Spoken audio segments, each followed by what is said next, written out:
What's up, whiskey people? Whoa, already 19 people here. Holy crap. Hey, I'm sorry it took me a couple extra minutes. I was trying to I forgot a couple things. Already 19 people here. I forgot a couple of things I wanted to put up right off the beginning so that it gave you guys a few minutes to do some stuff, and even though you might have had a few drams, do some stuff in your head. I just want to make sure, does everybody hear me right now? Go ahead and give me a thumbs up in the chat, please. I've been messing around with a lot of other things over the last couple of days for other stuff. So let's see. Let's go ahead and get into the chat here. Let's see. We got Cheech Artolino. We got Burben, John Trombetta, Sugar Kitty, Meow, Cole George, Mike Franklin, Mr. Whiskey Shits. Good to see you, my sir. Emily Chambers. Hey, where's my pen?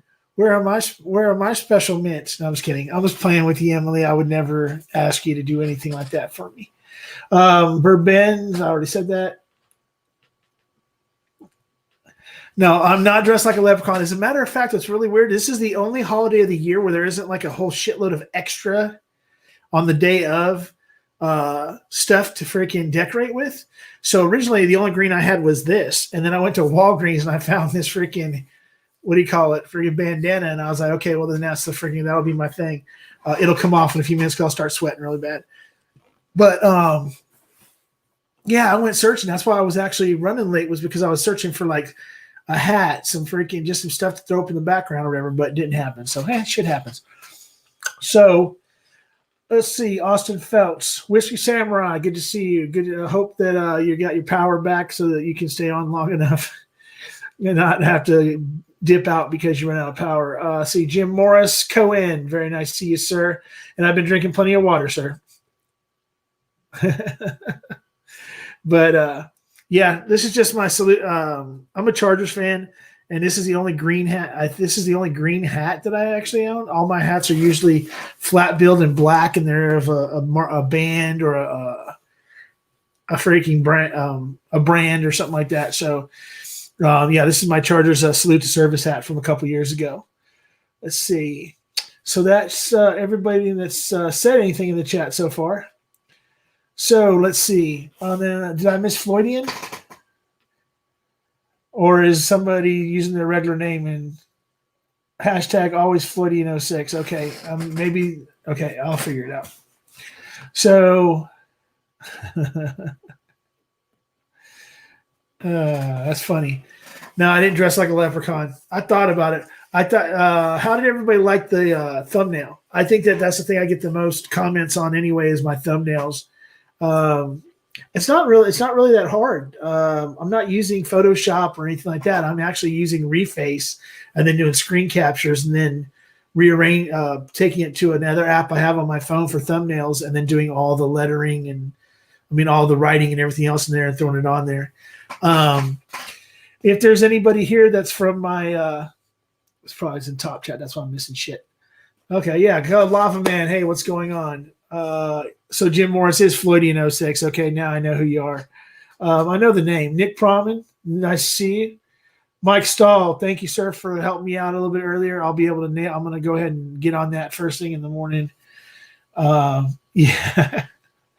Emily Chambers, I see what you wrote, and I'm not going to say it because it just sounds, it can be just taken the wrong way completely. But let's see. So what I want to do now, the first person to ever admit being a Charger fan.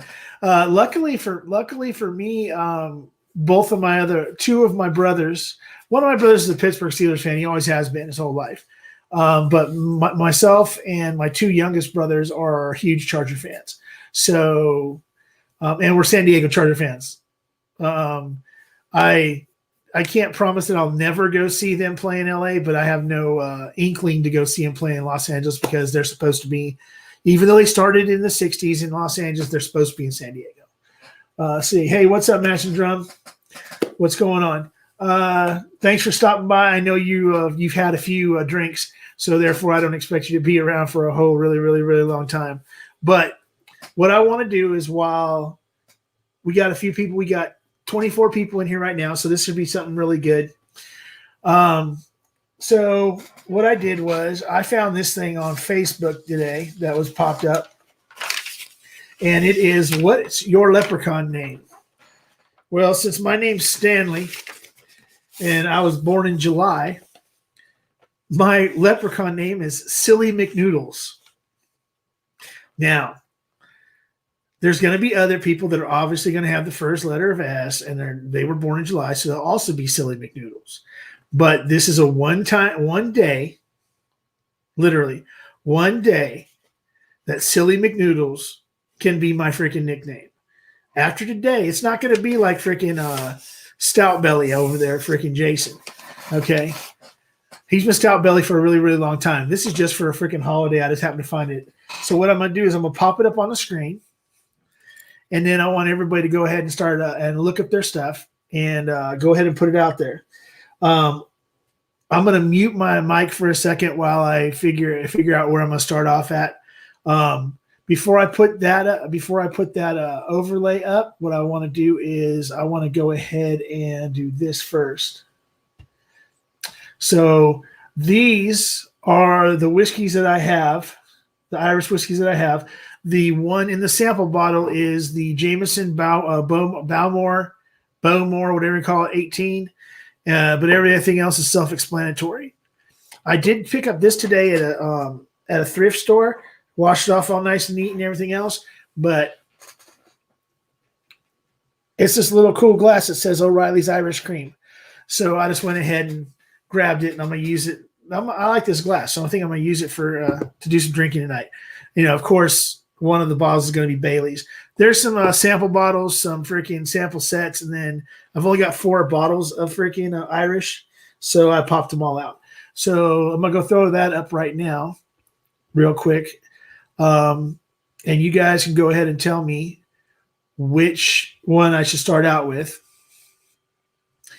So I do have, hold on, I forgot to bring it over. I do have regular Paddy also. I forgot to put it in the picture. The Paddy to the left of the picture is Paddy's Devil's Apple. And it is a cinnamon apple blended Irish whiskey, 35% alcohol by volume. It was $8, so I grabbed it. And then Hellcat Maggie, it was actually brought up by Matt of the Whiskey Crusaders earlier as one of the cheap, as a pretty cheap. I think it's like $14 at Total Wine and More. But it's the only place I've ever seen it. But Hellcat Maggie is, if anybody's ever seen the Gangs of New York, Hellcat Maggie was, I believe, portrayed by what's her name? Cameron Diaz. Sharpening her nails and keeping her teeth, her pointers and stuff sharp to be able to rip into people and stuff like that. That's what the bottle's based on. There's a whole story on the back of it that I'll read at one point in time. But that's what it's based on. It's 5 Points Manhattan, which is the Gangs of New York, the rabbit, and the dead rabbits and all that stuff. I also have, if you see, I got a Teeling set and a few of the really super bottom end. I do have a stout, a Jameson stout, but I don't like stout beers. I have to go run and grab the beer I did get. So I don't like stout beer, so I didn't want to try a stout whiskey and get like bleh. So I'll try it at some other point in time. But while I throw this up there, I'll go grab the other beer. You guys tell me what I'm going to start out on, and then I'll. Yeah, I'm thinking about Bushmills, and then working my way through the Jameson and the Tullamore Dew, and then work my way up from there. I don't think I'll be taking drinks of all these tonight because I just, I'm still don't want to get hammered because I do have to get up in the morning and still do the grind. But I'll probably be up for a few hours, and I hadn't eaten until all day, and I've been eating a little bit of shepherd's pie and pot roast for dinner. So, all right. So let me go ahead and I'm going to go ahead and pop up this, see right here. I'm going to go ahead and pop up this other right here. Where is it at? All right. Okay, there you go. So there it is. I'm going to go ahead and let me put this to the full screen again. All right. So go ahead and go through this. I'm going to go ahead and mute, and then I want you guys to throw your names up there, and then I will go back through and make fun of you. So go ahead and do that, and I'll be back in a minute.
Okay, everybody, I'm going to go ahead and come back on here now. Let's see. Alrighty then. I'm going to go ahead and we'll go through some names here. I already saw some freaking really interesting ones. Let's see. How far back do I need to go here? Okay. So Mr. Whiskey Shits is adorable McWobbles. For some reason, if anybody else can go with this, that sounds like something you get in a Happy Meal. New in freaking McDonald's Happy Meals, the adorable McWobbles. Let's see. Let's go out. Which samurai I ran out of Iris, saw him on to Buffalo Trace. Okay. Ooh, the man with the sexiest name in freaking Whiskey Tube, William Davilar is here. Let's see. What did I miss from freaking from Whiskey Mountains to no whiskey shelves in your bathroom? The match drum, you're just slacking. She's got a point, Jason. Let's see. So let me get down here. So let's see. Adriana is Whiskey Mountains, but she's also adorable McBlarney. Okay. Austin Feltz is adorable McWiggles. There's a lot of adorable people in here. Richie Z, Silly McNoodles, which means that Richie's not really his first name. Let's see. Jason is Jolly McNoodles. Well, alrighty then. That's good to see some other people with birthdays in July. I didn't know that Jason's birthday was in July. But that's, and Richie Z also. See, Bourbon, Bubbly O Goofy. Now, if anybody knows Bourbon, he is bubbly, and oh, can he be goofy? So yeah, Cheerful Really, Cole George, Willie McNoodles. Hey, it's another July. Mr. Davilar, Mick Proman, Noisy McWiggles. Hey, there you go. Let's see. Oh, man. So let me go. This is fun, actually. Then we got, who am I missing? Jolly O Lucky, oh, Mr. John Trombetta. Show Me the Proof is Jolly McWiggles. See, Jolly O Really. See, Musical O Wacky. At least you can keep a beat, Michelle. At least you can keep a beat. Let's see. That's from Michelle Lynn, who is also Devilar. Let's see, Lava Man. And let's see. I think that's pretty much got Cilio Groton. There you go. There's another one. Jim Morris, also known as Floridian 06. If I was right, if I didn't make a mistake, he'll tell me if I made a mistake. The Roop. What's going on, my friend? Yeah, I understand. I understand East Coast. If anybody on the East Coast or whatever that needs to dip out, completely understandable. You guys have already been drinking for a few hours with the few of us. Some of us that were with Kilco, then Bobby, and then Jason. Now on to me. I'm at the end of the night. I don't expect a crap load of people, but 31's a lot. Not for me. That's good. So yeah, the Roop, what's going on?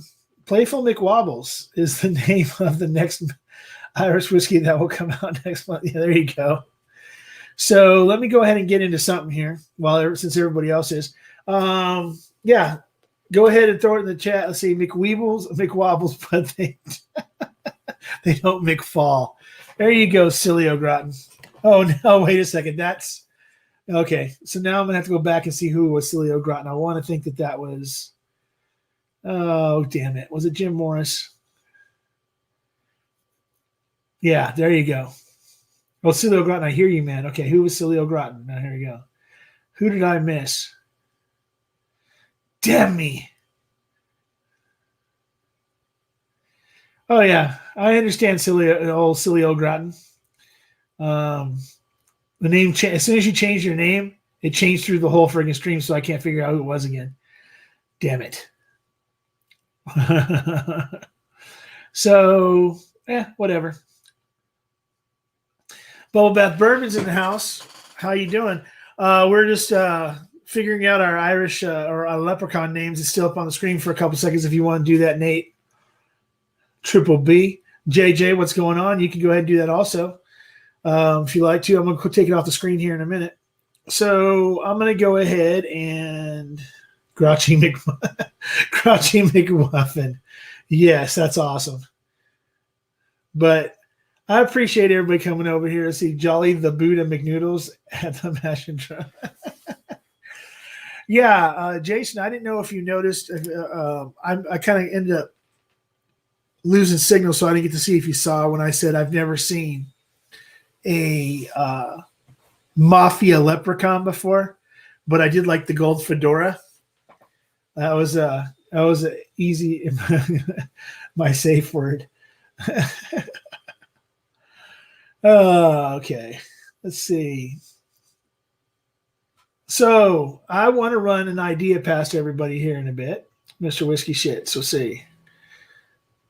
Yeah, I think that at some point in time a karaoke stream or something like that's going to happen. So yeah, so what I want to do is I want to run an idea past everybody. Yeah, Cilio Sugar Kitty. Let's see. Cilio Groton, formerly Sugar Kitty. So that's Cilio Groton. All right, cool. Now I know. So here's my idea. I'm going to go ahead and drop this off the screen. And pop myself back up there. And anybody that wants to jump in or anything else, just go right ahead. I'm going to go ahead and drop this stuff off this over here. Oh, darn it, I need to get that open again. Okay. So let me see. Let me add this. Go ahead and go to. Oh, there he is. There's what I need right there. So there we go. So now I can watch instead of having to watch the freaking stream, the chat on my phone, I can actually watch it on the screen over here. So just to get some other things out of the way that, we know that Stan needs to take care of and get done. Let's go ahead and go with, remember that on Saturday evenings, 5 p.m., I will still be doing until further notice, in case something changes, I will still be doing the pregame for Hot Buttery Rolls. I'll be going at 5 p.m. Pacific. and everybody's welcome to come and join and everything else. I don't have a theme for this week, so I was working on a theme and some other stuff came up, and I just didn't have the time to put. I mean, I still got a couple days, so I might be able to put it together. But right now, there's no theme. So if someone wants to email me at themashbill.live@gmail.com, you can also see it in my About section on my channel. Just click it and send me an email with some ideas. I would appreciate it. If you want to be involved in the idea, you want to collab with me for any reason whatsoever on Saturday night or any other night, just go ahead and hit me up on my email or DM me directly at _Mashbill on Instagram. So let's see. What do I want to do? So there you go. So that's Whiskey, Music, and Life. So then you guys have supported me enough, but I'm going to put it up there anyway because, there might have been somebody that wanted to support me some more. But there's my PayPal and my Venmo are also in the About section on my channel. Just click it. Boom. If you want to send anything over to me. Whiskey Encore. I'm working on a Patreon. I am actually in the middle of trying to get with an artist to do some stuff, some logos, and maybe get a couple of little things of merch. But still, with only 550-ish on Instagram and 150-ish over here, I don't necessarily think that people really want that from me right now. But then again, it's somebody else's thing. I'm gonna go ahead and bring on somebody here as soon as I say, and everybody always knows, Dan Shook can bite me. So Adam is in the I'm sorry, Mr. Whiskey Shits, the man with the most bitchin' name in freaking Whiskey Tube. Not the most sexy name. That's William Davilar and Michelle Lynn Davilar. But the best freaking name in freaking Whiskey Tube, Mr. Whiskey Shits. He's here in the queue. Anybody else that wants to jump in the queue, feel free to do so. I'm going to bounce an idea off of Adam and some other people in the chat. And here we go. What's going on, my friend? What's up, brother? How you doing? Oh, it's better than it's been in the past. It's been, getting better. I got some more work to do to make sure I get a job. I mean, the job thing works out and stuff. But hey, you got to grind to get what you got to get. So, so how are you doing after the move? Good, man. I got settled and everything, so I'm good, man. That's good to hear, man. Congrats to you, by the way. I hope everything lines up for you. Well, I'm sure that you have to excuse me. I'm still trying to get some food down my gullet before I start drinking. So I've never had Bushmills before, so that's what I'm going to start out with. What are you drinking there, sir? So I was on the Irish train all day from about 3 to 7, and then I couldn't do it anymore. I did a Jameson Stout edition, and I enjoyed it. And then I poured like a basic Knob Creek 9-year, and it blew it out of the water, dude. So now I'm on to my Knob single barrel. Hey, you do know that if you say Knob Creek 3 times in a row, Adriana shows up at your door saying, "Where the fuck is it?" Yeah. No, I think I got the same palate though. I'm into this Knob Creek the last couple days. All right, so yeah, I'm gonna start out with the Bushmills. Might as well go ahead and knock out this freaking Jameson's while I'm at it. I mean, I've had Jameson's before. Truthfully, out of everything that's here, other than Redbreast, Jameson's the only other one I've ever tasted. Oh, other than Bailey's, but fucking out. If you haven't, everybody, I think at some point in time, everybody went to college or everybody snuck shit out of their freaking parents' freaking liquor locker, and it was mostly Bailey's most of the time. So, but Adriana said she did the same thing. She went to Knob 9 after the Irish, and it was like no competition. So. Well, I mean, I didn't expect a whole lot of people to be ready for Irish when I came on because I'm at the end of the night. And hey, I shot you an email too. I got your Knob 12, buddy. Okay, cool. Thank you. We'll have to get that one. We'll get all that the address in your about. That's the one that I sent to, right? What 109 the 1096 address? Yeah. Okay. All right, man. It's coming to you. Well, you ain't got to send it until I get everything together to send you yours. So no, don't worry about it. It's coming. Okay, sir. Thank you. So let's see. Let me go ahead and freaking Irish.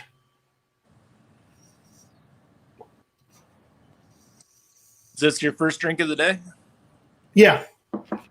I've been I was here waiting for phone calls, trying to get this other shit straightened out, and I didn't want to leave. And then it started getting closer and closer to like 4:00 in the afternoon, and I was like, well, number one, after 4:00, there's nobody that's going to be there at the office that I need to talk to anyway, so I can't do anything until tomorrow morning. So I jumped in the car, went down to Bevmo real quick because I didn't have any Jameson, so I wanted to at least get a freaking little mini, keep up with the Irish. And then I thought I had a Bushmills here, but I didn't, so I grabbed a Bushmills and then a little small Bailey's, and then kind of looked around for a little bit and then went over to Target, and then because Target sometimes they got a new liquor section now, so sometimes they got some good deals. But the only Irish that I was thinking about buying was a Sexton.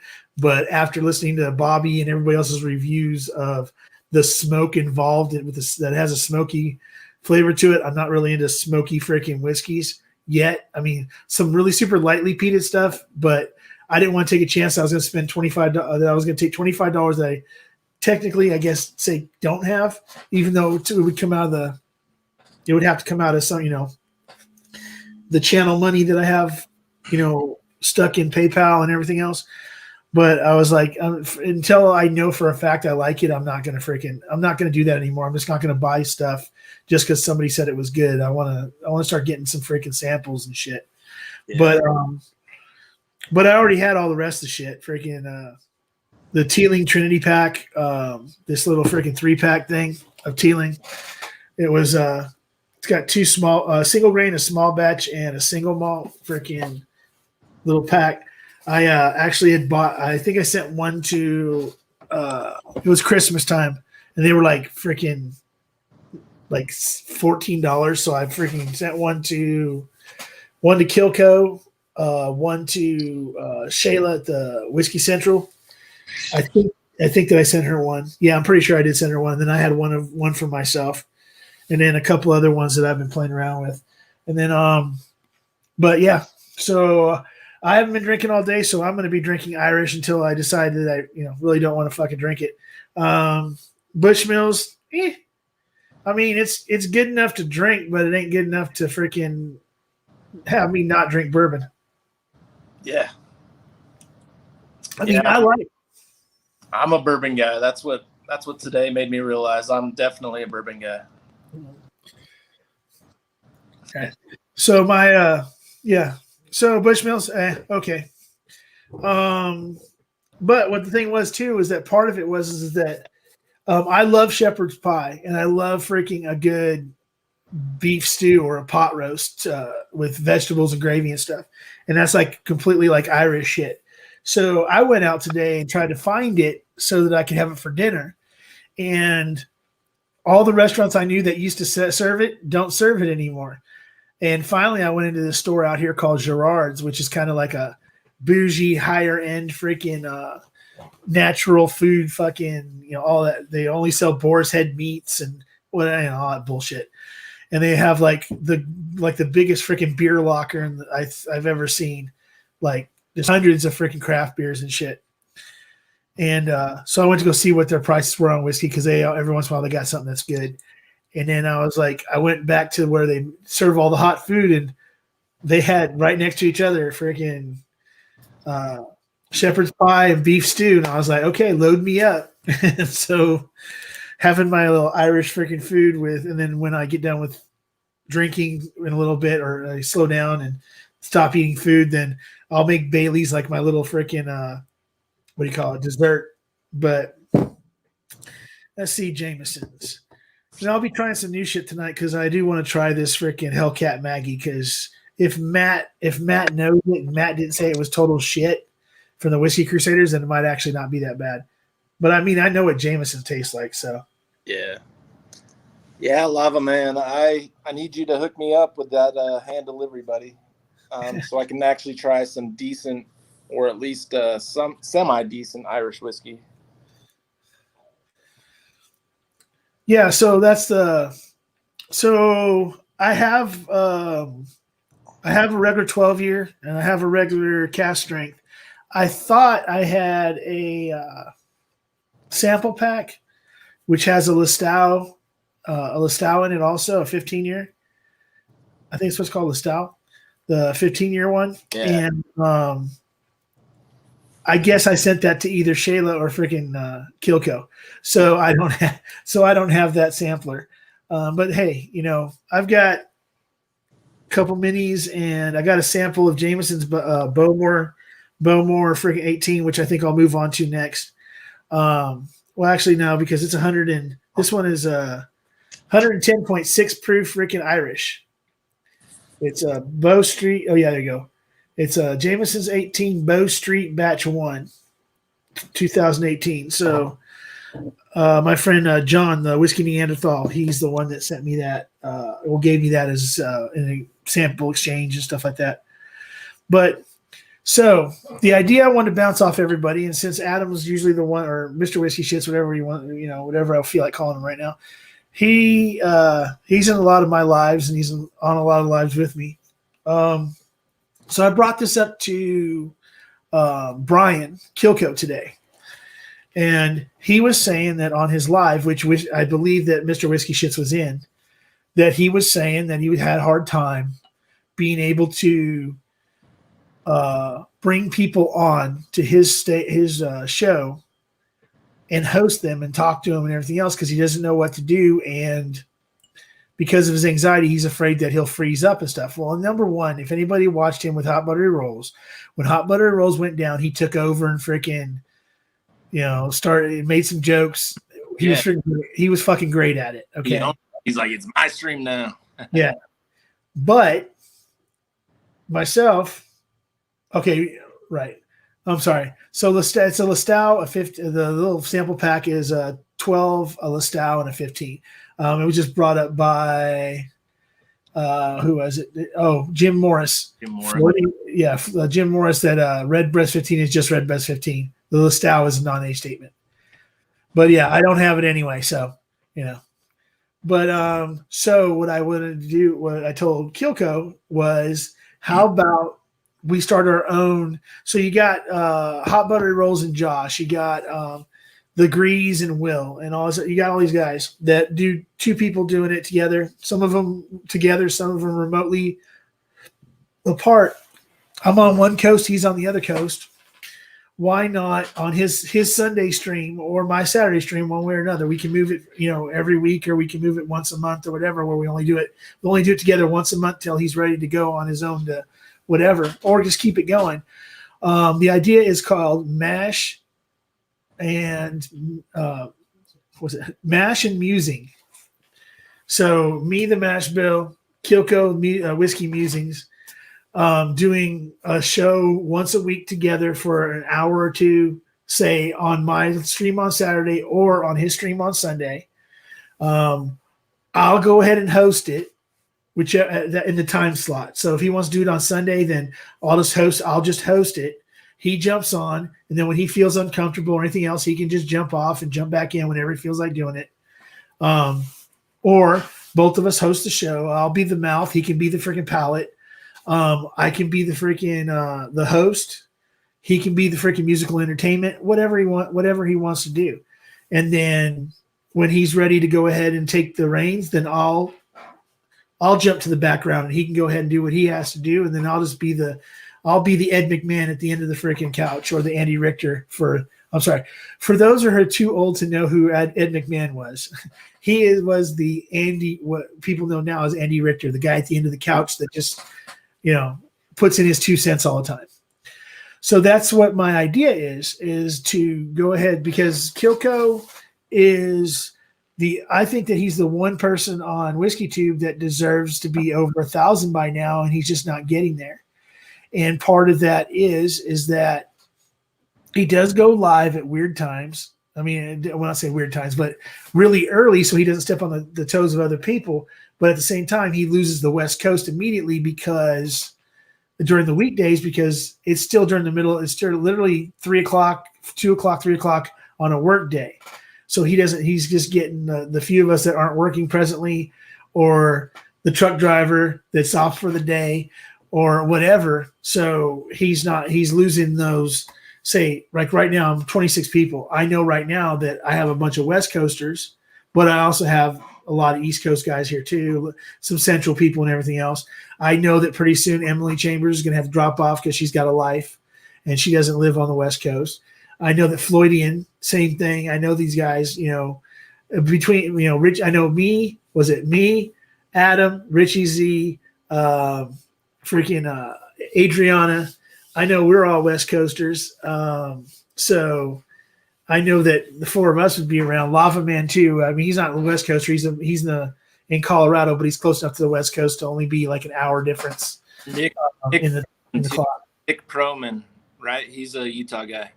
Okay, Nick Proman and the Davilars are either Northern Idaho, I believe.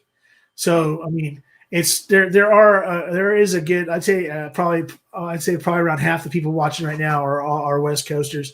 If there's anybody here that came over from my Instagram, announcing that on Instagram today, that I was going live and on Facebook out of the Junkies page, the Hot Buddy Rolls are off of my page. Please tell me that you came over from there, so that I know that I'm getting some sort of interaction with those other platforms, and because I don't know how much of a presence I have over there when it comes to getting people over to my YouTube, and I really want to work on that because I'm trying to think who it is today. I'm going to find out right now. But I just got a message earlier today that there is a new female assistant distiller. I want to say it's Jack Daniels, but I am not sure. If somebody knows that answer to that question, please go ahead and bring it out. Yep, there we go. That's it. Lexi Phillips. Lexi Phillips today, yesterday was named Jack Daniels' first assistant female assistant distiller. So congratulations to Lexi Phillips, yet another woman being elevated in the whiskey community. I'm gonna have a video coming out if everything goes correctly by the end of by Friday of next week. Just going over who you might not know, female wise in the industry, that are in prominent positions. Like the owner of Sia Whiskey is a young woman who was in the wine industry, saw there was that there was too many people in a certain sector, decided to start her own whiskey company, and now she runs Sia Scotch, and she's from the Bay Area.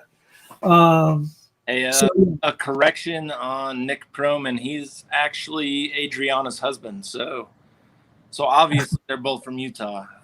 Okay, so Nick Proman is Is Adriana okay? There we go. We wouldn't have known that because Adriana goes by her maiden name of Rodriguez. So therefore, we wouldn't know that Nick Proman, her husband, that they were married because now we know. Now we know. It's good to see. It's good to see couples in here. So yeah, Barrel 21. Thank you for joining, sir. Let's see, Swami. I saw you in here too. Thank you for joining. Let's see who else. Yeah. So what else is everybody drinking? I'm gonna go ahead and get rid of it's Jameson. It's not like. Hey, have you tried the new Booker's yet, by chance? The new Booker's, no, I don't have it. So therefore, and I haven't seen it yet. Okay, I'm gonna send you a sample with your knob 12. Okay, cool. Hey, so you weren't able to get? Oh, so you did get it. Is that the only Booker's you got? That's the first Booker's I ever bought. Okay, I have the last two batches of I have batch 2 and batch 3 from last year. Okay. So when I get all my shit straight and I send you that freaking the store pick, then I'll go ahead and throw in those samples as well. Oh, hey, I was gonna say, you were talking about the idea with you and Kilco. Since I'm the only one on here live, I didn't see anybody else comment, but I think the name needs some work for sure. Mashing Musings. Yeah. Well, I mean, I like the idea. I just think we need to work with the name. You'll come up with a great name out of. I'm sure someone here will come up with something awesome. So I did come up with something else, but then again, somebody's going to say, "Well, that's a whiskey brand," which was Two Gingers. Because if nobody notices, I'm red hair. I have red hair, even though it's gray, but I'm a freaking ginger, and I'm pretty sure from what I've seen of Kilco, he's there's a little ginger there too. But I thought about that, like two ginger musings, or coming up with something that has to do with the whiskey, or whatever. But yeah, if somebody has another idea, the other thing was too is that we both he suffers from a different type of anxiety than I do.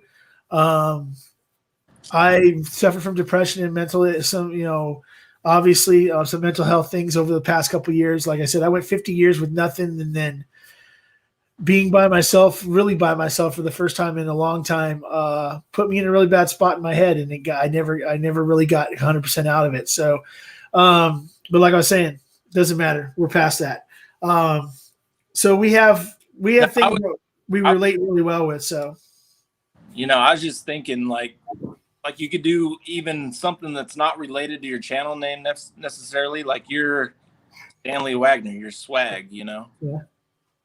Do Kilco swag or we can come up with something great for you, man. It doesn't have to necessarily match up with your channel names, but right. But yeah, Adriana asked how I like the Bookers. I really enjoyed it, actually. So this one is 125.3 proof. I mean, it's the first Bookers I've had, and I thought it was great.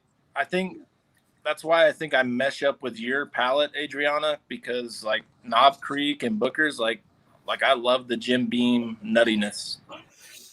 And the Bookers is way more nutty to me than like regular Knob Creek. So okay, so check this one out. So these are the names that all of a sudden just popped up here. Wagons, dude, that's great. Yeah, but Kilco Swaggins. Kilco Swaggins. That's one of them. Dude, from that's an amazing name right there.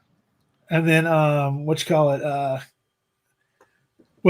Richie Z came up with initially Mash Bill and Kilco. Okay, kind of sounds like a buddy cop movie. But then this one's the one that intrigued me for a second because it's Bill Kill, Mash Bill and Kilco, Bill Kill. So technically, I mean, Kill Bill Whiskey, Kill Bill Whiskey Hour, or Kill Bill Whiskey Show. I don't know. I think Kilco Swaggins, everybody would know who it's referring to. Right, exactly. And you know what? I'll run if Brian's in here and you see it. If you really, I mean, we can run it past Brian. He's that's gold. That's gold. I think okay, so jump on live. That's amazing. Okay, so Ben, this is what I'm going to do. Okay, what I want to do is anybody that has any ideas for a name that has to do with myself and Brian Kilco, if they can come up with a name, because right now obviously the freaking person out in front is Kilco Swaggins, because it's also kind of nerdy, and it's kind of nerdy when it comes to like Bilbo Baggins type situation, like freaking Lord of the Rings, but Kilco Swaggins. Yeah. But Bourbon's in the lead. But if anybody else comes up with any ideas, what we're going to do is for the next until Saturday,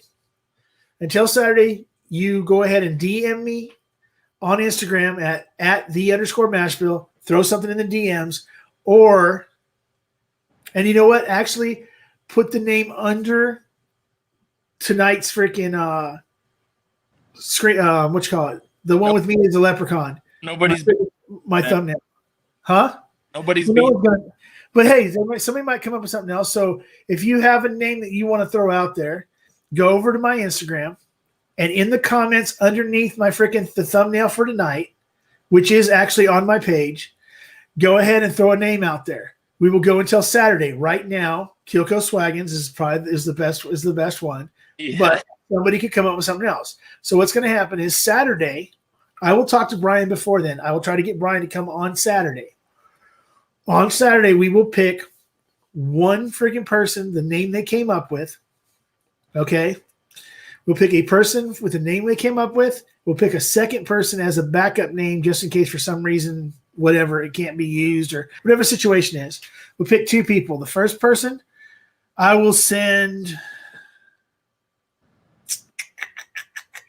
what will I send them? You know what? I'll figure that out for Saturday. That way, freaking, it keeps everybody intrigued. And the second person will get four 2-ounce pours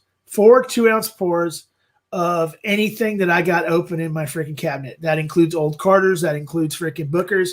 That includes freaking anything I have High West that's popped open. I do have Early Times Bottled and Bond. I've got a bunch of stuff that's already popped open, and that includes if you want freaking, for some reason, if you want Red Breast Cast Strength or anything I open up tonight, I'll do a 1-pack 4-ounce pours for the second name picked, and I will come up with a giveaway for a bottle for the person's name who we decide is going to be the one that is the winner. But first, real quick, I didn't just get freaking Irish freaking whiskeys to drink tonight. I did actually try. I don't like freaking Guinness. I don't like stouts, but I went ahead and found another Irish beer that I've never had before, but I've been told is actually really good from some actual Irish friends. You might know them from the Try. You might know them from the Try channel, but I've had some interaction with them through chats and various other things, and they always say that this Smithwick's Red Ale is really, really good. So I'm going to go ahead and give that a shot. I can't mix, man. I can't. I bought some stouts for today, but I can't mix. Wow, that's actually really fucking good. Hey, and it's cheaper than my freaking favorite beer. So I guess if I don't feel like paying $12 or $11 for a 6-pack of a Franziskaner, I can always get this for freaking $10. There you go. So we'll get past that. So then let's see. I'm going to move on to you know what? I'm going to give Tellcat Maggie a freaking shot. So I don't know why I tipped it over to fucking screw top. Hey, Bourbon, shoot me a text. I gave you my number already. Shoot me a text so I can reach out to you, because you have a lot of shit that you can get that I really, really want, dude. Oh, I'm sorry. Speaking of things being sent. So a few weeks ago, I won something. I didn't know what it was. I wasn't on the stream at the time. Something from the Bourbon Junkies. I went back on the stream and I asked freaking dipshit. I mean, freaking Shook what I won. He told me that I won something, but there was going to be something really, really special for me in there. And he made it sound like it was going to be like a big giant turd or something. So let's see. And so I'm waiting for this package to come. So today the package comes. Now, I also won, being a Patreon, some stuff from the Shelf Turds. So let me go with the Shelf Turd stuff real quick. Oh, this should be good. So I won, for being a Patreon, I won what was being given away was a Shelf Turds koozie, which only you can get as a Patreon because they don't freaking, they're not selling them or anything. A Shelf Turds magnetic bung. So you could always have something to put in your bung. Nice. And it says, talking about shelf turds, get yourself a glass, and then it's magnetic. And then I got a surprise. And I'm going to frame this because it's really freaking cool. It's signed by Kira. It's signed by freaking, the package it came in had a piece of cardboard in it to keep it from being damaged or whatever. Still got wrinkled, but once I get it in the frame, it won't matter. But if anybody knows the looks at their their thumbnails, they'll know this one. A Gentleman's Balls with David Ho, and it's signed by Kira and David. So that I'll frame up and I'll put it in the background with all the rest of my my metal and rock memorabilia on the wall. But that was really cool. That was really cool of them to send that picture. I mean, so that was really cool. It was cool to win it as a patron. I mean, they don't have a whole lot of Patreons, so my odds went up as soon as they were giving it away to Patreons. But so the other thing was from Shook. Well, the thing that was cool about it, I opened it up and I'm like, okay, what the hell this son of a bitch said to me? Big ass sticker. Okay, cool. Big ass Bourbon Junkie sticker.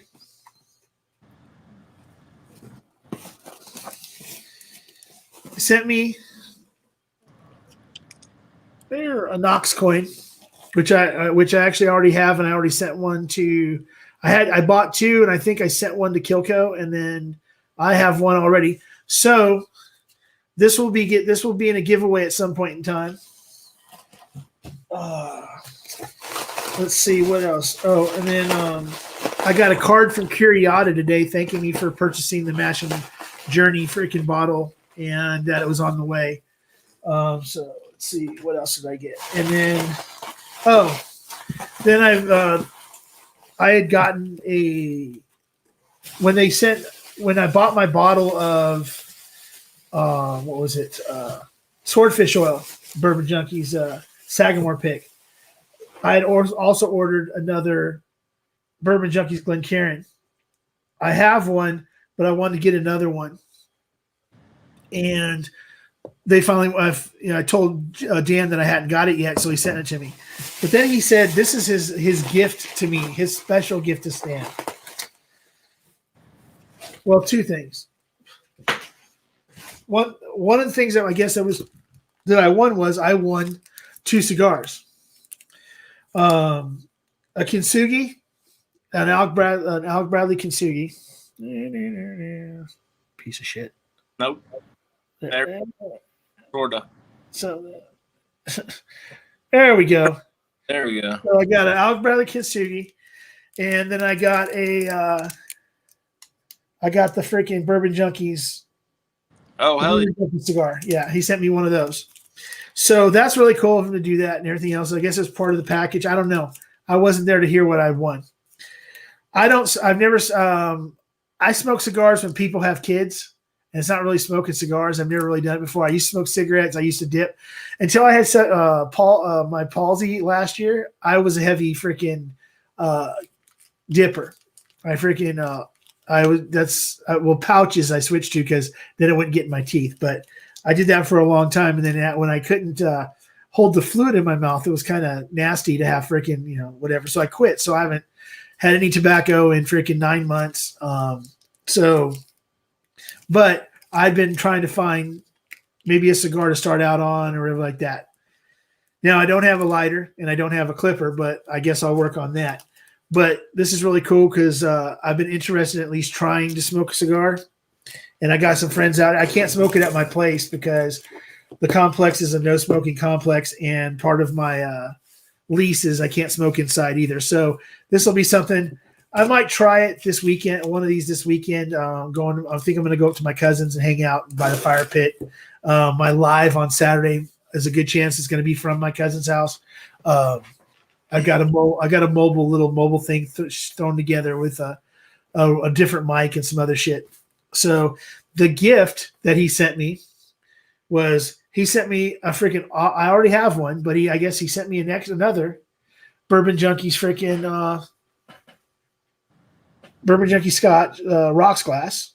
Uh-huh. Okay, which is really, really cool. Except for when you turn it around and it's signed the Savant, Dan Shook. He knows I give him so much shit about using the word savant. So he got his kick by making sure that he wrote that on the glass. So revenge shall be mine eventually. But it's a good thing that he did that. I've gotten a few other things from some other Instagrammers. I won a couple samples from VA Bourbon Reviews, and I think that's all I have right now. But I got some other stuff on the way that people have told me they're sending me, and I appreciate it. I don't expect anybody to ever send me anything because I'm just staying. I'm just helping people out to get their shit going. So therefore, I appreciate everything that everybody would want to send to me. So hey, what's going on, Swami? So the other thing, I'm crashing, y'all. Have a great night. See you later, Adriana. Thanks for hanging around. I wouldn't expect you anything else since you've been drinking, since you started hitting the old Irish early tonight. Good night, Adriana. Nick Proman. Okay, so Cohen, you said before Adriana gets off, Elijah Craig 18 are hitting the shelves in Utah right now. Well, I hope it's better than the last Elijah Craig 18 because I heard that the last one was not that hot. But hey, no barrel, so take it for what it is. Yeah. So Cohen, the mash bill. When do you start that new job to have more money to give to people with Patreon?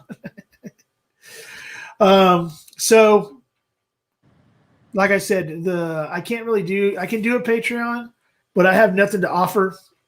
As in a way of like glasses or like the Patreon stuff that people have sent me, like the shelf turds and the junkie stuff, that stuff that I had already paid for, like as in been a member of their Patreon for a while. Over the last few weeks, once all this shit started happening, I started dropping off my freaking Patreons. Now, some of them if I add up all my Patreons and I dropped them all down to the lowest level like I did, it's like literally like $22 a month. But I didn't want to jump out all the way. But some of them I had to delay, put it on hold for now until and then come back to it at another point in time. But I don't think I have anything to offer Patreon wise other than maybe Patreon, like a Patreon live thing or a Patreon Zoom call or whatever, and hang out and just drink on a freaking whatever night and outside of all the rest of it. But right now, like I said, there's 28, 30 people right now. I don't think that I could really offer anything until I have some more people watching so that it's kind of an exclusive thing. Because right now, if I just say I was to put up a Patreon and I was lucky enough to get 15 or 16 people to join, well, that's literally almost all the people watching right now. So it wouldn't be really any kind of a gift for helping out my channel. And I know people are going to say it because I saw it earlier when Kyoko was putting it up and also when other people put it up, that they're not giving you the money to get something out of you. They're trying to help your channel. Well, at the same time, there's a reason why Patreon is Patreon. So once I get everything straightened out and I can get to the point where I can get a challenge coin or I can get a couple of things to give to Patreon, stuff like that, then yeah, I will start a Patreon. Merch wise, I'm working with certain individuals to come up with logos, and then it'll work from there into some shirts and stuff. I think my big thing is hats. I really don't. Everybody's got shirts, but nobody's putting out hats. And some of the you see Jason wearing one that says Mash and Drum, but I can't find it anywhere to buy it. Freaking the ones that Scott put out from My Bourbon Journey, can't find it. Freaking, so. Cheers to Clifton that just jumped in the chat. Bourbon Bite. Oh, hey, what's up, Clifton? What's up, buddy? How you doing, buddy?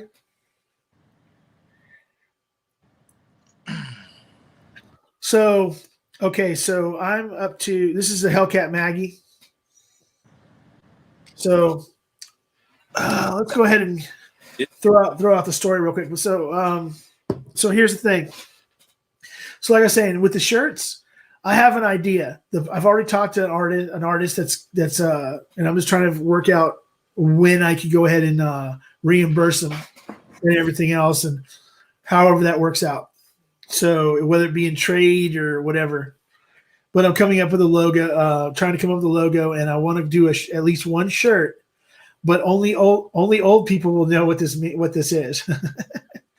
Or actually, people that are fans of Iron Maiden will know what this is. What I would like to do is I would like to do something that has to do with the Iron Maiden tour of 666, Number of the Beast.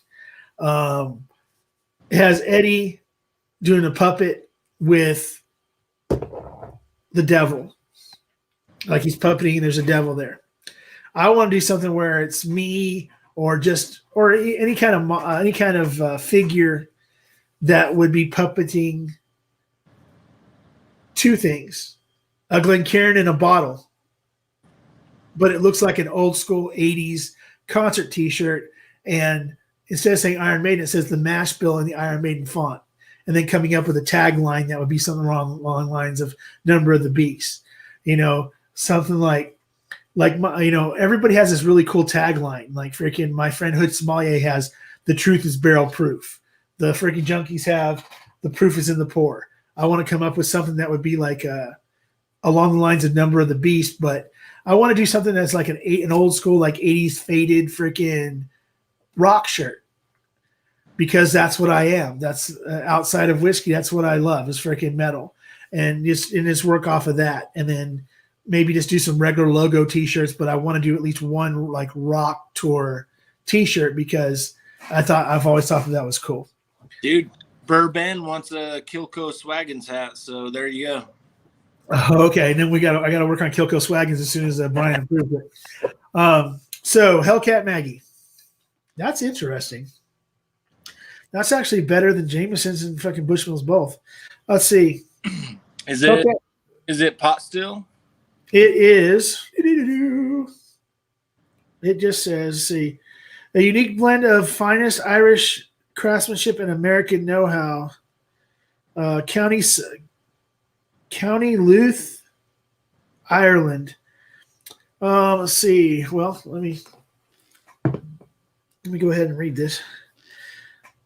It does not say whether it's pot stilled or not, but it does say Hellcat Maggie was a well-known criminal in the Manhattan Five Points district and a member of the notorious Dead Rabbit gang. She was a fierce street fighter and actually filed her teeth and nails into points to better shred her opponent's skin. So, like I said, that's the character that Cameron Diaz played in Gangs of New York. Right. And so it doesn't say whether it's pot stilled or whatever. This is something that's actually bottled here in America. It's brought over from freaking Ireland, and it's bottled by, imported and bottled by World Spirits in Princeton, Minnesota. Now, I would guess that there's a good chance that there might be some coloring being added to that, but I'm not sure. I can't prove anything. But it actually is not bad at all. I thought for sure it was going to be like freaking gasoline or freaking whatever, but it's actually really good. Yeah, Richie Z says he says that his guess is it is not pot still. Yeah. So let's see, what am I going to move on to next? Hold on. Let's see. I was going to go to regular Paddy'S,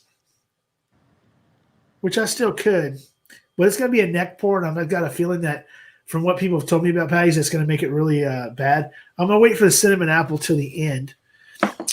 So does anybody have a suggestion of whether or not I want to try Teeling or tell them we're due next?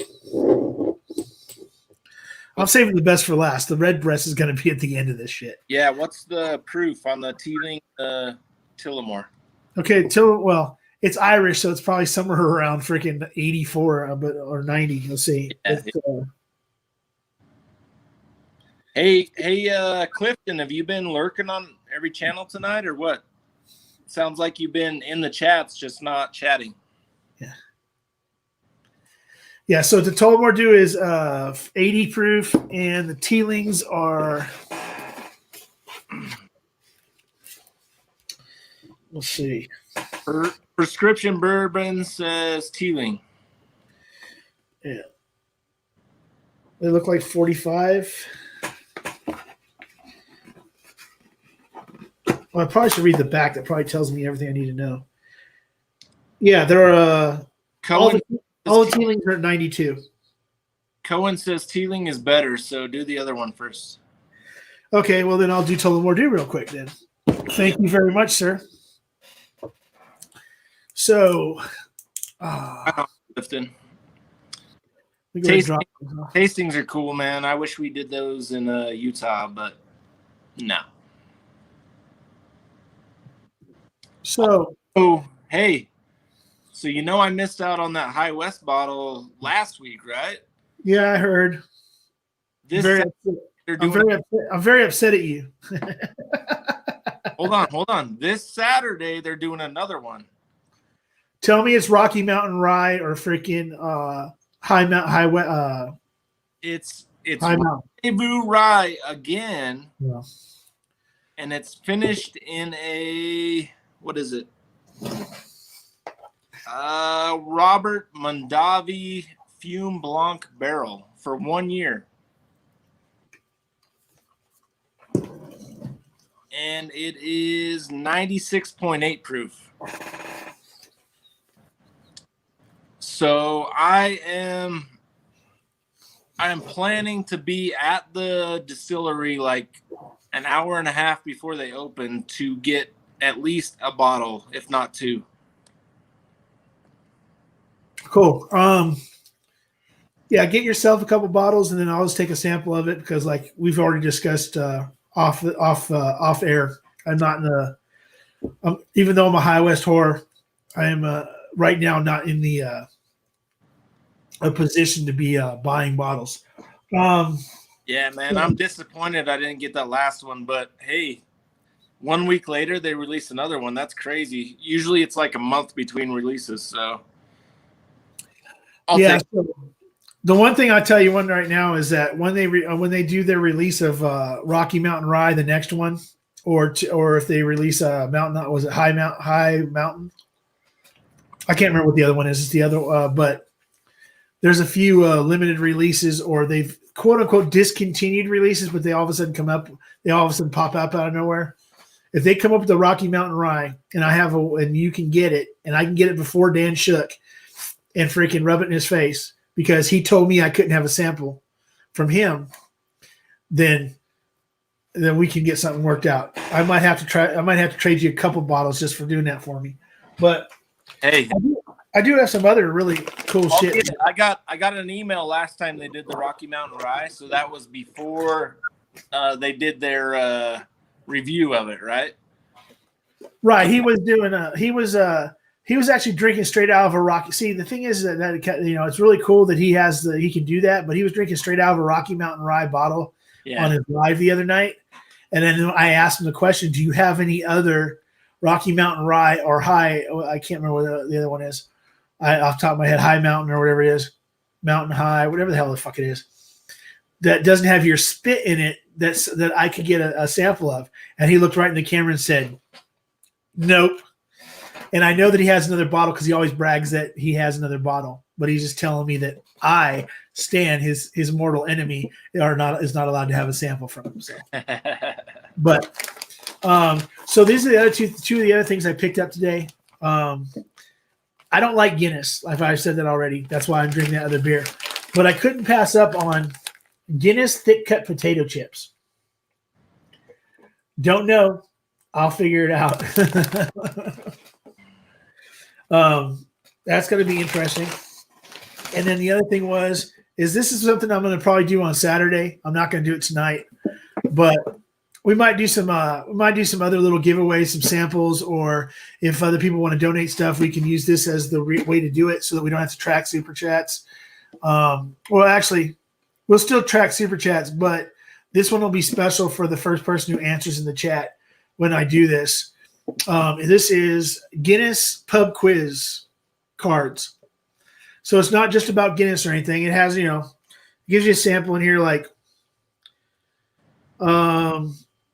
which astronaut said Houston Tranquility Base here, the Eagle has landed. Which continent has the least rainfall? True or false, the Golden Gate Bridge gets its name from its color. Stuff like that, just general questions. Throw them out there. First person in chat that answers it will get a little something, whether it be a sample set to them or whatever. Maybe I'll just do a live quiz, and we'll figure out how to score it. First person to answer gets 5 points. And then we'll just go through some questions, and we'll go through 10 questions. And at the end of it, whoever has the highest score wins for a set of samples or whatever. We'll figure out something. But I just saw this game. It was really super cheap at the freaking Bevmo. So I was like, it's something I could do at another time that's different. Other people aren't doing it. So something else to do. But let's see. Tullamore Dew. Let's give it a shot. Hey, another thing I wanted to bring up with you. So we talked about Frey Ranch single barrels on previous shows. So they have a new release coming out, a single barrel, but it's I think it's distillery only, and it's aged over 5 years. Okay, so they're going to actually have something that's not 4 years, that's not 3 or 4 years. Yeah. So I may have a connection to get a bottle of that. I have a kind of an ex-sister-in-law that lives in Fallon, Nevada, where Frey Ranch is. And she likes you? She does like me, but I'm going to have to still kind of smooth it over a little bit. But if I can get her to get me a bottle, I'm going to. And I'll send you some samples for sure if I can get it. But yeah, they're releasing that. Let me see if they put a date. Oh, March 20th. So this Saturday. Okay. If you can do that, cool. It works for me. I'll take samples anytime. Speaking of samples to people hey, what's up, DMC Kentucky? It's freaking 1:45 in the morning where you're at there, Mr. Prescription Bourbon, but thank you for jumping in. So let's see. So this is something I'm going to put out to everybody, and this is if you want to do it, you can do it. If you don't, cool. You got Hendo, you got Tim, you got Tim Evans, you got DC, you got these guys that are putting out samples to people, blinds and everything. I don't have a very good palate to go blind, to do blinds really well, because basically, like this, smells like Irish, tastes like Irish. Right back. All right. So what I want to ask somebody like someone like Clifton or something like that, is if they'd be willing to send me a freaking set of samples, a blind per se, and then also set up the blind for themselves. Well, they already know because they gave it to me. But for me and somebody else, however they want to work this, to go on a live with them and have them walk me through the blind and help me to get better at palate or they smell, see if I notice the same types of things. There's a progression in a blind that I need to learn. Like if I want to set blinds for other people, what's the best way to set blinds for other people? I would really like to do, it's like a mentorship. Okay, a mentorship, I think, for me. So, and it's if somebody wants to do it, that's cool. Or if they want to tell me, hey, let's do a High West. What High West do you have? And they want to come up with it out of my own bottles. I'll pour them myself out of my own bottles. Doesn't matter. I just want somebody to be able to walk me through a set of like a 4 or 5 sample set, blind, whatever you want to call it, and help me get my palate better. Help me note. Maybe I don't notice, I'm not sitting there freaking shoving fucking plums and fucking blueberries and shit up my nose. So it might not be the nuance that I need. Maybe there's something else that they can give me as a hint to where it'll trigger something in my head. And also, if anybody knows of a cheap freaking nosing kit so I can learn how to do it, I've seen the one on Etsy, but I really can't afford $60 to $100 right now. But I'd like to work my way towards that. And this covers, Scotch Down Under's here too. Hey, what's up, buddy? What's up, kid? So that's what I want to do. I want to work my way towards getting better at being able to do content that you guys will freaking, you guys there's 22 people still here listening to me bullshit. There's 22 people sitting here that got to, some of them got to do their fucking leprechaun names earlier. Oh, damn. Okay. Maybe his battery went dead. So that's what I'm saying is there's anybody that wants to, maybe send me some samples, or we can work out something to where I can, out of my there he is. And so that want to help me out. Cool.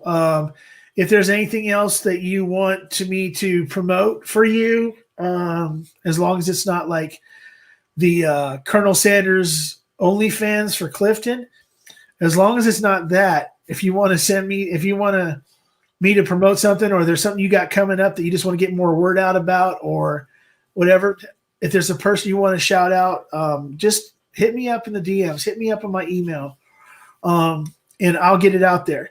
Like I said, if you know anybody, any other female YouTubers in the whiskey world that people might not have noticed yet, Adriana, we know her, we know Sam, we know freaking Carrie, we know all the people in our group in this part of the tube, but there's other ones out there. There's Bourbon in a Van, a husband and wife team that's really freaking fun. See who else. If you haven't checked out Black Bourbon Family, they're freaking great. So there's a lot of them out there that people maybe not noticing, or you notice that maybe I haven't seen yet. So go ahead and hit me up, like I said, in the DMs on Instagram, and it could be someone from Instagram or YouTube or both. Hit me up in my freaking email. It's in the About section on my freaking page, and let's get these women and these other freaking channels freaking hopping. Is it just women or any channel? Oh, it could be any channel that you feel needs to be freaking that is really, really good, that's not getting the freaking recognition they might have if they got okay. So just say I shout out some people. A decent amount of the people that I've shouted out have actually passed me up in subscribers. Yeah. Okay. So, and I'm not mad about that, because that was what the whole idea of what I do is. So, am I ever going to do I think I'm ever going to make this my full-time job? Nah. Maybe if I can get together with Kilco, we can get some Kilco swaggins going, then maybe maybe we could think about that at some point in time. But I just freaking have fun. I have fun doing this. And you know what? I'm done with this damn thing. My freaking neck is sweating so bad from this shit. But no bourbon, no. Just what did he put down? White whiskey. Oh, that's not funny. That would not go over well. Yeah. But like the bourbon judge, I love freaking watching him, especially when he has his mom or his sister come, or a guest come on. His cousin, right? What's that? What's that? Yeah, his cousin that comes on. Yeah, he's also had his mom on there before too, but freaking yeah. I've never seen that. No, I like his channel though. I watch his channel all the time. But yeah, so Whiskey Fancies, Whiskey Fancies is another one that freaking really needs to start getting pumped up a little bit more. I think that well then Bob Bourbon Battalion, okay. He's starting to show up on everybody's freaking lives, and he's getting the hang of everything. He's getting better and better. If anybody saw his was able to, after he finally figured it out, got to see his stream earlier. If you look at last week's stream and you look at this week's stream, and you see the drastic difference in the way that it looks, the way that it sounds, and everything else. He's doing some upgrades, and he's done the right thing. And it looks really good. It's freaking. He's getting better and better every week. So hey, Simon's here too. So yeah, Urban Battalion. His quality is really good. His camera. Yeah. Let's see. So let's see. Let me get out of the top chat. And back to the live chat. All right. So yeah. So if there's anybody else that wants to jump in here, fucking jump in here. You know, because look, seriously, it's getting to the point now where I'm just going to tell Adam to go get a really cool camera and some lighting, and we'll just end up doing a show together. Because he's the only one that seems to want to jump on all the time. Come on, Kilco Swaggins, Bourbon. Yeah, I'm surprised Ben hasn't jumped on yet. Get in here, buddy. I think he's an East Coast guy too, or at least Central, right? New York. Yeah, so he's East Coast. He's always on these late ones, dude. But he works in a field like Ken from Scotch Down Under and like Dan Shook. They work in an IT field. So their jobs can actually be 24 hours a day. So okay, they can be called for something at any point in time. So his schedule just varies a lot. So that's why he's always on live late at night, because that's his quote unquote shift. Somebody's calling Ken out. Come on, Ken. Yeah, Ken can jump in. Simon, whatever.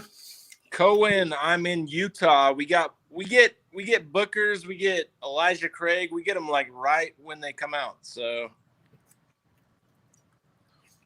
stories and sips is okay. Okay, somebody's calling out Swami and those guys now. Cohen. Come on, buddy. Cohen says Stories and Sips is the best new channel on YouTube. Real Irish and not Canadian pretenders. Clifton, come on, buddy. Yeah, Clifton, if you want to come on for a few minutes. Well, okay. If you are right now, because this is, you've been hitting the old Irish all day. If you're Cliffy right now. No. If you're hitting the Irish all day, you're like 80% sober, dude. But if you're Cliffy right now, I understand that you don't want to come on. But if you're just Clifton and you got a few minutes because you got, you're here on the West Coast, it's not that late yet. It's only 10 o'clock. So I'll probably I'm thinking maybe about another hour at the most, and then I'm going to jump off so I can make sure I'm up, and I got to be up first thing in the morning. So jump on here for a few minutes, Clifton. Say hi. Tell us how your trip was. You just went back home. Cohen, if you need that hand delivery, hit me up. Scott's Down Under, you can jump on too. Freaking, hey, what's up, Donner Pass? Yeah, so yeah, eventually I'm gonna convince like Richie Z and some of these other people that are always on. Oh, he'll be on after this slice. Oh, okay. Got to get that slice of pizza in before he jumps on.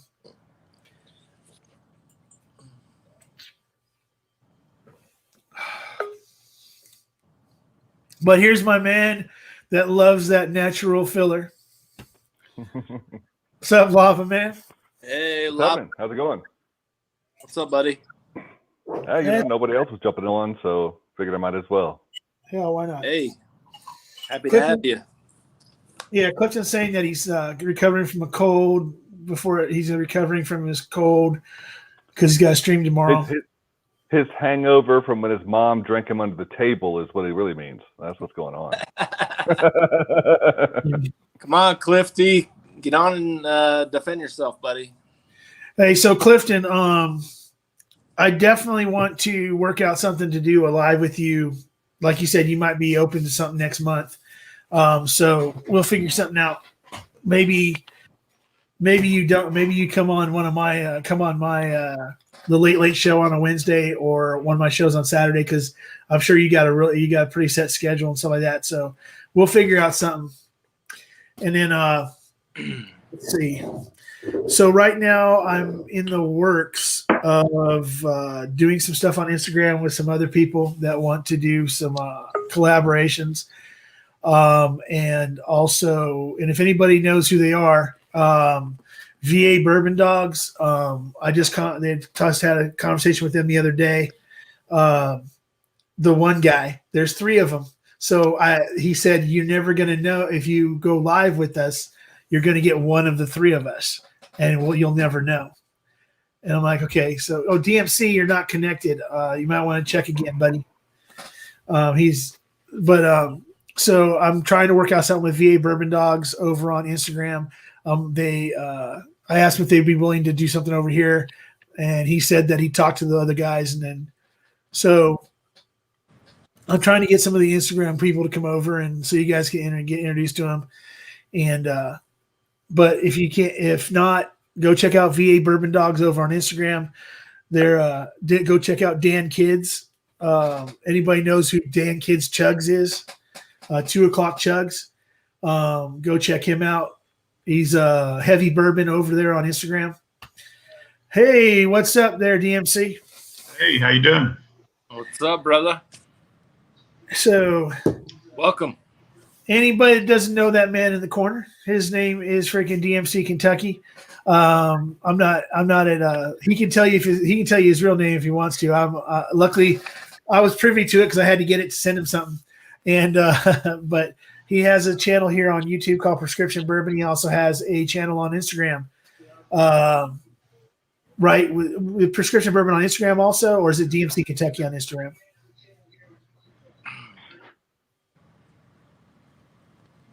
Either. Is there a delay? Can you hear me there? I can, yeah. It's Prescription Bourbon on both. I've got a lot of echo though, so let me get this figured out here. Okay. So, hey, real quick, Cohen was asking me on the Bookers. So it is $90 here in Utah. 89 is like the standard price. So, if you're not subscribed to Prescription Bourbon on YouTube, go do that.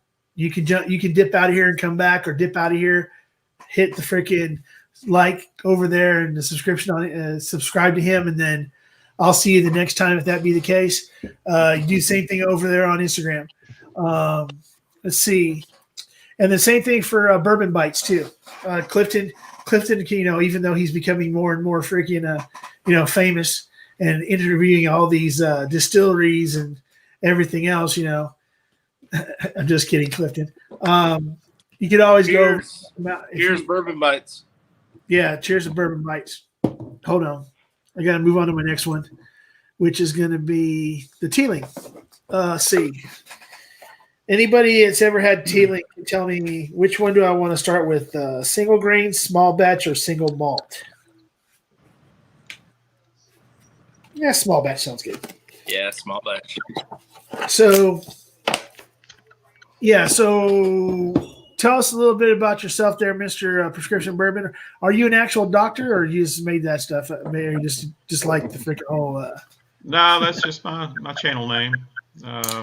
Just what we chose. I put a bunch of names out there to my family and let them all choose. And that's what we came up with. So, hey, that works.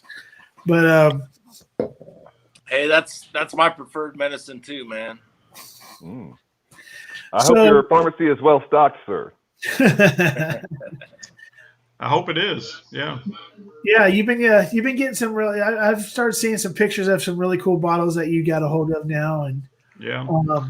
The other thing I've been killing a bunch of bottles this past week, though, man. I'm getting ready to put a picture out of a bottle kill. I mean, I probably got like 10 bottles we've killed this week. So, wow, massacre, huh? Sometimes they were all near the end, but yeah, trying to finish them off. So Prescription Bourbon did a before the Shelf Turds, before Black Bourbon Family, and everything else. He did a tournament of 16 bottles or 12, 13 bottles what was the premise of that one? It wasn't bottled in bond, right? Or It was bottle and bond. Yeah. Yeah. I did a bottle and bond tournament. I wound up with 14 bottles in it actually. So yeah. And then the winner, if you go watch, I don't want to spoil it for anybody, so I'm not going to ask him who the winner was. But go back, watch the videos. He walks you through everything. He also does some videos with his daughter, which are really fun to watch. Did you? I haven't seen every one of your videos, but you didn't do one with your wife, also, did you? Not yet. No, we're working on that, but we have not done one yet. So. Yeah, I just know that I've seen your daughter a few times, and I've watched a couple videos with you and your daughter, and so that's really cool. And then, so like I said, if you haven't seen Prescription Bourbon, you go check him out. Give him a subscribe, give him a like, and always make sure you hit that freaking bell so you know when he's got something going up. And so. See what else? Is there anything else like that you got in the works, or is anybody right now there, DMC? What I got in the works right now, I got my.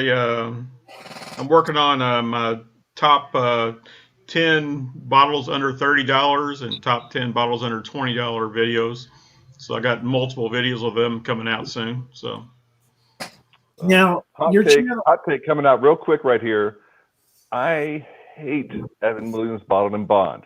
Sorry, that's just me. It is awful. It is awful.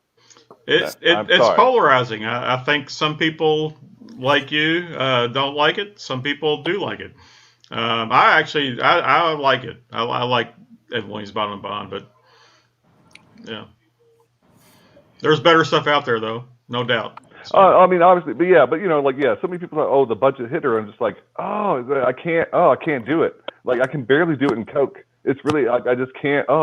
Like for me, it's just waxy Red Hots and peanut shells, and I just can't. It's bad. It's just bad to me. I can't do it. I can't do it. No, that's understandable. But yeah, it's a taste. I actually like the Evan Williams. I mean, even the regular black label, I cannot. I don't mind. I mean, I like it. But the bottle and bond, I think is a little step up from that for sure. So. Yeah. So right now there's somebody that's in the queue that he looks better than he ever has on any stream, and I'm glad to see that he decided to dress up for tonight. He's Ken from Scotch Down Under. You're looking good, Ken, if you can hear us.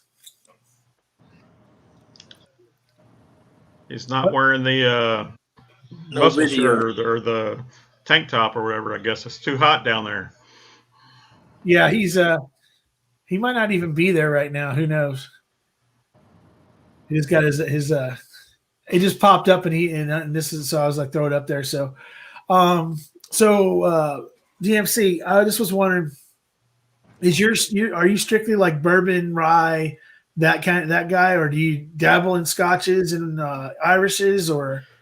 I've one of my most recent videos was an Irish whiskey video. So I did that with my daughter. We did an Irish whiskey tasting. I plan on doing a couple of Scotch videos coming out probably, it's probably at least 2 months out.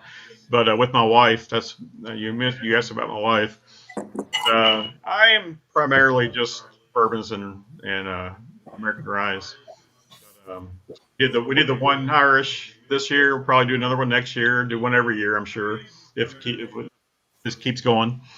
But do a couple Irish. I mean, a couple Scotches coming up also. But yeah, I'm definitely primarily really American whiskeys. All right. So, what's your if you were going to go ahead and tell somebody what would be the best freaking not say the best, but just pick a low price, really good starter bourbon. For me, I would tell them, because people already know this before I probably say it, but Wild Turkey 101, But at least depending on, I'd probably just maybe start them out with like Wild Turkey, just regular 80 at that 80 proof, just so they they don't burn themselves out, because some people get burned out really quick on a 101. But that would be my suggestion to somebody, or an Old Forester 1910. Oh no, I would go with Old Forester like 86 even, or Old Forester 100 first. I mean, really. I would agree on the Old Forester 100, absolutely. I honestly, I don't think I ever haven't drank anything for years that are under 90 proof. So all the 80 proof starters, your Jim Beams, your Old Forester, I haven't drank any of those in a long time. 90 proof is where I start, but yeah, Old Forester 100, good stuff. Big fan of something like Four Roses small batch. That'd be a good one. Mm-hmm. Really like the Michter's stuff also. So good starter whiskeys there. I mean, I like Makers as a starter, honestly. Like, it's really, like, a lot of people can really get into that, and it's a really, like, good entry. And then you can, like, do, like, the 46, which still isn't a high proof, but it gets them into, like, some other interesting flavors. And then you can go to, like, the 101 from there and, like, step it up really nicely through the Makers line. I like that. Yeah. So I'll go ahead and put this out to people in the chat and to you guys here. If you had to pick if you could only pick one bottle, and if you're only allowed to pick one bottle in bond to have on a cart, what would that bottle in bond be? Now, for me, the bottle in bond for me would be probably OGD bottled, OGD bonded. I think that across the board, it's right in the middle it's like a middle palate. It's something that if somebody else drinks off my cart, it's not going to piss me off. I'm not going to throw that Early Times bottled in bond out there because I can't get a hold of it anymore. Freaking stuff like that. But I'm really a big fan of Old Granddad bonded. What would be? Sorry, guys, I was on the phone. So, are you just talking what's available to us, or in general? It doesn't have to be just available to you, because it might be available to somebody else that you're giving the advice to. But for me, like I said, like Early Times bottled in bond would be would truthfully be the one I would do.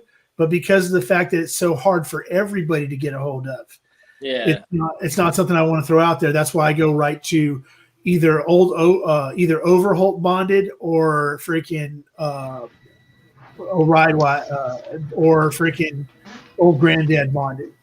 So for me, it would be so Early Times we don't see it all, but we can get Henry McKenna bottle and bond, no problem. So Henry McKenna 10-year bottle and bond. Now, does anybody want to ask freaking Mr. Whiskey Shits how much they pay in Utah for fucking Henry McKenna bottled and bond, and then get really, really pissed when he tells you? $45. I pay 40. Oh, okay. It's not on the shelf all the time, but I pay 40. I pay 35. Okay, I guess everybody get mad at all of them, because freaking anybody in California knows that you can't touch that shit for less than freaking 55 out here.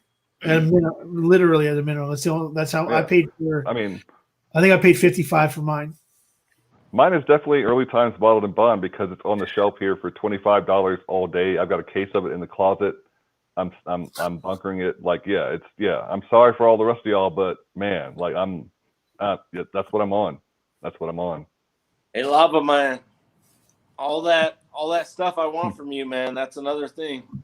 Yeah. Mm-hmm. Both of those, the Early Times bottle and bond and the Henry McKenna bottle and bond, absolutely. I've been stocking up on those. I've got multiple bottles of those stashed away, bunkered away.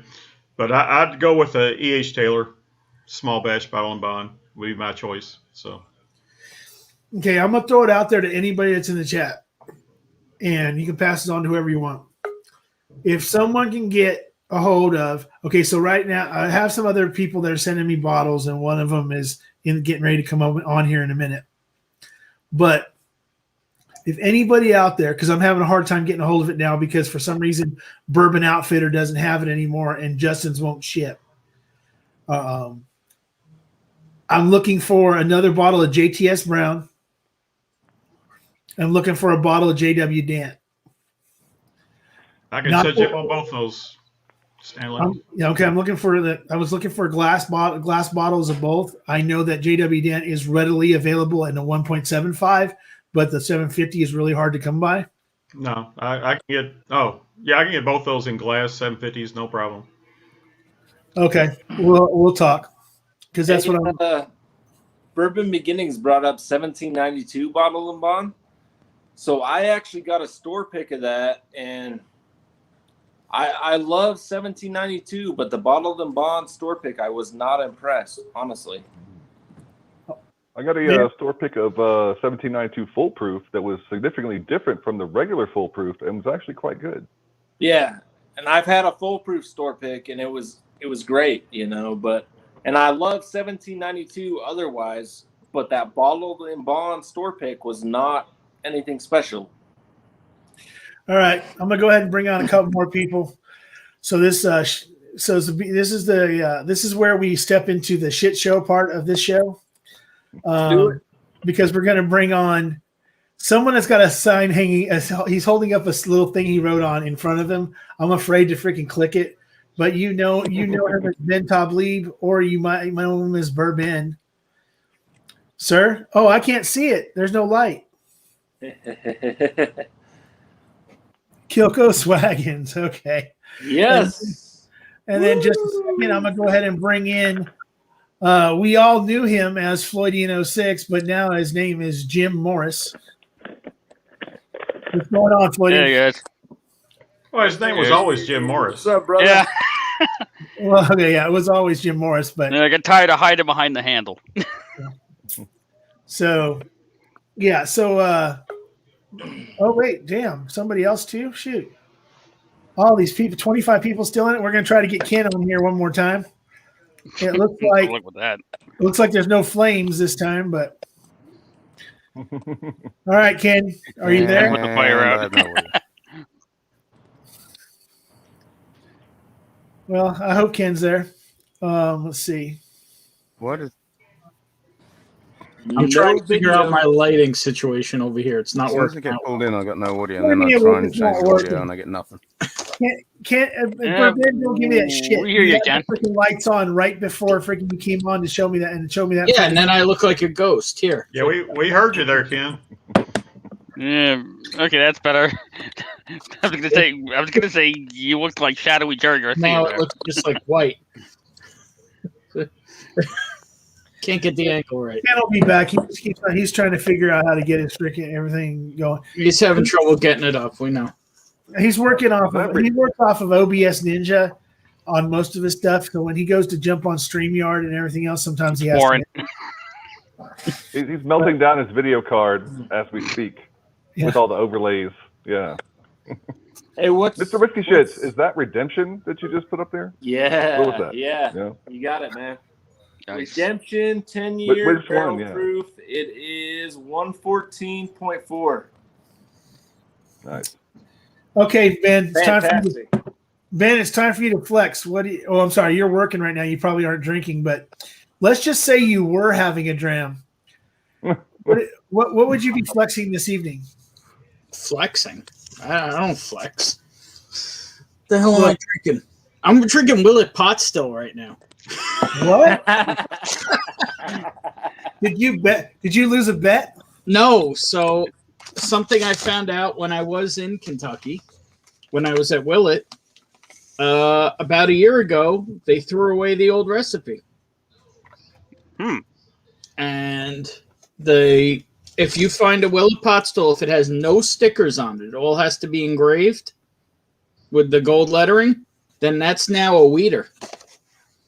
That is not the crappy ass pot still you all knew. If it's got any kind of sticker on it, if the UPC code's a sticker, anything's an actual sticker on there, leave it on the shelf. Thank So you it's good, for telling though? me that, because everyone has been hating on Willet Pot Still so hard, and I got a bottle, but it had no stickers on it. And I was like, this is not bad. Why does everybody hate this? Right. It's not great. I don't get it. It's not awful by any means. No. It's not the best thing ever, but it's not a drain pour like people say, I can't even get through this bottle. I was like, no, what? This is perfectly reasonable, decent whiskey. Right. I did not get that at all. The deal is they're not. Thank you. They're not publicizing it. They're not like doing a press release saying we knew our old recipe tasted like shit. They're just, as people come through the distillery, they're letting them know maybe you want to try out the pot still again. And I'm drinking it right here, and you can watch. I'm not going to throw up. Well, I'm not going to throw up. But that's like I said, that's what I was like. Yeah, I got a bottle, and I was like, why is there so much hate for this? It's not the worst thing ever. I've tasted much worse things. Why is there so much hate for this? Find yourself an old bottle of pot still with the stickers on it. You'll find out. I prefer not to. I think I'll stick with the new ones. Yeah, thank you. No, but my thing is that I've had people that have given me poured me some freaking Willet pot still, and I've looked at them and I said, "Are you just like, do you hate me?" And they're like, "Why?" I said, the answer is yes. But you hate because me. I've heard this stuff is like rancid horse piss, and freaking they're like, "Well, it's not great, but I didn't know what level of whiskey you wanted to drink and some of that." I said, "Well, we met because of Instagram or we met because of YouTube, so you know that I've never said anything about Willet pot still. I own one Willet and it's a fucking green top, and I'm stretching it out as long as I can because I'm only going to buy one bottle of it because I like it, but not enough to go spend another $70 on another one. But the thing was, like I said, now that you said that, and then I've tasted it and I'm like, okay, yeah, so I agree, rancid horse piss. But now that you've told me that, then, and truthfully, it's not an expensive bottle at all. Nope. Then when I see something like that, I will go ahead and grab one and give it a shot. Because if you're not sure, send me a picture or something. You got my info. I'll let you know if it's the right one. Right. Okay.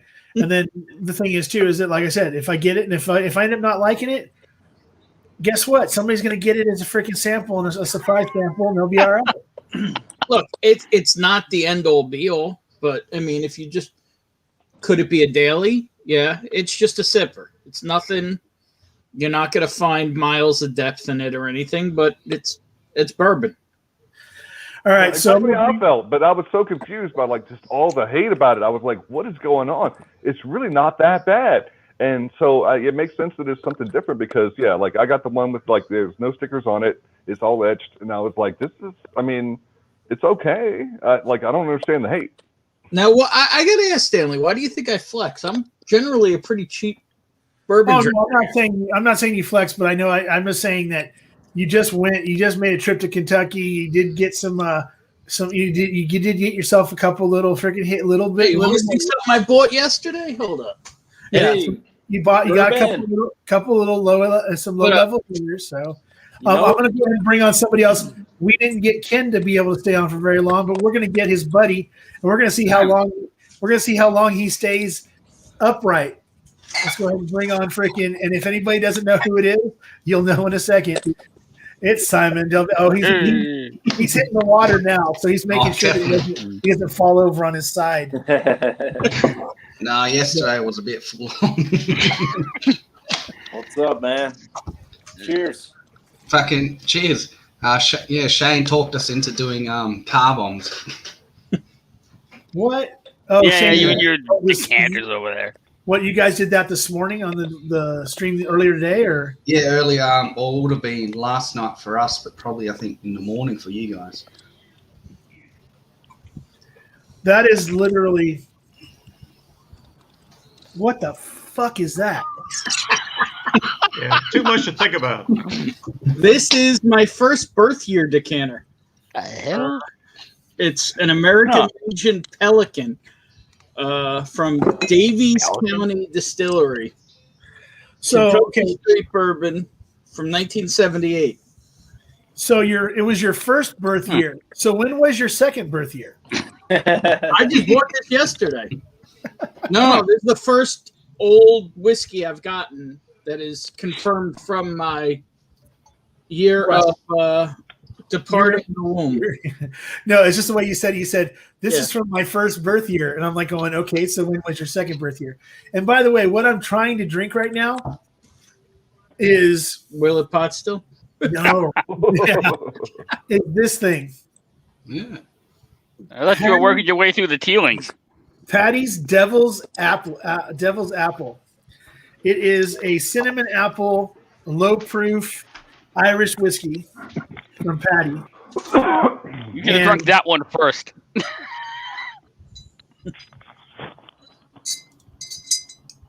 It literally tastes like freaking cereal, like a cinnamon. It tastes like Apple Jacks with a little bit of a freaking, like if you went ahead and ate Apple Jacks with freaking rubbing alcohol.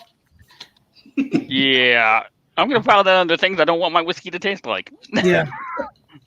Hey, what was that, Bourbon? That was a double rye finished in Macvin, Macvin. You hear that one that I said earlier that I'm gonna try and get this weekend? I didn't hear what it was. I heard there was something. So heard a rendezvous rye finished in a Robert Mondave Fum Blanc barrel for 1 year. Damn. That sounds sick. Mr. Risky Shits, just for future reference, it's Fume Blanc, just so you know. Fume Blanc barrel. I actually for 1 found year. this on a shelf yesterday. I couldn't leave it there. An old Russell Wow. Single barrel. Ooh. Oh, there you go. That's nice. It was I miss $50. those I couldn't leave it there. All right. So since I did finish my Does anybody know how to read the laser codes on these? no, you actually have to go online to freaking be able to read those fucking things. Yeah, I think Rare Bird 101 has a page that tells all that. I will be right back. Okay, Jim. Oh, Jim's got a piss. Hey, Lava Man, send me some. Yeah, dude, it's on the shelf, dude. Seriously, $25 a bottle. It's on the shelf over here. I got a Early case in the closet times for and real. what else? Yeah, $22 here, Lava Man. yeah, no, yeah. And I live in Denver, like in the middle of Denver, so yeah, we got that little extra tax. But yeah, it's still like a great deal for bourbon. Yeah. I mean, come on, a liter bottle. Come on, yeah. Yeah. It's ridiculous. I buy one or two every time I go out, and I keep thinking it's going to every disappear time. someday. Yeah. So, It's going to, I mean, yeah, I mean, it's going to at least change because, I mean, they sold it to Sazerac, so the juice at least will be different. Something's going to change. I don't know. Yeah. right. Hey, hit up my email, man. Hit me up. Yeah, I'm the same. Yeah, on email, on Gmail. So hit me up. Yeah. What's your email? The same as on the screen. Yeah. Lavaman@gmail. Yep. And Twitter. Yeah. Okay. It's also Lava Man. He's also Lava Man on MySpace and Lava Man on freaking AOL. Yeah. So, so since I GeoCities. finally Hit me finished up. my- Lava Man at GeoCities. I'm on there all day. GeoCity. What year is it again? So since I finally finished my dinner, I'm gonna go ahead and have my dessert, a little bit of Bailey's. I haven't had any Bailey's in a while. I'm trying to decide my last pour. It's either going to be this, which is the Powers John's Lane in the old packaging. The new packaging is garbage. Or it's going to be this guy behind me, which is the Writer's Tears 2019 Cask Strength. That's The Writer's Tears cast strength, is that finished? I don't believe it's finished. It's just cask strength in the big old box. I've got a Writer's Tears single barrel masala cask. They're pretty good. Yeah, that's what I'm talking I about. don't think I've seen that one. Here. There's Yeah, a it's, masala. There's a They only release masala. like 2,000 bottles, I think, of it at a time. Yeah, the only Writer's Tears I've seen here are the regular Writer's Tears, the double oak, which I haven't tried, the cognac cask, which I've literally seen one bottle of, and it's the one that I own, and the cask strength. Yeah. So let's see. So yeah, James Morgan, thank you for joining, sir. Bourbon Beginnings, Ruben, good to see you. See if anybody else jump in. I'm surprised that Shane Long hasn't showed up somehow. He seems to always show up and give me shit. But it is late, and he does have an actual job. If you want to call working for working with NASA a real job. So we all know space is fake and the world is flat and it's just a conspiracy. I mean, come on. Can we not all agree? Yeah. Can we not all agree? Yeah. I saw a meme today that said, the world is neither round nor flat. It's fucked. Always that. Yeah. It's late. It's late. It's 10:30 where you are. Come on. Well, no, I'm not. I know where I'm at. It's freaking only 10:30. Me and Ben is 1:30. Yeah, it is. Yeah, but you're trying to figure out this laser code now. Yeah, so Bourbon is the East Coast freaking Ken from Scotch Down Under. Because he's always not that cool. What am I, chopped liver over here? No, but he's always up at the crazy hours and stuff like that. Yeah, I'll give you that. With his job, and when he's on call all the time, so he's up late a lot. He's been on a few of my lives and a few of the other West Coast lives. So, and then but like I worked a lot of years to stop being on call. Yeah. And then I've been called 24/7 for the last 19 years. Ooh, jeez. Yeah. That's rough. So I appreciate the fact that Jim, you're here. I appreciate DMC still here. I know what time it is where you guys are at. I appreciate that Bourbon's here. That his name's Bourbon in the chat, but he's Ben, Mr. Tablib. I don't care what you call me. Yeah, he's. I know. But Simon is here from yesterday or tomorrow. I don't know. Yeah, he's time travel. From the future. Yeah. I think it's tomorrow. It's and I appreciate it. Yeah, I appreciate Simon and Ken and Q Ball and any what you call it. I'm trying to think the Norwegian guy. I can't remember. Pilgrim. Yeah, Whiskey Pilgrim. I appreciate those guys when I go on the streams and at 4:30 in the morning my time. That they're pretty far from each other too, and they're always on each other's streams. And Shane Long's jumping on, and freaking Swami jumps on, and stuff like that with Ken and stuff like that. So yeah, I appreciate everybody from everywhere, but I understand that Jim has a job he has to go to at some point. Don't in time. remind me. DMC has a job he has to go to. Also, Ben is at work right now, therefore he is not drinking anything. Yeah. So, I'm gonna have to start looking for a job soon. Actually, yeah, that's the thing. It happens. Yeah. Well, I hope the process of getting a job is just so annoying. Like, here, upload your resume. Now fill out your entire resume in this web form after you just uploaded your resume. I'm like, really? I literally just did that today. It said they sent me to a website to fill out an application and put it and upload my resume. I was like, okay, cool. The very first thing it says is, do you want to proceed or do you want to upload your resume? And so I'm like, okay, cool. So I upload my resume. Then it goes into the actual application, which is my resume all over again. And then I have to find out that it was uploaded wrong, and I have to cut and paste everything to put it in the right spots. And then afterwards, I have to go through this freaking 20 fucking questionnaire that is literally answered by my fucking resume. Yeah. Okay. Yeah. Wait, didn't you accept the job? Why are you still messing around? Okay, so here's the deal. If there's one thing that Bobby Bourbon Battalion and other people have taught me, and my mentor, which is an ex freaking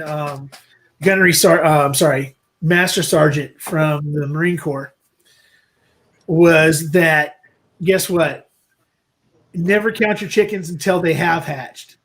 And even though that I've accepted a job, they're going through the background check, and I got to get some things straightened out with that, because I don't have my transcripts on me, and the college I went to is no longer. So therefore, I have to seek out the friggin' transcripts. But I just Mike Stahl helped me out with finding a place that I can get it, because he went to the school about a year before I did.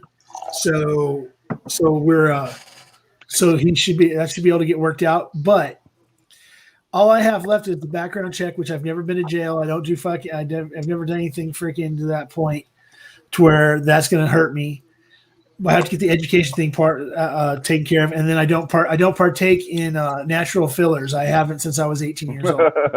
Now in California, they can't test. For Even if you did, I got you. Even if you did, I got you. Don't worry about it. Yeah. So, but when you do a urinalysis, going to the job, they do test for freaking if that. But I got you. But I got you. That day, yeah. But I got you. I got you. Okay. Trust me. Don't worry about it. Hey, Swami. Bourbon is definitely the farter. What? What happened?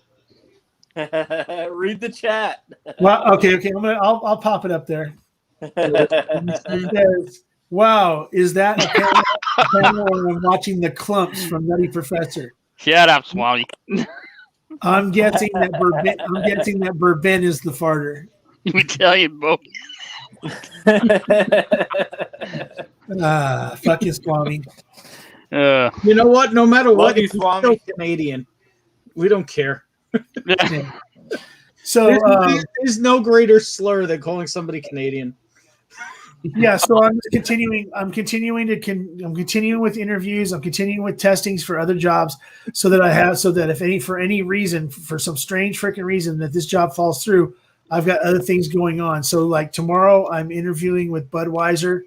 I'm sorry, with Anheuser-Busch, because they do more than Budweiser. InBev. AP InBev, yeah, they're a multinational company, yeah, massive.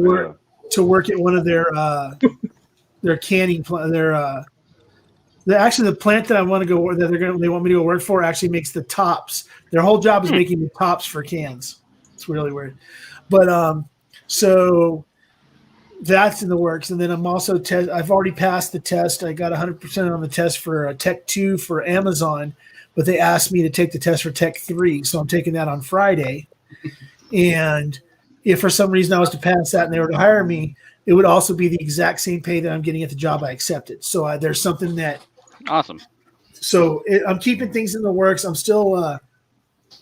I was just contacting. One thing I will point out is that if your base salary at Amazon is the same as another job, your total compensation is likely to be much higher. They pay people primarily in like stock options and things like that for a lot of their roles. Like it's like seriously though, like I mean they really do like they. The higher you get up, the more it is like less like an actual salary than it is like, you know, other stuff. So you might look at that whole total compensation package just to evaluate and see what's going on. Right. I worked for Intel for a couple of years before they shut down the plant because I opened a new plant. Then I worked for Intel as working on their plasma etching machines before in Colorado Springs at the Fab 23 there. And then they had the tech bubble burst. And that plant was the first one to be shut. It was the first one to be cut back and then shut down eventually. So I was voluntarily separated from Intel at the time. So I know how that works. I was only making $14 an hour, but I was making $95,000 a year plus stock options. So freaking because of the way the schedule worked and the way that they worked everything. So yeah, I know how that whole thing works. That's what I'm saying. I'm keeping my options open, but. Had I not accepted this job, I went ahead and accepted their offer, they would have just moved on, and I wouldn't even have a chance now. So, because it was the job at the top of my list. When I went through all the interviews, it became the job at the top of my list. I said, okay, they're offering me a job. This is the one I wanted, so therefore I'm going to go ahead and accept it. Then we move on, and I keep everything going on in the background because what's the worst thing that happens? I get the job. I decide not to take the job at one of the other places that might offer me something, but refusing the job doesn't mean that job's not open in the future, and I've already gone through the process. So the process becomes shorter, especially Amazon. They hold your the testing and stuff up to 2 years or something like that. But you can but if you refuse something, you can come back at 6 months and be right where you were at that point in time. So it's not like I'm just leaving my options open just in case. And then I just got contacted today by Mission Foods and I can't remember who else it was asking me to put in an application because they wanted me to try to go to work for them. Nordstrom's. their freaking distribution warehouse. But Nordstrom, I don't really want to go to a closed distribution place because I definitely become a number, and those guys are laying off all the time. But Mission Foods, I mean, come on, that's a freaking one of the largest food companies in freaking, especially on the West Coast. So it's like, okay. And then I've been talking with some mechanics from Nissan Foods. They've got some openings coming up too, so it's not like I don't have other places I can go. But I really, really want this one job. It's the compensation package is cool, but it's also they tell you that it's a quarterly bonuses and quarterly bonuses, and if there's not a quarterly bonus, there's always a Christmas bonus. They have never gone a year without a Christmas bonus, so there's something else there on the back end. So, but that's another conversation. We're talking about other shit. We can get. I'm tired of talking about me all the fucking time. Surprise. All right, well, first off, Stanley, best of luck to you. Congrats. Yeah, I'm looking forward. Oh, sorry. Good, Jim. I was going to say, second off, the only Amazon story I have is that the last job I worked at, which was in the mailroom at a law firm. I didn't work for the law firm. I worked for an outsourcer that they brought in to run their mailroom and document services. And this was towards the end when I was the evening manager for the mailroom. So much fun managing people. And we had a mail clerk who left to go work for Amazon because she wanted a raise. And if you have any experience in that industry, that outsourcing industry, the margins are like this. They squeeze every penny they can. I see Lava-Man shaking his head. He knows what I'm talking about. And she wanted more money. We wouldn't give her to her. So she left and went to Amazon to get paid more. She came back 6 months later, and she was making more than I was because she came back from Amazon, and my manager was able to go to bed with her and get her what she wanted. This is what I can prove I have been paid. You can't pay me less than this. Yeah, exactly. What are you talking about? Like somebody else willing to do it. What are you missing out on? Come on, pay me that. And I didn't blame her for that. I can't say it didn't grate on me because I had been there for 3 times as long as she had, and I was making $2 less than she was, and I was her manager. But more power to her. Yeah. No, I mean that whole old school boomer idea of going to a company and working for 30 years and retiring with a pension. Gone. That's dead. Like you can't even get a raise anymore. You have to move on to move up. Like that's a fundamental aspect of the job economy today. It's sad, but it's true. Well, my biggest problem is that I live in California, and it sounds really bad to say this. Now Ben is the same. I mean, I wouldn't be surprised that Ben being in New York being the same. He's not in New York City, so it might not be the same exact situation. But New York State is as close to California as you'll get it from anywhere. Yeah. Remember, I'm east of New York City. Yeah, so we're pretty bad. So the thing is that I'm making. I mean, I know people that are making freaking like $25, $26 an hour that are literally living paycheck to paycheck as single people because it's costing $1,700 a month to rent a fucking studio or rent. I got lucky when I got into my condo, renting the condo, that I got 1,100 square feet, 2-bedroom for $1,400. But it was the cheapest thing at the time.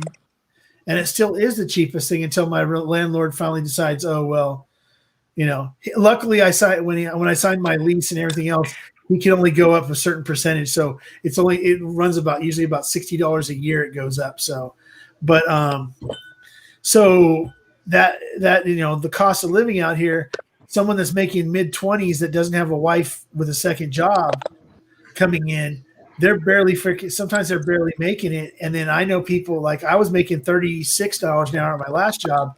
And yeah, it allowed me to buy some bottles. It allowed me to go do a few things. But at the same time, I didn't really get to save a whole lot of money because it all went to freaking living in California. Now, I know people that are making $22 an hour that live in fucking Iowa that are living in a freaking 3 or 4 bedroom house and their car, they got the same exact car as I do, or even a better car, like a truck and shit. They're paying way less than I am. They put even less down for down payment, but because of where they live, the prices of the vehicles are a little bit cheaper. Freaking a lot of the stuff that goes around them is so much cheaper. But do I want to live in Iowa? I don't fucking know. Probably not. I mean, well, the thing is, the gap is closing. That's the thing. Like, it's getting much more equivalent in a lot of places that you wouldn't consider living before. They're opening up in ways that like they might not have considered before. I mean, the internet is a great equalizer, and distribution is quick. Shipping is quick, so you can get a lot of things in a lot of places where your choice of where to live isn't so much defined by what's going on around you as much as it used to be. And I think that the trend is going to continue, but I don't know. I think it's I don't know if that's necessarily a bad thing on the whole. Hey, are you guys keeping up with chat? Because Swami is roasting all of us right now. Whatever. Yeah, I'm sort of trying to figure out what the fuck this goofball's freaking. All I got to do is hold up a mirror, and all of his arguments are over. Damn. Yeah, I was gonna say. So I know people who try to live in big houses here and stuff, and they're making 6 figures plus and living paycheck to paycheck. Yeah. Yeah, I mean, it's not that much better here in Massachusetts. Mass is bad too. Emily was talking about California. It's the same here. Like, when I was working for that law firm, at that law firm, they were in Boston. Did I live in Boston? Hell no. Because once you got within the Route 128 belt, which is between 15 and 20 miles from Boston, depending on where you were, the rents went sky high. It's unaffordable unless you got 2 people living together with an income. And even then, it's iffy. Yeah.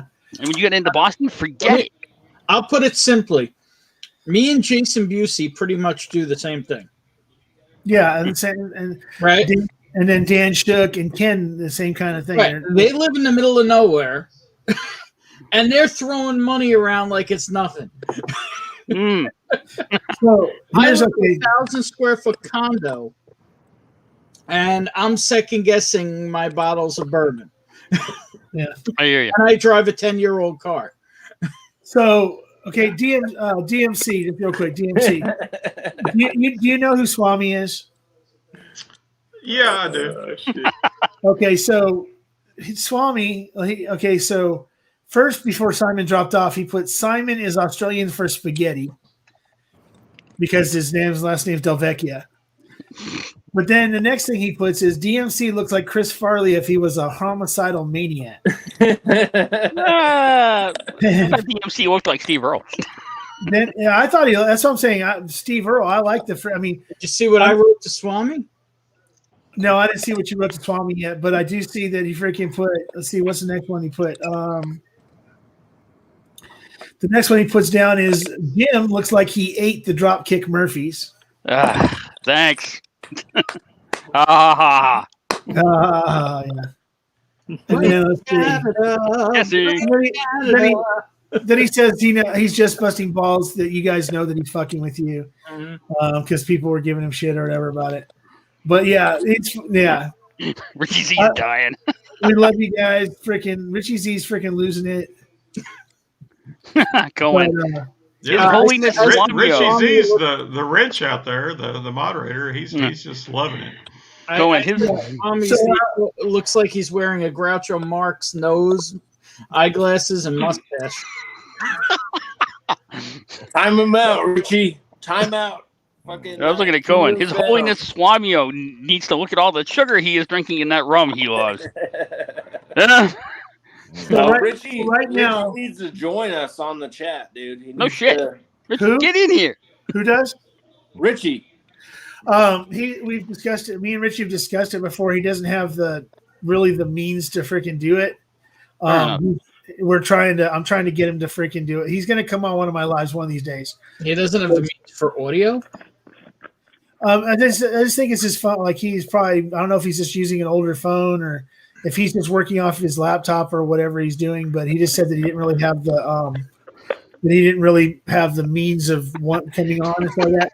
Because I think the thing is that he knows how much I'm a freaking fan of Death Angel and how he looks like the freaking one of the guitarists from Death Angel, and so I like to give him shit about it. But oh no, we got 2 Canadians in the chat. We're in fucking trouble. Ben Demon Hunter's here too. Richie. So what's funny is with their square heads and their square heads and flappy eyes. So here's the thing, right? Have we not put up a wall against Canada yet? Yeah, really. Yeah, the problem is if we do that, it keeps Donald Rance out. We like Donald Rance. There's 4 wrenches. There's 4 wrenches in the chat, and 2 of them are on the screen with me right now. Cohen and Richie are in the chat. Adam's the one he's the wrench that pointed out that freaking we were being roasted, and Bourbon is the other wrench who's talking shit to the roaster. So I'm thinking, and then Cohen is the one that's like kind of like intermediary. He's talking a little smack, but not. And then freaking Richie's losing his freaking mind. So I'm thinking that pretty much Swami he's got the floor and nobody's gonna stop him. I'm laughing at Ben Demon Hunter. I'll time him out. I'll time him out right now. I don't care. No, we don't want to do that. Give him a wrench. Give him a wrench. Oh, fucking. So, I wouldn't do that. So Swami says, this is in retaliation to, I guess, to Bourbon. Square heads are still better than diabetes. Well, he's in timeout.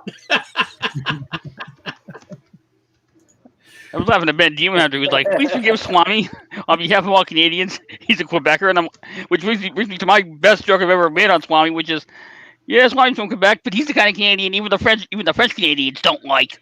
Well, here's the thing too, right? So what people don't realize is that Swami's roasting us in the chat, but every time he roasts somebody, he secretly says to himself, "Sorry." because nobody freaking Canadians can't be freaking they can't be really mean. They always got to throw that fucking. Well, now if he wants to say anything, he's got to come on the live. Yeah, a Canadian can look you straight in the face and say you're a piece of shit, but he finishes the sentence with "sorry." Sorry. Hey, Swami, if you had any balls, you join the chat. It doesn't sting. It doesn't sting as much. What are you talking about? Yeah, what are you talking about? He can't say anything. Me and Whiskey Shits both timed him out. Oh, bird. So the only way he's going to come on, and this is for Lava Man. All right. He's got to come on. He's got to come on live with us. Okay, so what I'm going to do is I only want to drink one of the Teelings because I kind of want to say I kind of want to savor the rest of them instead of just pounding them down like I have been. So I'm going to try this Jameson 18 Bow Street real quick, and then I'll move on to the Red Breast. And I'll probably go grab another beer because this Smith mix is really fucking good. Which Red Breast do you have? What's that? Which Red Breast do you have? I have a standard 12, which is actually in a cast strength. Just a regular 12-year cast strength. I got the 12. I got the 12-year, and I drank I'm almost about halfway through it, and then somebody told me, "Well, you're not drinking. You're not drinking good freaking shit until you're drinking at least the 12 cast strength." Really? So I was like, okay. So I went and bought a 12 cast strength, and it's not that it's not bad, and it's still good, but it's just like. I kind of get tired of people telling me because I do tend to I sometimes like lower proofs when it comes to certain whiskeys. Like I can drink Elijah Craig 94 all fucking day long. I fucking daily drinker, dude. I love that shit. I can drink regular old straight 80 proof Wild Turkey rye all fucking day long, or a 101 all day long. It's like water. Right, and then a 93 or an 86 fucking Old Forester, or a fucking even a 100 Old Forester, anything like around a 100 between 80 and 100, I can drink those all day long, and I love the taste of them and stuff. I don't think necessarily that because it has proof that it tastes any better. Some of these things, I personally don't think that Stag Junior tastes so fucking awesome at fucking 65 fucking percent. It's okay, it's good, but it's not something that like I'm not drinking it on the daily, even if I get it at fucking retail. Exactly. And, why? Pussy. One of those things that grinds my gears. If you like high proof stuff, that's fine. I got no problem with that. I don't mind high proof stuff. But there's low proof stuff that's excellent if you're willing to try it. Don't discount it just because, it's 43%. Hey. Come on. Everybody on live. So what's a surprising bottle lately that you bought that you were actually like pleasantly surprised with? For me, I'll go ahead and start it out. Wheel Horse Bourbon, Wheel Horse 101. It's not a turkey killer. But it's as close as I've tasted to a turkey killer. And the Wheel Horse 101 Rye is also, because, I've said it 100 times before, Turkey 101 Rye is my favorite. I also love Rare Breed Rye, but I really like the 101 Proof Point. But the 101 Wheel Horse Rye is actually really, really good, but it's still not. Everybody tries to say it's a turkey killer. It's just, for me, it's just not there. It's right. I give it a good, right below it, 5% below or whatever, but it's really close. And if I don't have turkey, that's a really great substitute. But that's the Wheel Horses. I don't know where they came. They came out of nowhere, and they're both fucking great freaking whiskeys that surprise the shit out of me. All right, Lava Man. Mine was probably Cooper's Craft. I mean, at $35 a bottle, when I got a hold of it, I was like, what? Like, this is, it could easily fetch $50, no problem. It's Brown Foreman, it's I think what they're intending to replace Early Times since they sold that off. But, man, that Chiseled and Charred, really, really good. Hitting way above its price point, in my opinion, for sure. Floydian. Come back to me. I'm still thinking about it. All right. Mine's easy. Willet Pot Still. And damn you, Lava Man. I've never tasted peanuts in frickin' Evan Williams bottled and bond before. Not bad, bro. But it's all waxy Red Hots and peanut shells, bro. That's all it is. That's what it is. I'm not getting waxy Red Hots, but I'm definitely getting peanuts. Yeah, that's not bad. So Floydian, did you actually come up with the bottle? Yeah, actually, I just was thinking about it, and the Jim Beam Rye, the regular Green Label pre-prohibition rye. Now, I bought that on a whim because I started and it was cheap, and I'm like, let's give it a try. And I had the old tub before I had that, and I'm like, okay, this is another Beam product. Eye roll, great. And, it's got that Beam note, that nutty, Beam note, but for what it is, for the price point it is at, it's actually pretty good.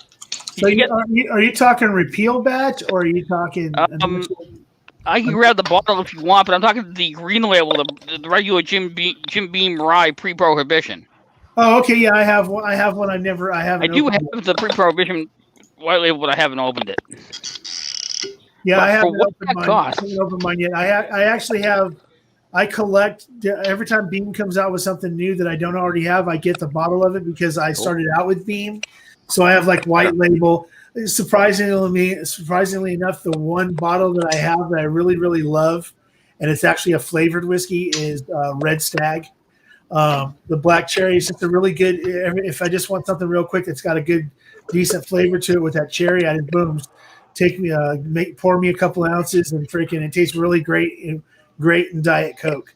But I got repeal batch, double black, double oat, all that. I've got basically, and then I've got red wheat, triticale, and I can't remember. I have some of the other special Jim Beams and stuff like that. But I'm trying to get the whole gambit because I'm a Beam. I started out as a Beam freaking fanboy.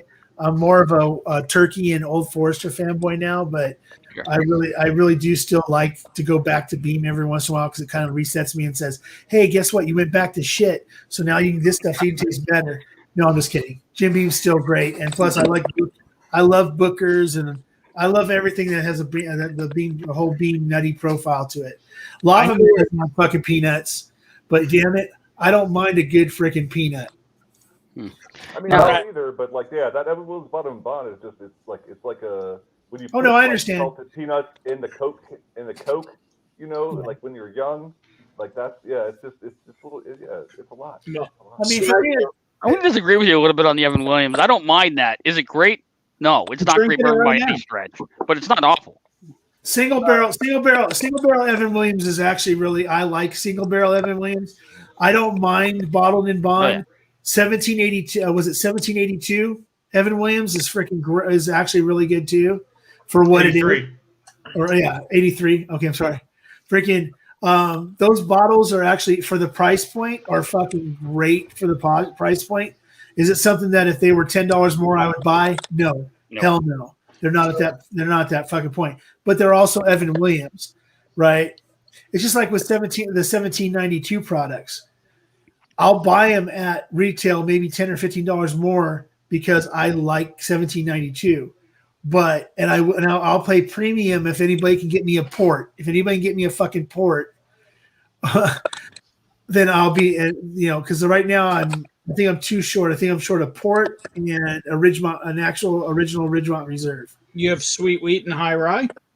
Oh, and I don't have high rye. Thank you for reminding me of 12 that. All years. right, you got high rye. We'll talk once you're good to go. I got 12-year. I got 12-year bottled in bond, foolproof. What else do I have? See, Bourbon, this is why everybody Small calls you batch. out, because I have you can get everything, access to but these. I don't have high rye. I don't have port finish. I don't have original Ridgemont Reserve, and I don't have 25-year. Yeah, I don't have any of those. I have high rye, sweet wheat, 12-year, bottled and bond, single barrel, all those.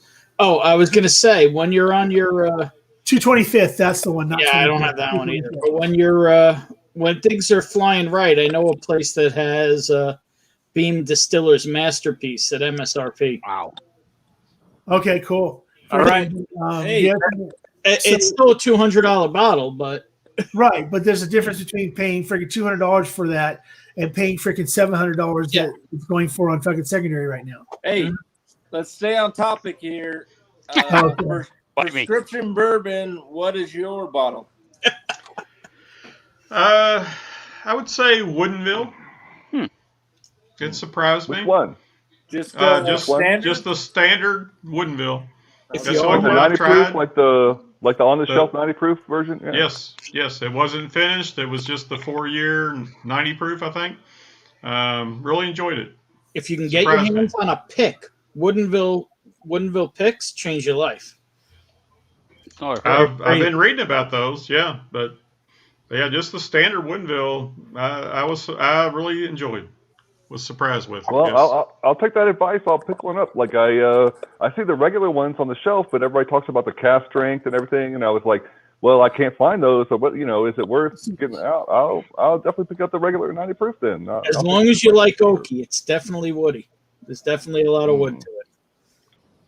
Well, I mean, Yeah, I found Woodville you know, Double Oak Ed loves like actually wood. a little bit weak. So I don't know. I think that's probably You find what week there, Lava Man?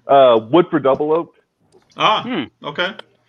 I agree with that. I don't think it's as oaky as most people tend to say it is. I found it really sweet. I found it really easy to drink. I'm not saying there's anything bad about it, but I was like, double oaked. I was like, where's that oak at? I wasn't finding it. So it's the same deal with that with Woodford Double Oaked and 1910. They're toasted barrels. They're finished in toasted barrels. That's all it is. They're not truly double oaked. Right. Wait, hold on a second though. There's no way you can compare fucking Woodford Double Oak to fucking Old Forester 1910. The process you can compare. Okay. I'm just saying because 1910 is the shit.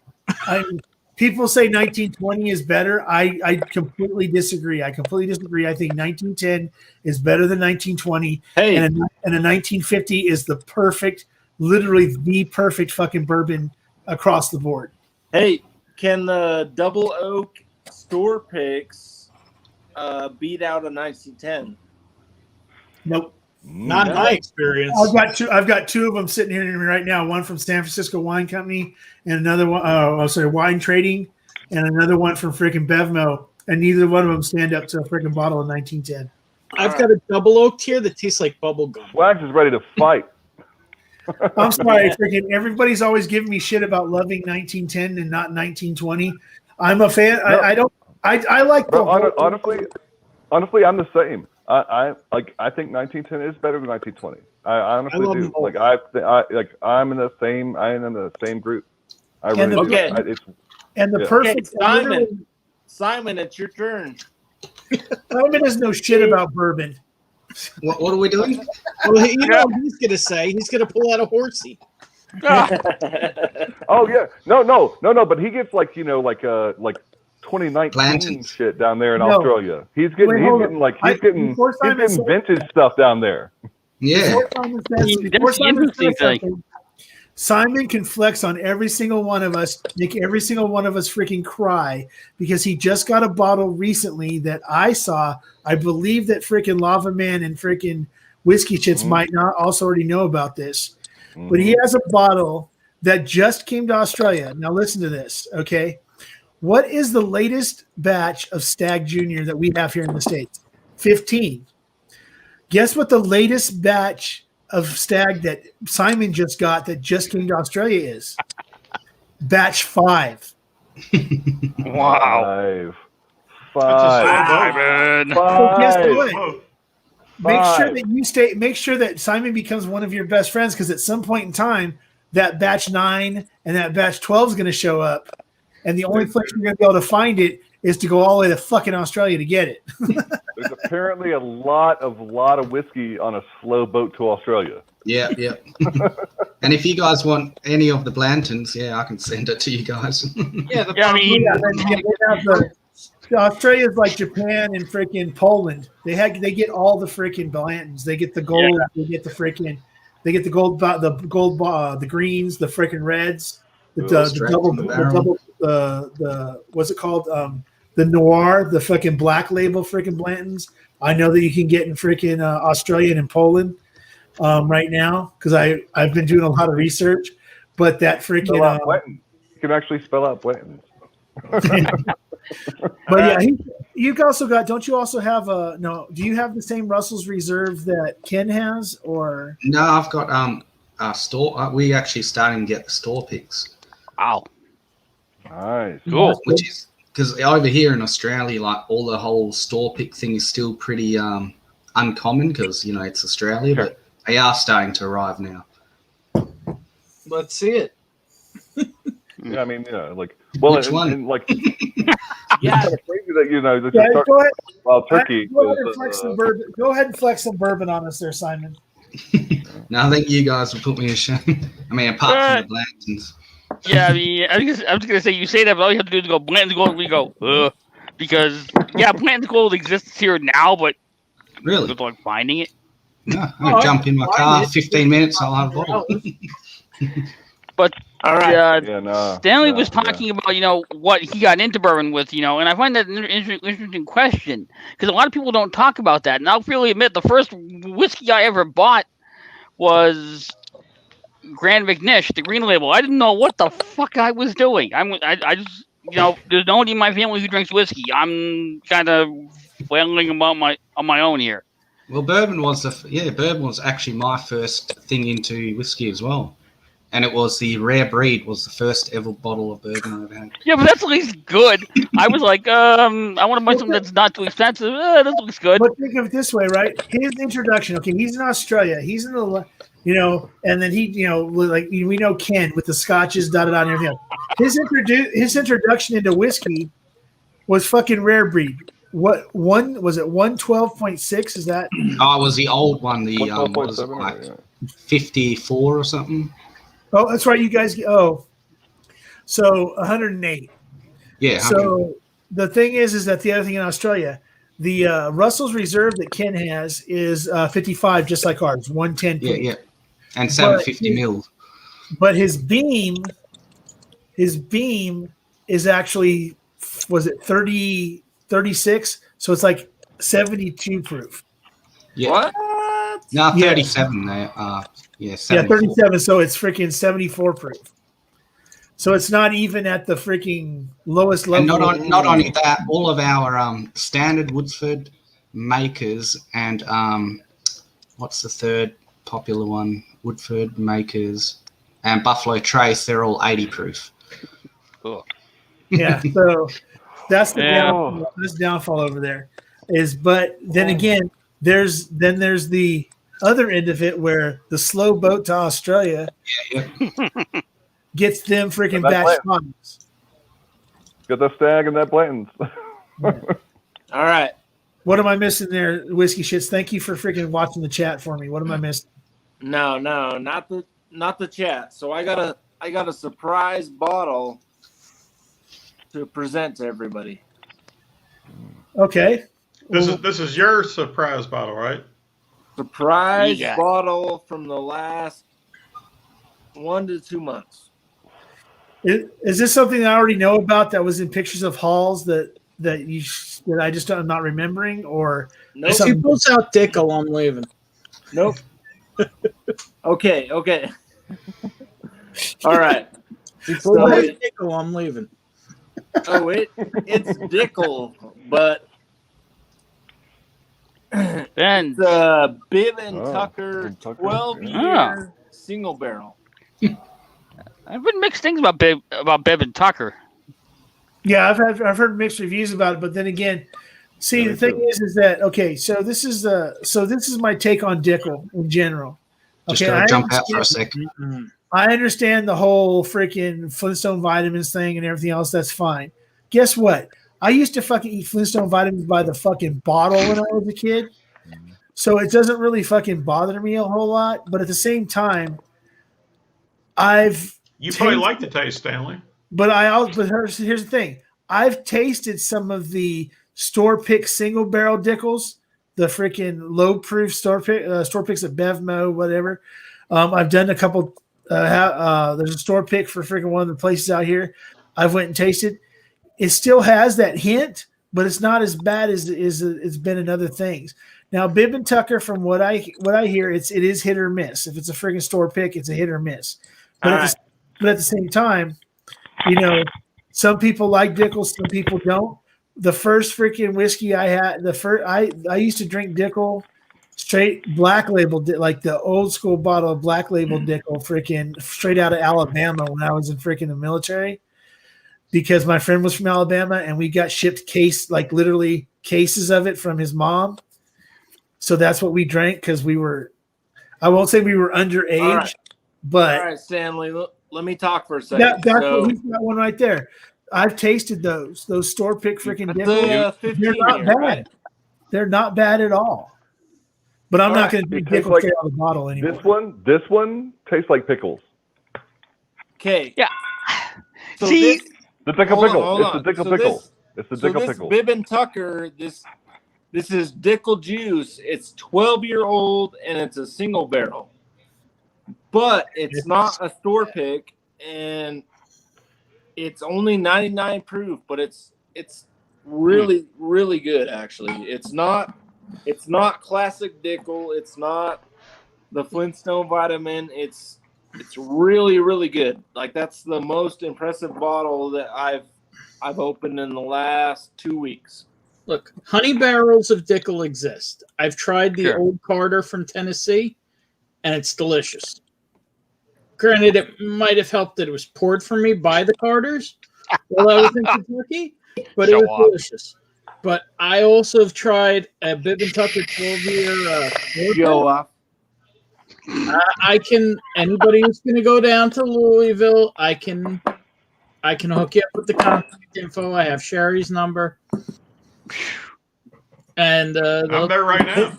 Yeah, Sherry's number. Yeah, but you got to be willing to see people, man. I was there. That's true. That's true. Stanley, is that the 12 or the cask strength? It's the cask strength. I'm gonna go ahead and give it a shot. I'm gonna go ahead and give it a shot. But a place here had a Bibb and Tucker 12-year store pick, and I took one sip, and I was like, nope. Okay, so I have an American. I have an Old Carter American sitting over in my closet over there. That is freaking the Dickel one. And you know what? Guess what?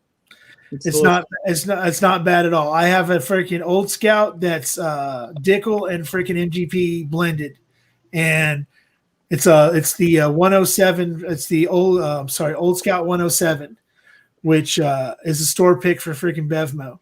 And you know what? Guess what? It's not. I don't taste any Flintstone vitamins. It's good. You know, everything's subject to what people like. If you don't like Dickel, you don't like fucking Dickel. I make fun of Dickel all the time because, yes, if you hand me a bottle of fucking George fucking regular ass everyday George fucking Dickel or George Dickel rye, I'm gonna hand it right back to you and say, no, thank you. Do you have Maker's Mark? And I dislike Maker's Mark. So I'd rather drink something I don't like than something that's this plain Dickel. But a lot of the blends and shit. So go ahead, Ben. You got something to say. Dickel rye, buy and drink all day long. Dickel rye is MGP. Yeah. So Lava Man, you were saying that it says right on it, distilled in Indiana. You got pickles off of Dickel. When you say pickles, are you talking like the dill note that you get off of rye, or are you talking like that sweet pickle note? Like the dill note you get off of rye, but very strong in this 9-year store pick. It was very strange. That was I haven't gone back to that was like the initial pour, but I haven't gone back to it. But that was immediately I was just like, oh my god, this is pickles, man. This is pickles all day. It was weird. Interesting. Because everything I hear from Dickel is Flintstones, and when I hear Flintstones vitamins and whiskey, I go, no. Okay, so while fucking Jim gets done with his freaking throwing fucking his headphones, Tim Evans, thank you for joining. And Tim Evans says right here, this is what Jason said earlier tonight, and this is what I kind of believe the same thing. I have had Dickel picks at 90, which is I believe what Lava Man's is that right? I think it's at 90 or somewhere around 90, right? Mine's just over 100. It's like 100. Okay. 106, 107, something like that. Yeah. So the Dickel picks that are over 100, the 15-year that they just came out, you got to make sure you see what the proof is, because everybody that's tasted one that's been under 100 proof has said it tastes like freaking dog shit. Everybody that said it's freaking anything over 100 proof, and they vary because obviously they're freaking single barrel 15-year store picks that are 15-year picks, that anything over 100 has been freaking glorious. But you got to think, where did that 15-year juice come from? Ben, you want to tell me? Where did it come from? It came from Kilco's Wagon. Clearly. It came from Kilco's And here, Swagons. Here, Stanley has struck on something that is a key difference. A key difference between the whiskey industry here in the U.S. and overseas. Over here, there is zero transparency. You have to dig for it to find it. Overseas, Scotch, it's hit or miss. But I know that live stream on Monday with the guy from Glendalough, he told us everything we wanted to know. Mm-hmm. Over here, you have to scratch and claw for transparency. They don't want you to know fucking anything. It's annoying. Right. Come on, just fucking be honest. Oh, yeah. But, in Europe, they pull it out. They just pull it out and put it on the table. They're just like, except for Scotch. What you going to do? You got the Scotch Whiskey you can't do what we do. You can't do what we do. Here's what we're doing. You can't do this. Come on. Well, here's the thing about freaking Scotch and Irish. I know for Scotch for sure, but Irish is also really good about too. Is that in Scotch they have what's called so you have for bourbon you have a mash bill. Okay, now the mash bill is the only thing that is required by law to be by the laws to be revealed. Is that what the mash bill is that you have? The process you go through does not have to be documented at every single step. Now, when it comes to Scotch, every single step from when the grain is from where it comes in and it gets peated or whatever the situation is, every single step is documented. And they go by what's called a bond. Yeah, they go by what's called a book. It's not a mash bill, it's a book. And every single process from the grain being brought into the manifest of the grain being brought back in, the manifest of the peat, every single detail is laid out and it's put into this book for every single batch. So you can go to anywhere, any distillery in Scotland and look up a batch, and you can look up every single detail from the day that it started till the day it was bottled. And you could find out exactly the entire process, the temperatures, the freaking what the freaking tail, what the tail, that how much of the tail was taken off, how much of the head was taken off, every single detail of it, because by law they have to do this. So that it's 100% transparency when it comes to Scotch. Irish, it's freaking how do you say it? It's a crapshoot of whether or not they're 100% freaking open about it. Middleton tends to be, but at the same time, there's a lot of these new distilleries that source to the States, like for this Hellcat Maggie, that you know everything that happened to it while it was in freaking Ireland, but once it left Ireland, nobody knows what the fuck happened to it. And so there's that doesn't happen with Scotch, because once it leaves, like say Alexander Murray bottles it, they bottle it in Scotland and send the bottles over. If a Scotch is sent over to say Rex and those guys down in Texas, right?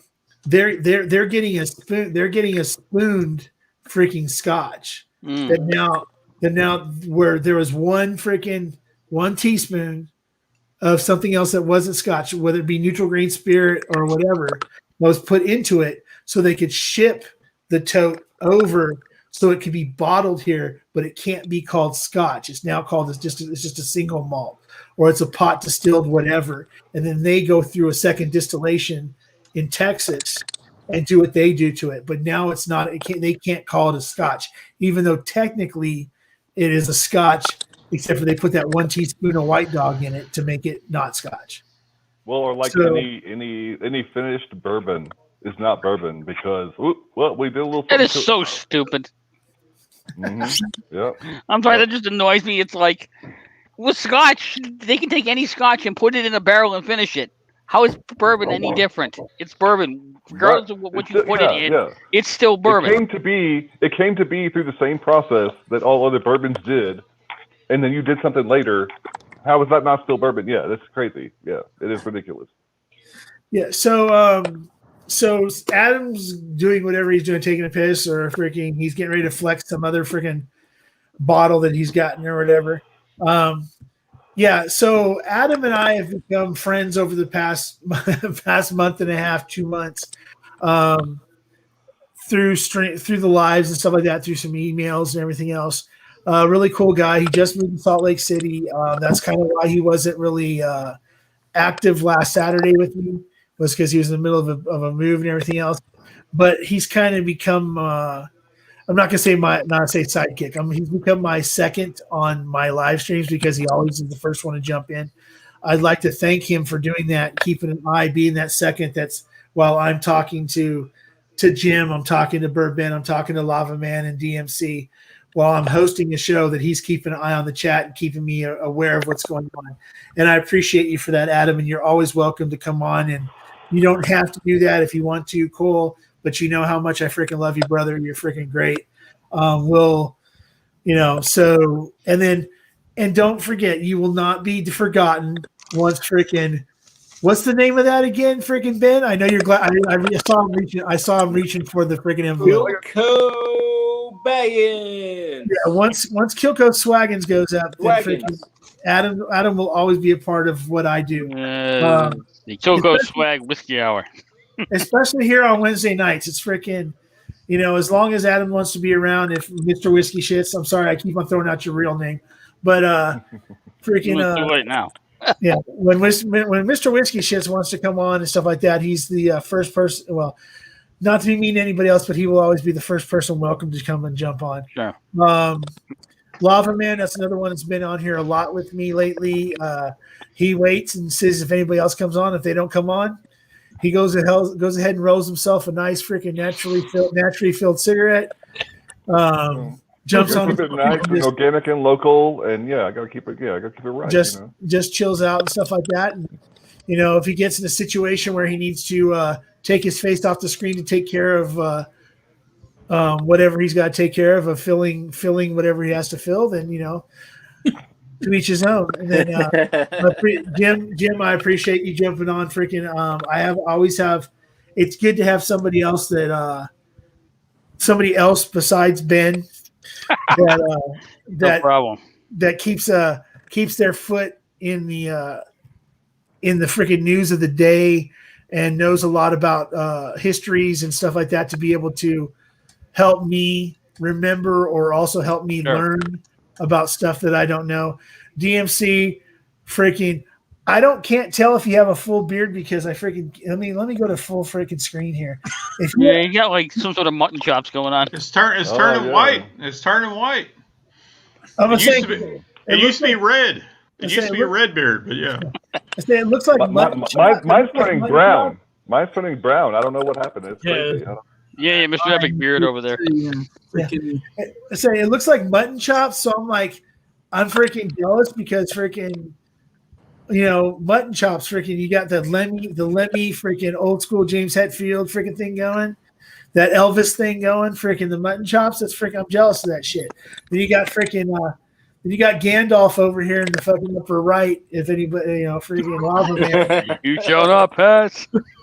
A wizard arrives precisely when he means to. That's all I'm saying. Gandalf and Kilko Swaggins on an adventure. Yeah. So there you go. Lava Man's my freaking Gandalf for the Kilko Swaggins adventure. Mr. Whiskey Shits.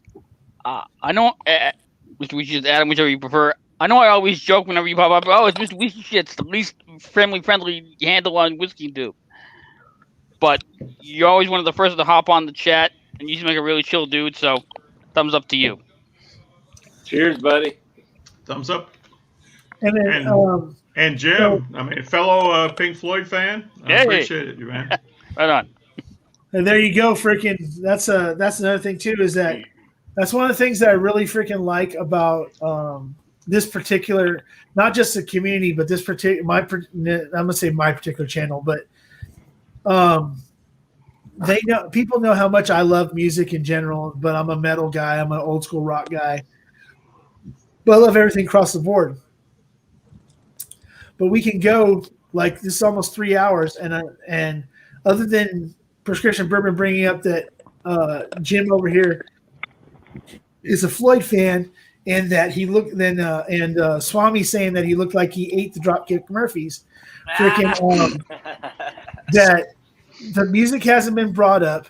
We're at almost the 3 hour point on this after that long ass freaking 2.5 hours of Jason, after the freaking hour of Bobby before that with Bourbon Battalion, after 2 hours before that with Kilco. So we're talking 2, 1, 2.5. So that we're talking 5.5 hours plus 3 hours in on me. We're going on 8.5 hours of the St. Paddy's Day freaking stream. It's one day here, man. Between 4 channels. There's still 20 people here. One just dropped off, and I'm thinking, I'm not going to say I'm hoping it's Swami, but if it was him, my feeling would be. I'm just going to say, we timed him out for 5 minutes, and he disappeared.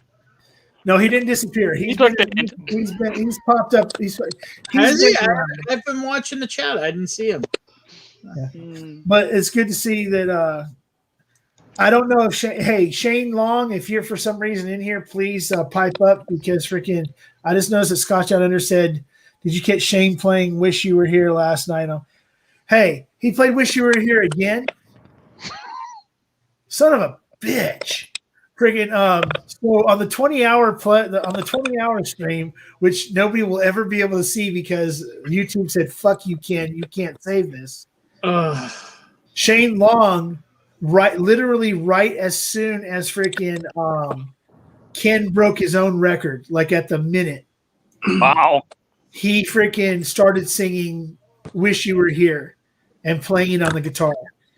And I'm not saying Shane Long, he's not fucking, the world's greatest singer, but he can sing and he can play the shit out of a guitar. and he did actually write. He was a musician before he did what he does now, and he did actually have a band called what was it called? Wheatus. Maybe it was Really? Wheatus. There was a band. There was a freaking. I can't remember off the top of my head. Ken would know better because but he wrote a song that was bought. That was grabbed by a band called freaking. What's it called, Ken? Come on. It's something. The Teenage Dirtbag? No, not Teenage Wheatus. Dirtbag, but it was like. okay. Wheatus was Teenage Dirtbag. I love you, bitch, or sorry, bitch, or something like that. But it's another song. I want to say it was Wheatus, but freaking, it wasn't Weezer, but it was one of that same area of time. But he did actually write a song when he was 17 or 18 years old that was bought and actually went on an album. And he was a professional musician, but decided that it wasn't for him as a lifelong freaking goal. And he went back. It wasn't Weezer, but it was freaking one of those, like, I can't remember the name off the bat. I'd have to ask him about it. I mean, based on the song title, it sounded like Stephen Lynch, maybe. No, but it's like I'd have to look it up. It wasn't Weezer. It wasn't Weezer. Oh, it would have been great if he ever wrote Teenage Dirtbag. But Shane Long wrote a song that he actually sold to a freaking band, and it was actually. Ken said something about Ween. Ween. It was a group called Ween. Oh man. There you go, Ween, and is something like "Sorry Bitch" or something like that. You could, if you put in Ween and bitch, it'll tell you what the song was. But he actually sang that live on the 20-hour stream, and it was actually really cool. It's a cool ass song. It's cool to have the person who wrote the song sing it. Baby bitch. Yeah. So what's that? It's Baby bitch. Baby bitch. Yes, that is. Baby bitch. That's it. Yes. Wow. I'm a huge Ween fan. That was written by Ween fan. That was written by our own whiskey community, Shane Long. Wow. And sung by Ween. Yeah. But yeah. Baby bitch. Yeah, see, he even knows the words. You stupid ass whore. Yeah, no, that's bad. Yeah, it's crazy.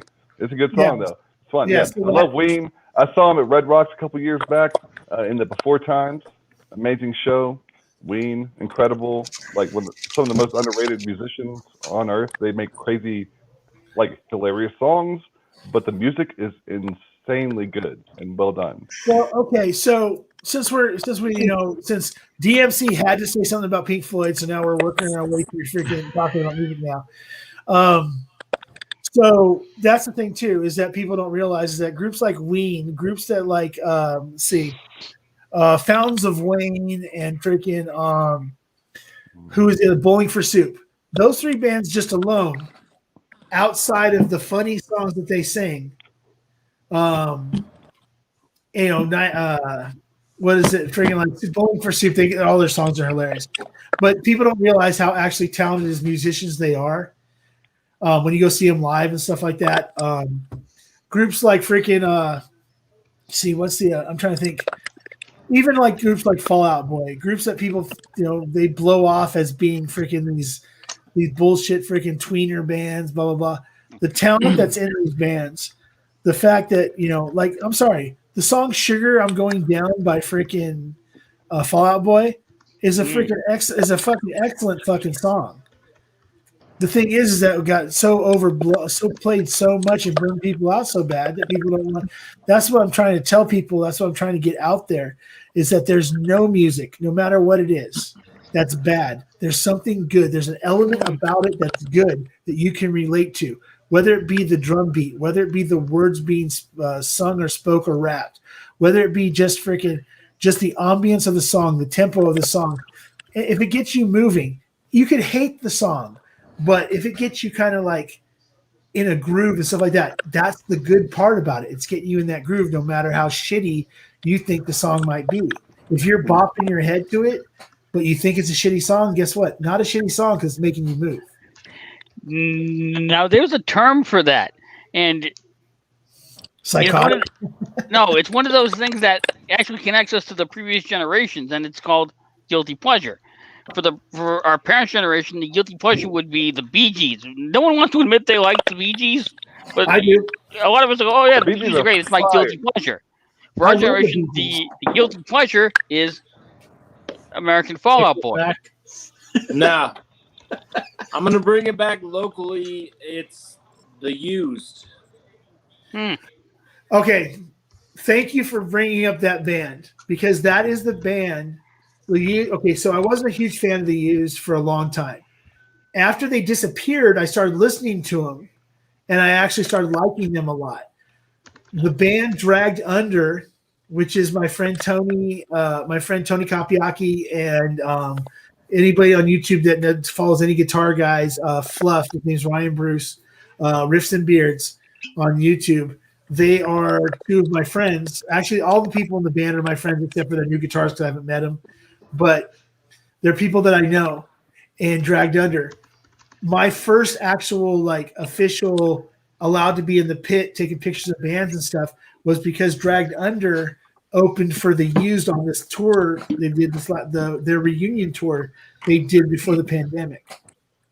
So the very first show here in at Belly Up Tavern here in Southern California was the very first show of the Used. I got to go and stand into the pit and actually do concert photography like a real concert photographer, and realized how much the Used is a freaking awesome fucking band. They're awesome live. I started listening to their songs again and how good they actually are. And the being thrown into that whole emo shit with freaking what's that stupid Hawthorne Heights and freaking Roman what's the name? I'm trying to think of some of those emo fucking shitty those emo bands. Yeah. To be thrown into that was not a freaking good thing for them. It's kind of like everybody being thrown into freaking new metal because of Limp Bizkit. Yeah. AFI and all that. Yeah. Well, AFI is freaking good. If you know AFI when they were a punk band, when they became a freaking when they were a Southern California freaking punk band, AFI was awesome. Yeah. Once they became a corporate or they decided to go in the emo thing, they got through Miss Murder was like the last really good song they had, and then after that they went into that deep emo shit. Yeah. That's when they fucking lost me. I'm a freaking huge fan of like the Damned, early AFI, freaking Danzig before he became famous when he was with freaking the Cramps and freaking what you call it? I'm trying to think what the other band is off the top of my head, but like old Black Flag before Henry Rollins and even after Henry Rollins. Stuff like that. It's Southern SoCal, basically what you consider to be SoCal freaking punk, which was Social Distortion, Agent Orange, the Drams, freaking Black Flag, those bands that came from the Southern California scene, and then it turned into the Offspring, who then just literally killed everything punk or pop punk about Southern California. I like the Offspring to a point. When they were a really good freaking punk band, and everything else. I love Beck when he was doing Loser. These are guys that are from Southern California, that were Southern California bands that were Social Distortion. If Social Distortion didn't play a fucking concert before the pandemic every other fucking day in Orange County, then I would be a way bigger Social Distortion fan. I just got tired of seeing them everywhere. But right now, Swags, you just sound like a gatekeeper, bro. That's all you sound like. I don't know, bro. Thank you. Hey, but I mean, I'm behind in the chat, but Cohen thinks you're trying to convert us to Cardi B. I was gonna point that out. Hey, you know what? Truthfully, I don't even know. I know the name Cardi B, but I've never listened to a fucking song. And WAP, dude. I'm sure he's talking about the Grammys. My whole thing with that was, I don't care about the song. That's fine. There's all sorts of crazy songs over time. But for God's sake, don't go on national TV and basically scissor each other. Come on. This is a line somewhere. And then freaking Cohen just brought it up. Don't forget about Circle Jerks and the TSOL, the True Sounds of Liberty. Those guys are freaking awesome. Also, I was a huge fan of PIL, Public Image Limited, which was the offshoot of never mind the God. freaking Sex Pistols. Sex Pistols. Yeah, Johnny Yeah, Rotten. Johnny Rotten. Wait, okay, Johnny wait. I Rotten. just want to take a second. We seriously did not derail swag with Cardi B. He just kept on going, like straight through it. Not that didn't miss a beat. Cardi B, whatever. Right back to what I was saying. Okay, but I will say, okay, It's amazing. It's amazing. Yeah. So I will say though, I am a huge fan of Post Malone. I think that Post Malone is right now. Post Malone, and anybody can argue with me. That's fine, whatever. Post Malone, Billie Eilish, and freaking Machine Gun Kelly are what is technically saving rock on freaking radio right now. Also, sorry to say this, Miley Cyrus's freaking covers of freaking Fleetwood Mac and some of the stuff she's been doing have been fucking phenomenal for being Miley Cyrus, for what she was freaking 5 or 6 years ago to what she's doing right now. You should be sorry about the first part of that, not about the Miley Cyrus part. Yeah. Lava Man, did you pass that natural cigarette 2 frames over? Yeah. Oh yeah. What? I'm sorry. What? Hey, what? Swags. Yeah. Because I think you're smoking something right there. Hey, I don't want to go too deep, but Every Time I Die, are they California? No, Every Time I Die is New York, is northern, is East Coast, New York area. Okay. Actually, as a matter of fact, which that's the thing too. Now you just freaking crossed over to another one of my freaking passions that nobody really knows about, professional wrestling. But AEW, All Elite Wrestling. Yep. One of the wrestlers in AEW, his name is Andy Williams. He's known as the Butcher. He is actually the guitarist for Every Time I Die. Okay. And he Get is a lot now of balls using that name. But yeah, so his name is Andy Williams, which is funny because if old people know who Andy Williams is, so it makes it even funnier. He's Andy Williams, and he's in this hardcore freaking metal band called Every Time I Die. But yeah, Every Time I Die is a freaking great band. It was also brought up. Let's see, what is it? Static X. JD says he's a big fan of Static X. Yes, I am also a huge fan of Static X. I'm actually a huge fan of anything metal, whether it be new metal, old metal, new wave of British heavy metal, freaking anything. So I'm open to talk about anything. Have you ever heard Down? Down? Yeah, Down is the brainchild of a man. His name is freaking Phil Anselmo. It is Pantera, yeah. It is a swamp metal. Swamp metal. It's like nothing else. When Pantera broke up, Phil Anselmo started a band called Down. The first album's called Nola, and the second album's called Down 2. And it's sludge metal. It's very swamp metal. That's what I call it. Swamp metal. Yeah, swamp metal. They're from New Orleans. That's what I call it. Yeah, swamp metal. It's like nothing else. Like there's nothing like Down. I don't think even any other band is quite like that. It's a weird, unique kind of thing in that space, I think. Right, and then there's so many genres of metal, but Down has their own thing in this swamp metal thing. It's very like when I say sludge metal, there are sludge metal bands. I'm trying to think of the name of the band. I know the song is called The Pot. It's not fucking Tool. It's called The Pot, but it's by another band. I'm trying to think what the name of the band is. Sleep is another sludge metal band, but it's also a pot metal band. So there's a droniness to it that's very unique to people who endeavor in the natural filler. And then also the lead singer of Sleep is the lead singer of, oh my God, what is the name of it? Freaking band. It's one of the bands I've been listening to lately too. Let me see. Let's see what it is. But there's a lot of different genres and stuff like that. I do spend a shitload of time with metal music and rock music in general. People have actually reached out to me to ask me what I think of things like Greta Van Fleet and various things like that. I have no opinion on Greta Van Fleet because then it keeps me from being yelled at one way or the other.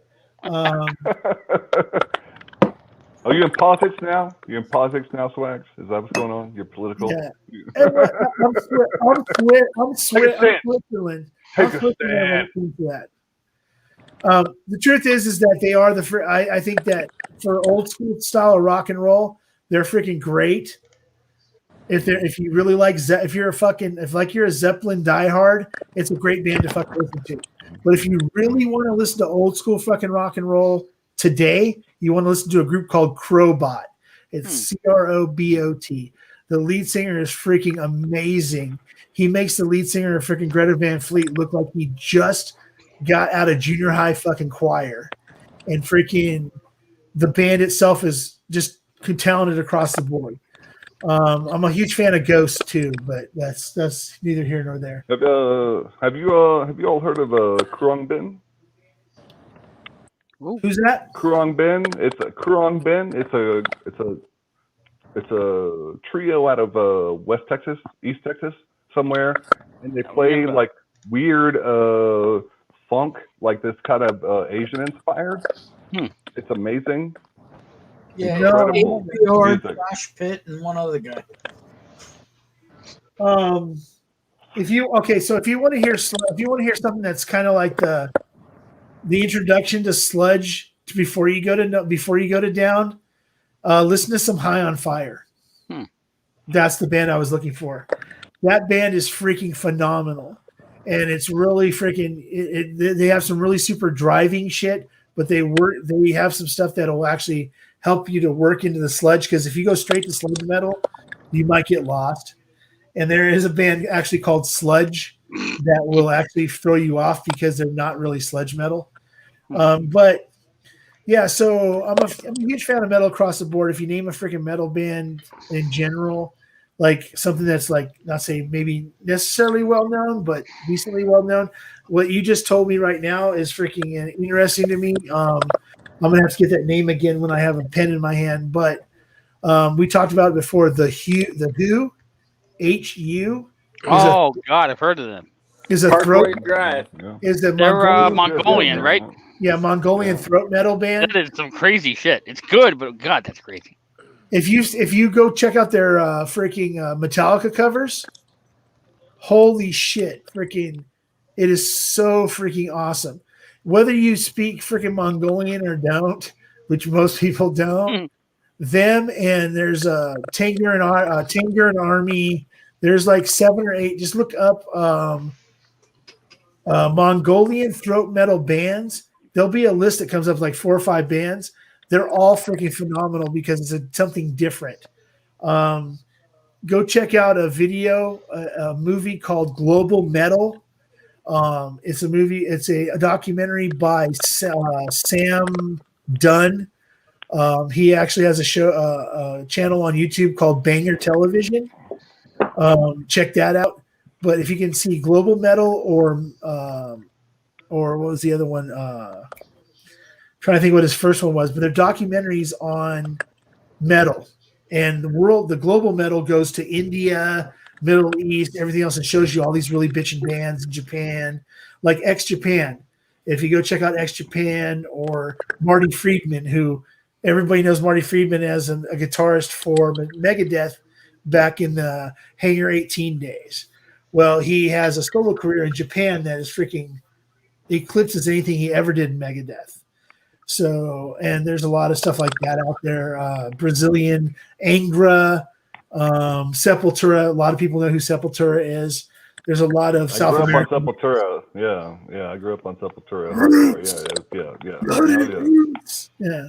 All right. Swagner, where are you on baby metal then? Okay, so here's the thing. People can bitch and complain about baby metal, but it's something different that nobody else ever did. Somebody took something What is that? Okay, so 3 girls that people think that they're like freaking 13 years old. They're in their fucking 20s, okay? but there's 3 Japanese girls who literally sing like pop music with a metal band backing them. Like a death metal band backing them. Yeah, like a freaking exceptional freaking metal band freaking backing them. And what they did, if you ever get a chance, go on YouTube, look up Rob Halford and Baby Metal.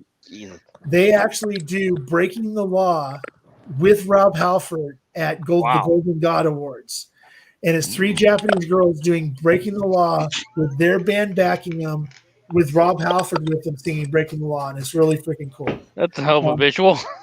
Yeah. Can we, a gentleman of a certain age, can we just all talk about how Judas Priest was like denigrated back in the day because Rob Halford was gay, and it was there was a whole host of things going on with that band. It was crazy where they were particularly picked on them, and it was weird, even though it was just music, even more than Kiss, even more than all these other like crazy things that were going on.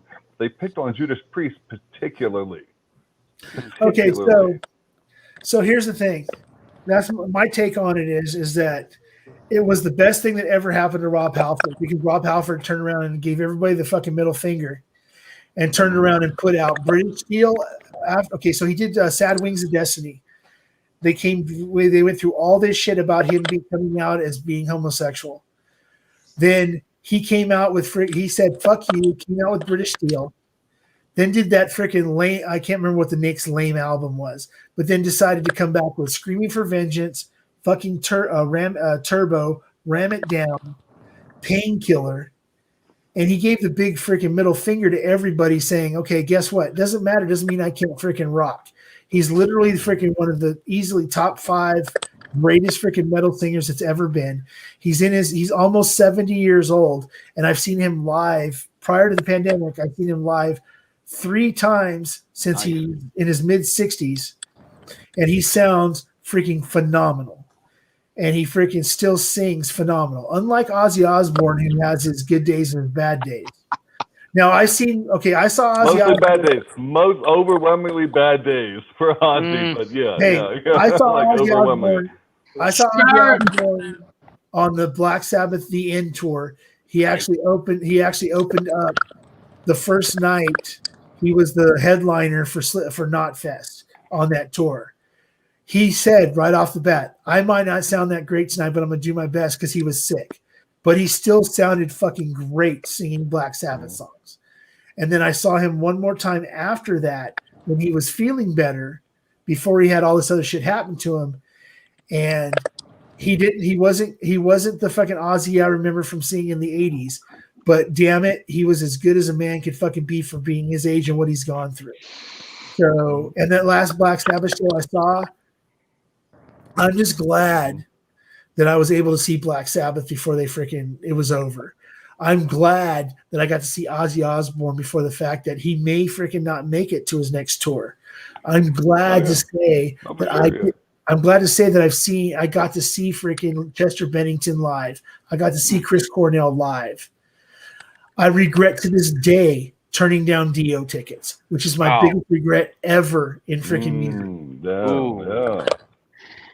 If anybody saw my freaking deal from last week, from my thumbnail for Saturday, it was me with my face on Dio. My friend Ronnie James Dio.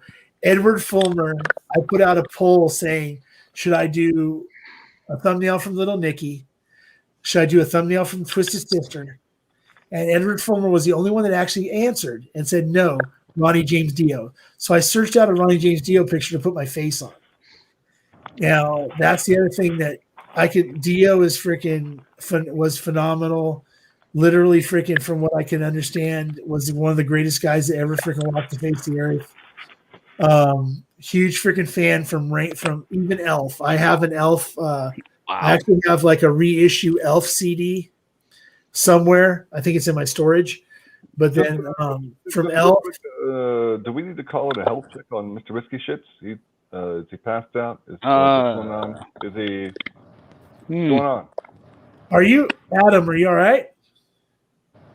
Yeah, I think Adam might be asleep. Yeah. Well, he'll come around. On that note, It's like 2:53 here. I really need to call it a night. Is I he can't think of breathing? anybody else on the East Coast. Yeah, he's But moving. I'm pretty well cooked. Yeah, It's tell been me fun. Stanley, thanks for having me on.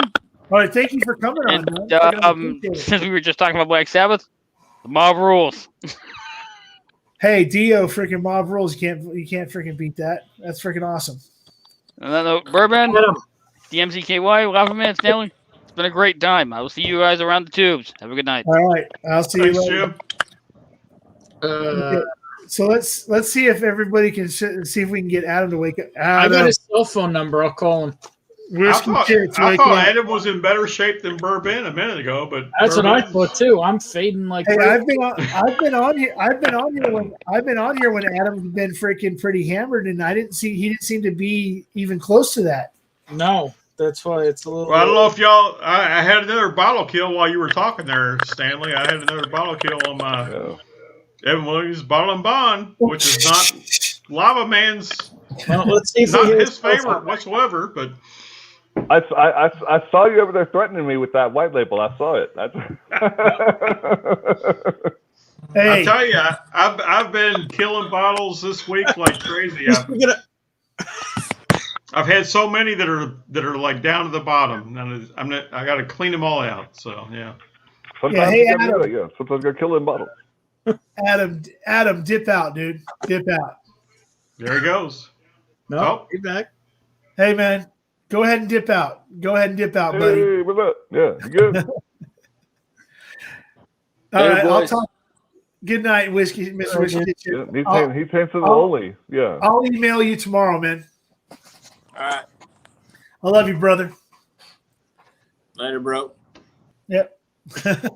I think his cell phone must have been vibrating because I didn't hear it ring, but as soon as it started ringing, he popped up. Well, his forehead was on was basically on his phone. I mean, I thought it was yeah, on his yeah, computer yeah. or whatever.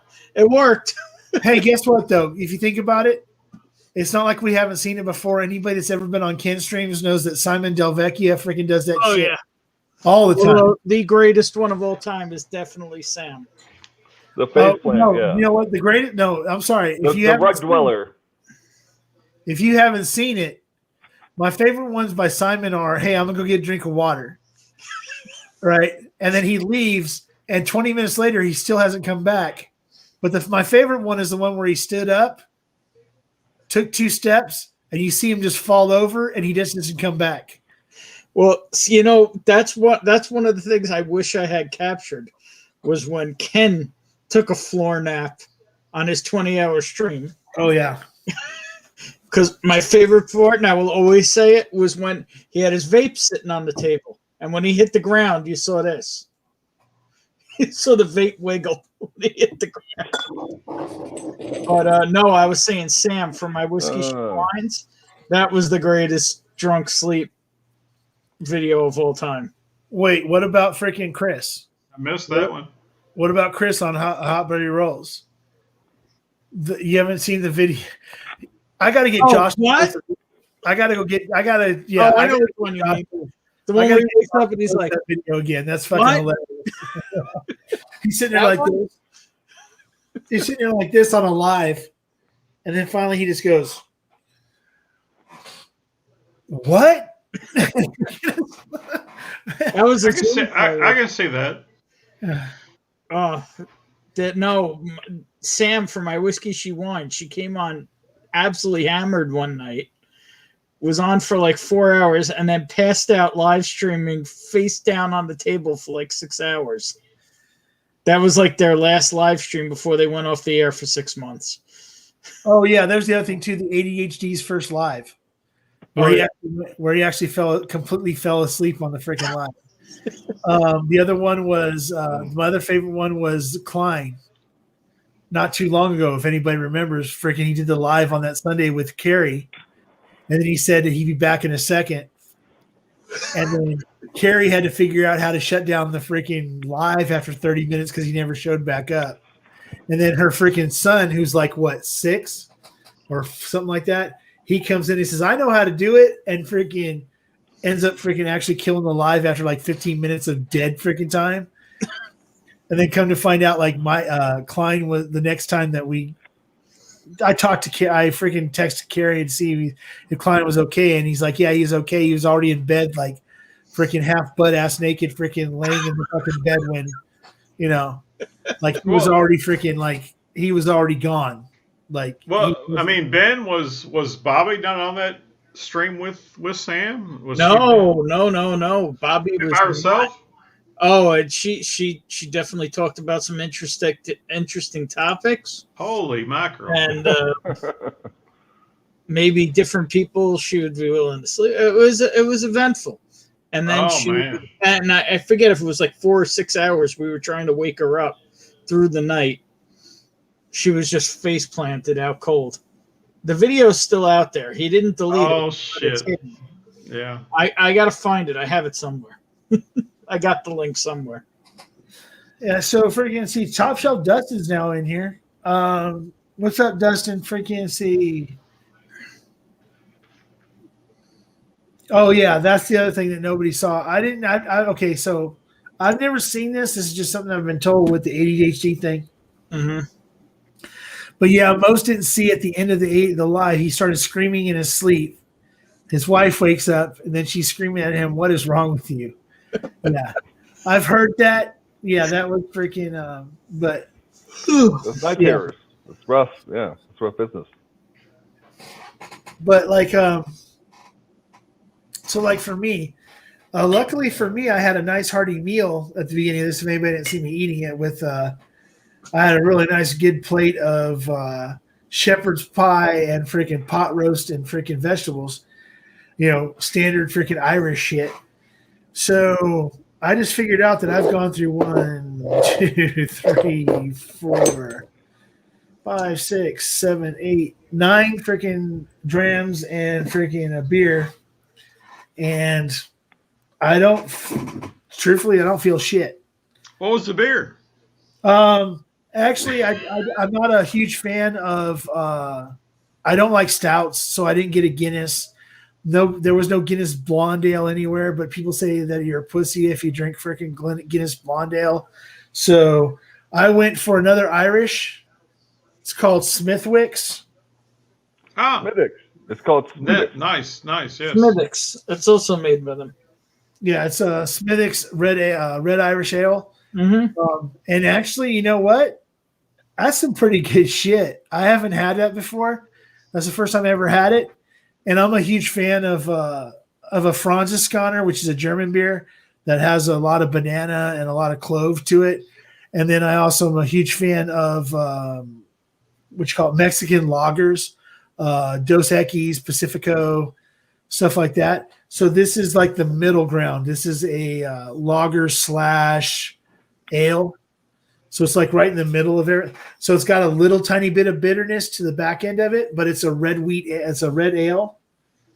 And it's it's a ruby red brew with gentle hop bitterness and a malt. So it's a malted, lightly hopped freaking Irish beer. Holy shit, this is freaking good. And it's actually cheaper than my favorite beer. So I might end up freaking grabbing a little. I try not to drink as much beer as I used to because of my diabetes. Is freaking, I could drink whiskey and it doesn't affect my sugar as badly as drinking like a beer does. Because I'm a huge fan of like blood orange wits. I freaking love freaking blood orange wits, and I also love freaking.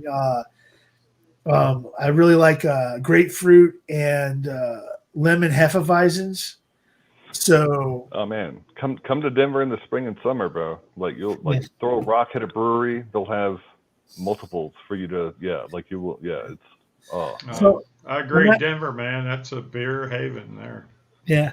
So I'm actually thinking about stepping away for a second and grabbing another beer because I think I'm done with the whiskey for the night. I've gone through everything but like 2 Teelings. So I think I'm done with whiskey for the night. But I think I do want to grab another beer.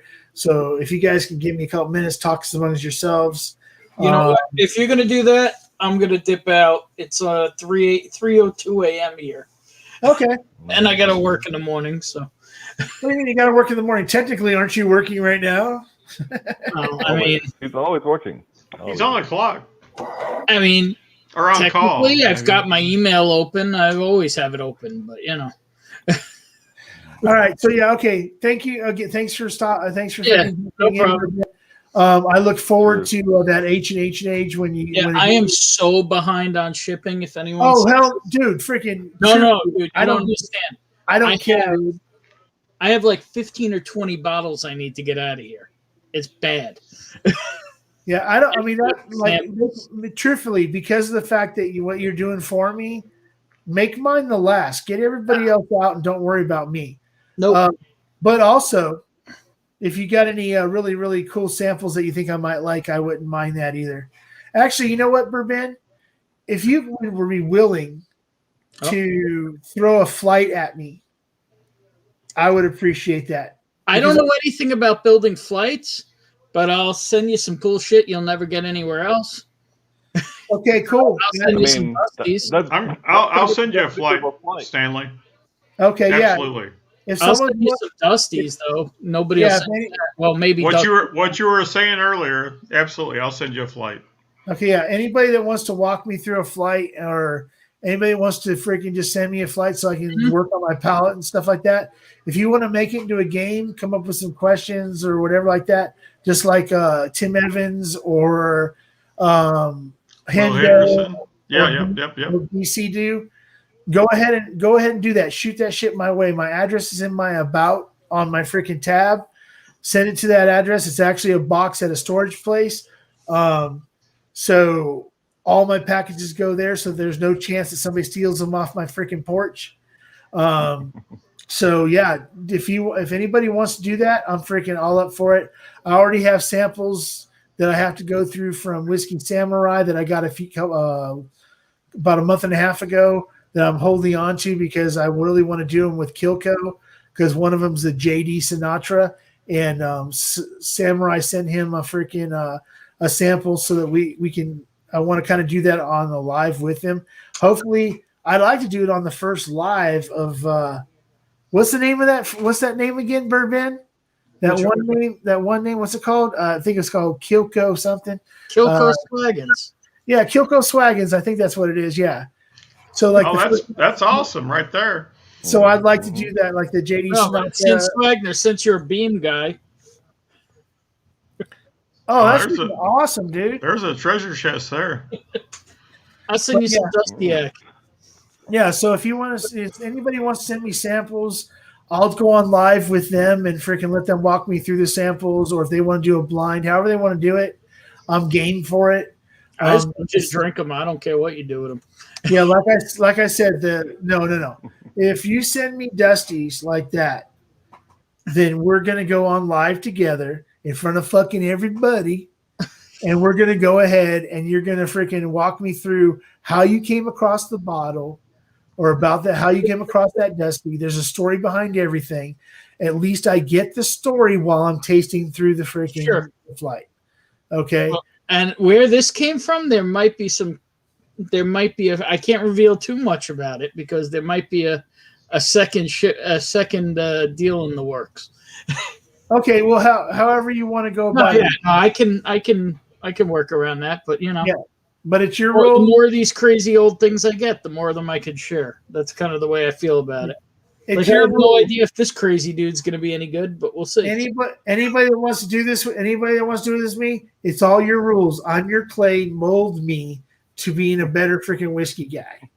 Okay, I can hold this I can hold. Dude, I ain't needing you. Sorry. I can hold court.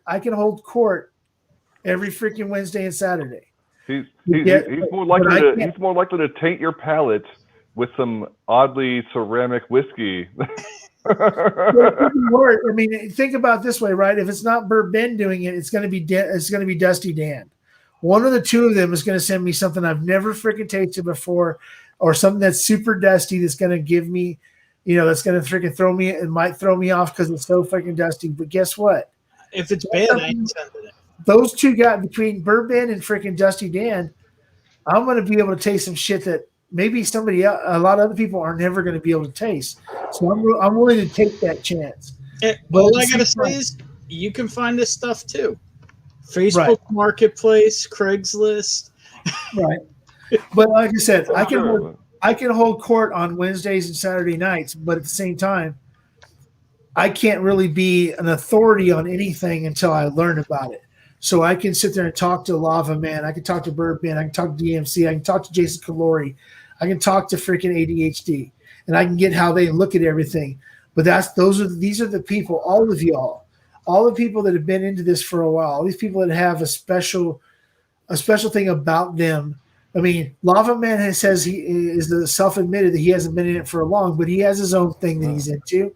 And if he sends me, sends me all my pages, my collection. I take a picture of my collection. You'd be like, all right, you good? Well, you got all that. Yeah, I'm in there. But yeah, yeah. Special. Just because I was forced into it. It was under duress. Like Buffalo Trace got allocated. I was like I understood. Like Henry McKenna tenure. Okay, it got the award. I was like, okay, it's not gonna be on the shelf like it was. Okay, fine. But then regular Buffalo Trace got allocated. Was not on the shelf. I'm like, what is going on in the world? And that's how I came to Whiskey Tooth. That's how I came to all of this, figuring out that, oh, people are collecting this now. Oh, I got to actually pay attention and do some stuff. It's crazy. It's crazy. Okay, so I'm going to bring up something that Top Shelf Dustin just brought up. Okay. Top Shelf Dustin just brought up, I just wish people would judge whiskey and not the price. So I will. Okay, so here we go, Dustin. What I'm going to do is I will put a promise out there, and if anybody knows me at all, it's that I'm not going to lie. If you don't like what I have to say, then that's your own problem. Don't ask a question you don't want the answer for. That's the way I live my life. So therefore, I'm going to say this. I will never, if somebody sends me anything, I will never judge it based on freaking how much it costs. Because number one, if I based everything on how much it cost or how much it was proofed, I'd be screwed because there's 80 proofers or 90 proofers that are going for $200 fucking dollars, and there's freaking 130 proofers that are going for freaking $50, $60. So that whole relation that everybody puts to proof to price is number one bullshit, because it's taste to price. Okay. Because I'm sorry to say, is an Old Carter better than a freaking Evan Williams bottle and bond? You're goddamn right it is. Is it worth $189 a bottle? Excuse my expression, those who are religious, you're goddamn right it is. But can everybody get a hold of it? No. But am I a person that, even though I might not have, right now everybody knows what my money situation is, but I have Old Carters that I have, and people that might not be in this chat, people know that I've sent out to people as freaking samples. $200 fucking bottles that I bought when I actually had some money to spend, that I've sampled out to people. I've actually sampled out more than I've drank. But it's only because those people have no means to being able to get it. So therefore, I had the means. I still have enough to get my taste. But those people need to get that those other people need to get that taste too, because they deserve it, because they're in the community, no matter what freaking level you're at. So I never judge anything by whatever the price is to what it is. I'll tell you that, yes, an Old Carter is worth $189. I've never tasted a 4-gate, but from what I can tell, from what people have told me, that Kelvin is worth that freaking $200 price tag. But people have to realize why those price tags exist, because the amount of stuff they can put out. If a barrel only puts out 80 freaking bottles and another barrel puts out 140, guess which one's going to be more expensive? The $80 barrel. I mean, the 80 barrel is going to be way more. You're talking about the high end of stuff.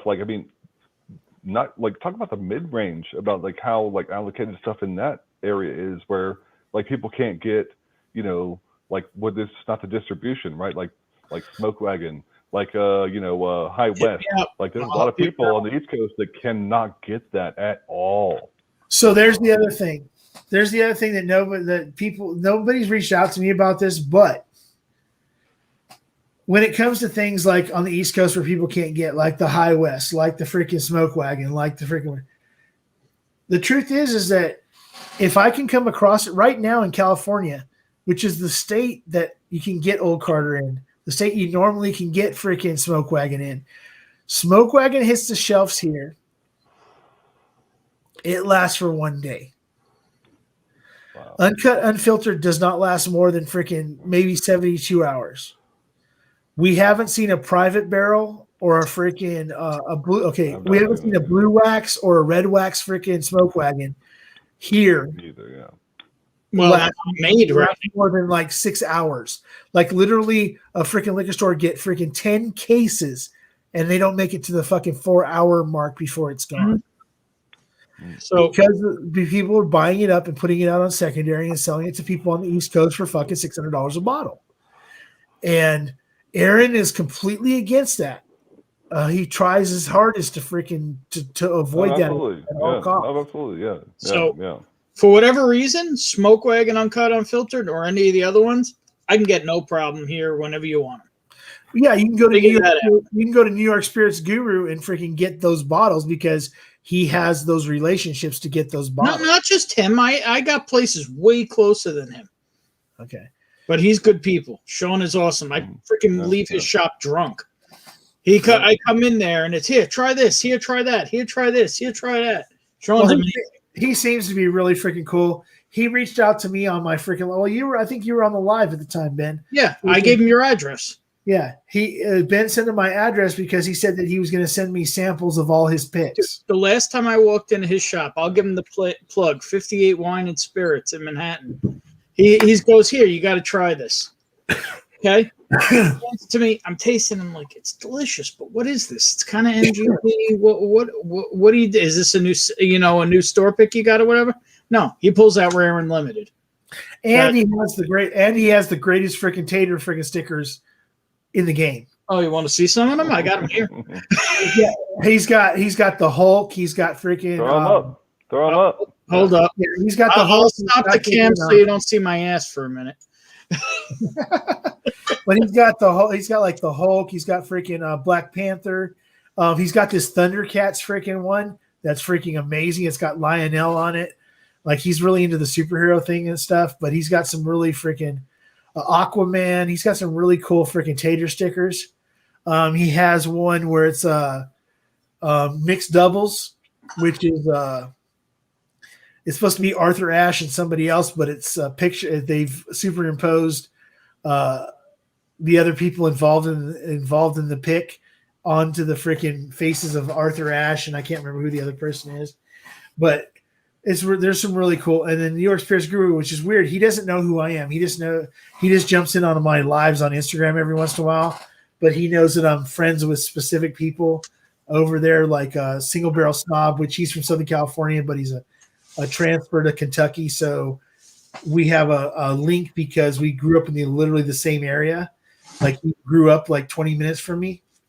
So it's really cool with the New York Spirits Guru guy because he's really freaking – he just said, hey, I said, I'd really like to – one of these days once I get back to working and everything else, I really want to start getting some of your store picks because I've heard nothing but good things about it. He goes, oh, send me your address and I'll send you a freaking a sample of all of my picks. He doesn't even know me. He just says, I'll send you a sample of all my picks. And then Ben was on the live with me at the time, and he freaking sent him my address. So whether he does or he doesn't, he volunteered it, which is really freaking cool. If I get one little freaking sample bottle, that's fucking great. If I get more, cool. I'm not expecting anything. I never expect anything from anybody. That's why I say, if you want to send, my address is in my about. If you want to send me some samples, if you want to send me anything, if you want to email me with ideas that something you'd like to see me do, if there's specific people you want to see me talk to. I mean, I haven't talked to Tim Evans in a live in a while. He was on a live with me. I can't remember whose live it was. I want to say it was Jason Calori. It was either Jason Calori on Mash and Drum or on one of Scott's lives. But I wouldn't. He's always in my freaking Instagram lives. He's always jumping on. He's always in there. He's always making comments. He's one of the people that supports me on both platforms at all times. Lava Man, I don't know if you're on Instagram. I think you have actually jumped in my Instagram at one point in time, if I'm not mistaken. Maybe I'm mistaken. I'm not on the Instagram, but yeah. Okay. So, but Whiskey Samurai does the same thing. There's some other people that their names might be different on here that I don't recognize on Instagram, because people have different identities on different things. But yeah, so I just know that it's really freaking cool. I got shit. It's fucking 15 minutes till I hit 4 hours. There's still 17 fucking people watching me fucking talk my fucking ass off while Lava Man freaking partakes and freaking strokes his fucking beard. And DMC just sits there freaking muted, freaking hanging out, listening to my bullshit. But I appreciate you, DMC, more than you know. Yeah, that Wilderness Trail freaking rye is that's the Hulk from freaking Ragnarok. It's such a freaking bitch and tater sticker. I'm just muted so you can hear Lava Man stroke his beard there. I'm creating OnlyFans in which I only stroke my beard. It's going to be just 8 hours of beard stroking. Yeah, you know what's really bad is you probably can make money doing that. Which one's that? There you go. Wilderness Trail Ride. Oh, that's the Thanos one. Yeah, that's freaking that's bourbon. I grabbed the first ones I could get my hands on that were his. And then the coolest one he's ever done. Thundercats. Ho! That is so fucking bitching. That is my favorite. That is literally my favorite tater sticker of all time. I'm a huge Thundercats fan. I'm a still huge committed to the idea. I'm still committed to the idea of the anti-tater sticker, where it's just handwritten on masking tape with a Sharpie. Every single bottle by whoever releases it. Just you watched any of my videos. My last video, I had my first tater sticker ever. One tater sticker is all I have. So wait. So which one is that? Because you didn't get swordfish oil, right? Yeah. It was a Remus. Remus and Butthead. Yeah. Oh, I wanted that one. So right now, the one that's being sent to me presently is from Cure. I bought it before all this other shit happened, before people had to help me out. Was Jason the first Mash and Journey pick, which was the Rye 3 pick, which is their Top Gun tape. The tater is the Top Gun. If anybody on Patreon got to see it, it's the tater sticker where it's the MiG freaking F-14 inverted, taking a picture. It just says freaking smile or whatever. It's their freaking their tater sticker or whatever. That's the first. That's the one I'm getting. That I'm waiting for presently. Other tater stickers I think I have Destination Bourbon's Pandemic Special. And that's the first tater I ever got. Then I have a Maker's Mark tater from my friend Whiskey Neanderthal and Sleepless Kimmy over on Instagram. Their first pick from with U.S. Liquor of a Maker's Mark, which they did a whole people make fun. She's in a wheelchair, so her name's Kimmy. So they always relate it to Timmy from South Park. Timmy! So she made a tater sticker that looked like South Park outside of U.S. Liquor with her in a wheelchair. And then her boyfriend, John, the Whiskey Neanderthal, standing next to her. So that's one. That's that one. And then Swordfish Oil is the only other tater. And the Swordfish Oil, the thing is bad about the Swordfish Oil tater sticker is that it could actually be a freaking just a regular ass freaking label for any freaking whiskey that's ever been made. Just call it Swordfish Oil. There's not a whole lot to it. It's just got a swordfish. It's brown. It's just a really plain sticker, but it just says, Bourbon Junkies, Swordfish Oil. And if anybody that follows them, oh yeah, you can't handle the truth. That's freaking, I ordered, that's the Code Red bottle, right? Mm-mm. You can't handle the proof. 147.4 proof. Holy shit. That's Backbone, right? Yeah, Triple Down Light Whiskey by Greens Farms in Connecticut. Yeah. Oh, I'm sorry. I do have one other quote unquote tater sticker, but it's not really a tater sticker. It's from Hill Rock. It's if anybody knows, my favorite band in the world is freaking Anthrax. So Anthrax has 3 bottles that they put out with Hill Rock. One was called the Healer, which I missed. But then I got Evil Twin 1, and then I couldn't afford to get Evil Twin 2 because of things that have happened, recently. So the Riff of Wall Street, there you go. Well, you're just all about them freaking tater stickers now, aren't you? Well, this one was actually the profits from this one went to St. Jude. Yeah. Well, I might be in a couple of barrel groups, so it might be why I was in Kentucky. So Bourbon is in Tater group, and Lava Man's opposed to him. I'm somewhere between here, I guess. I could care less about the sticker; it just comes along with them. No, I understand that. Yes. I mean, are they fun? Sure, but I care about what's inside. If anybody it's wants got a to fun label, that's cool on top. If anybody wants to screen record this, I'm going to give you 5 seconds before I say this to get ready. 4, 3, 2, 1. Lava Man.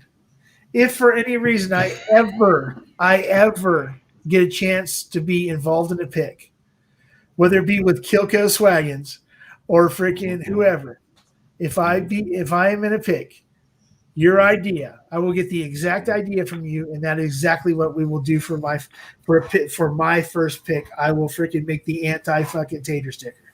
You will absolutely do a graphical sticker. Yes. Now after that, I'm full tater. But after that, I only have 2 YouTube tater bottles because I didn't get in on any of the Junkies ones because I'm not a high enough tier. I didn't know about. I missed the Rye 3 ones. I'm waiting on that one. I'm in on that one. But I'll show you the ones I did get actually on my last trip also. Oh, okay. So Ben, I'm going to tell you. Okay, so I am of a high enough tier. I'm like in that $10 tier. So I've been able to purchase freaking Junkies freaking picks. It's gotten to me. Every single pick's made it to me. I just haven't. Obviously, everybody knows I haven't had the money to buy the last 2 picks that have come out in the last fucking 3 weeks or 4 weeks or whatever. But if there's a chance for me to get the next time the Junkies have a pick, if you want it, say something to me. I'll go ahead and get it. I'll get it to you. It's all yours. You've helped me freaking tremendously. I really, really wanted an ancient age 10-star. You went ahead and grabbed one for me. You're sending it to me, just sending it to me. You're not making me pay for anything for it. So guess what? Hey, Stanley. The next pick. Ancient age 10-star is not worth it. See, I disagree. I think it is. No, ancient age is worth it. Anything above that is just. Nah, ancient age is $15 a liter, and I would blind it against regular Blantons any day. No, I agree. I love ancient age. I get ancient age here all day long. But ancient age and 10-star is just it's nothing extra. Right. So here's the thing. Okay, I've tasted them. I've tasted all 3 of them. I've tasted regular ancient age, ancient age, ancient age, 10-star. Just plain ancient age is the bomb. Okay, so I have ancient, just regular ancient age, and I like it. It's something that I can honestly say, and Lava Man might actually like it when I say this. I'd rather drink ancient age than freaking Evan Williams bottled in bond. Mm-hmm. Okay, now saying that, it is also something that is easily a freaking mixer. Is easily that if you had to have 5 bottles, if I throw ancient age in there, it could be something to just give somebody that doesn't know shit about fucking bourbon, and they'll be all right with it. Yeah. But because I like that, And, because I like and that was on H&H. that. I was on that, and that was on the H&H before they changed it. Like when it had the Right. age statement on it and everything back in the day. Like I was on the H&H. Like it was so good. It was so good. So And, California, yeah. So in California, you can't get H&H 90. Number one, you cannot get H&H 10 star. You cannot get it. So therefore, because I cannot get it, and I like the regular H&H, I would like to get an H&H a 10 star. Well, you have it. To match it up. And Ben, being the nice guy, the freaking beautiful person that he is, picked me up a bottle while he was in freaking Kentucky, and then he offered to send it to me. Now I told him that I would. He'd have to wait until I come up with a few, to make sure I don't want to use money that people gave to me to help me get through this freaking time that I'm going through to be able to do things, to get stuff that I don't necessarily have to have. He told me that he was going to go ahead and just send it to me. So like I said, it's not an expensive bottle. The shipping's going to probably cost as much as the stupid bottle. So I want us, and it's something that it's not like it's a freaking unicorn bottle. It's just something that I really, really want to try. But being in California, I'll never be able to try in case somebody sends it to me. So therefore, it's just like Heaven Hill freaking white label. I'm never going to get it in California. Well, I have to get it. Or Heaven Hill green label. Yeah. Now I have a 6-year green label that I haven't opened up yet because I haven't got a backup. Right. So, but what I'm saying is the Ancient Age 90, which I buy here by the 1.75 liters for like $20, $22 maybe at the top level. right. I've been to North Carolina recently, and they have Ancient Age, and I bought some of them. It's not any different. I mean, Ancient Age, they have 80 proof, they have 90 proof. Like I say, I don't drink anything 80 proof. I'll tell you that. I told you that earlier. Right. 90 proof Ancient Age is delicious, awesome bourbon. I don't think Ancient Age is anything different. The 10 star is nothing different either. It's not 10-year-old. It's just 10 star. It doesn't mean anything, right? Yeah, it's just marked on the label. Yeah. Yeah, Cohen brings up. See, there's something really cool about. There is one thing that's decent about California. Hold on, here it is. Costco and selling. Yeah, Elijah Craig small batch, just regular ass 94 is $15. And you're not drinking, like you said, you're not drinking bottom shelf. And he doesn't even drink. He doesn't even really drink this Elijah Craig. He just knows that he can get it. I've seen that. California prices seem really low to me. That's crazy. Okay, now hold on. Okay, for Elijah Craig, yeah, we can, $15 to $20. It's $25 here for me in Kentucky. Yeah. So Elijah Craig's you can find pretty much anywhere for $15 to $20 depending on where you go. Costco's like dead fucking set it fit like $15.99, $16.99 at the max. Okay. But when you start getting when you get to barrel proofs, it's way cheaper everywhere else than it tends to be in California. Unless you get in the right store at the right time, a barrel proof you can get for $59. But if you don't get into that store, every other store you go to is going to be $89 and above. There's not a whole lot of middle ground when it comes to shit like that. Bottom shelfers, well, hell yeah, we can get one. Okay, let's put this way: Wild Turkey 101. I know places here in the States that you can get a freaking liter of 101 for $17, $18. It's fucking almost $30 here in freaking California. So just depending on what it is, like for some reason, Elijah Craig is like freaking Southern California is the land of freaking East is the land of Elijah Craig 94, kind of like Ohio is the land of Weller 107. Weller, yeah. Right. I mean, here in Kentucky, $24 is what Elijah Craig costs. Low price, $24. Yeah, and it's really this thing too is right. To me, it's hilarious that in Kentucky, freaking the distilleries are right there and it costs more for a lot of the stuff. 1792 is way more expensive. Barton stuff is way more expensive in fucking Kentucky than it is in California. I'd say that's the same price as Elijah Craig, $24 for a 750. Right, but here in Kentucky. So well, it's just like, okay, people don't realize, like, Samurai might be able to back me up because he's in Chattanooga, but freaking Jack Daniels in freaking Tennessee is more expensive by $2 or $3 compared to what it is in California, and it's made right the fuck there.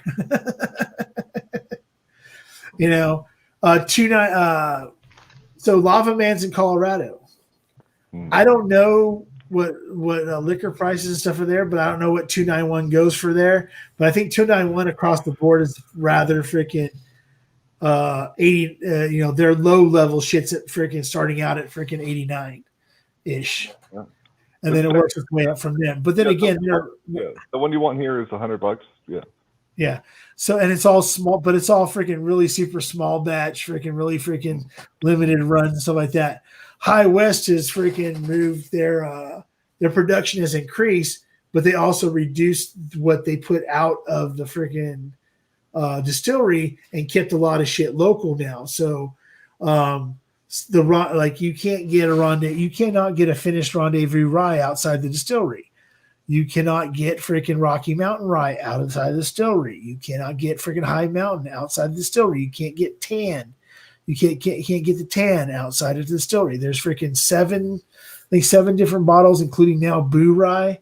You can't get outside the distillery in case you got freaking hookups for some old ass bottles. So they've cut their line down to American Prairie, Campfire, Double Rye, Standard Rendezvous Rye, and that's it. Yippee-ki-yay is gone. Mm-hmm. May come back in a limited release at the distillery only. I'm still trying to find that out. Trying to work my magic with some freaking people that might be able to some liquor stores here in Southern California that do have direct connections to distributing for Southern California from High West, doing their online shit for them. I'm talking to them right now about the possibility that some of the stuff that was supposed to disappear, like Yippee-ki-yay and stuff, that we'll still be able to get from the distillery through other means other than having to go to Utah.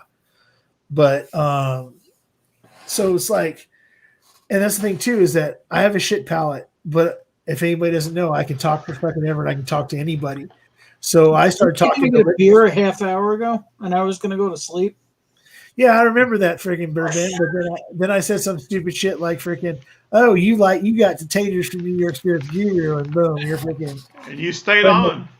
But hey, Ben, you know what? If you dip out, then dude, dip out. I don't have a problem. Simon's actually, I didn't even realize. I'm sorry, Simon. Simon's back yet again. So bourbon, freaking. Oh. All right, I'm tapping out because it's 3:30 a.m. here. Oh, he's like in after his morning sabbatical or something. Yeah. Simon's wide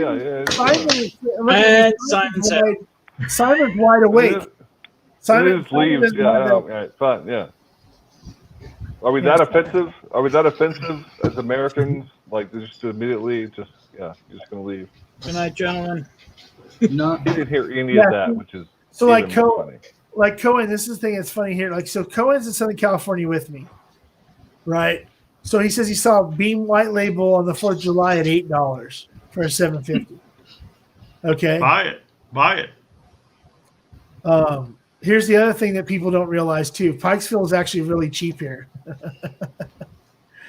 I don't know. I'm pretty sure Beam at $8 is meant as a firework.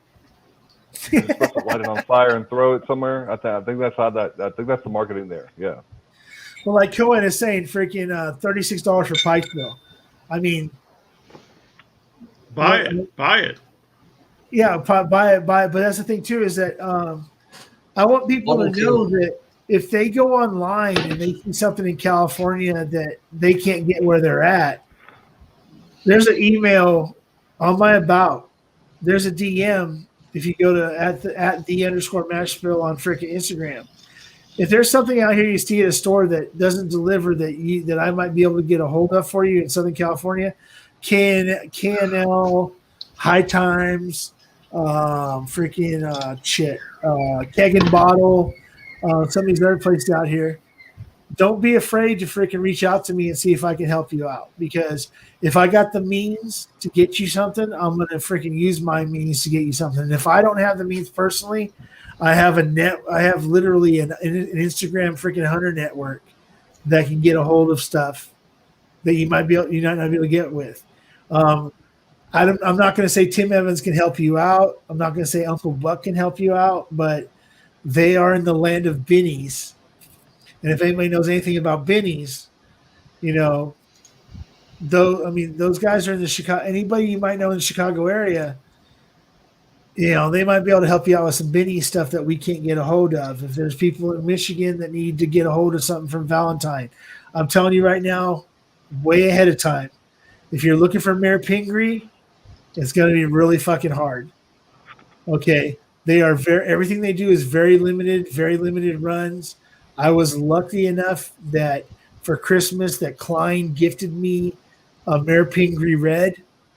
I was trying to get a freaking 13-year, unfortunately, and I was going to pay him for it, but unfortunately there was no 13 years left, and he gifted me for my Christmas present a Pingree Red, but it's really hard to come across.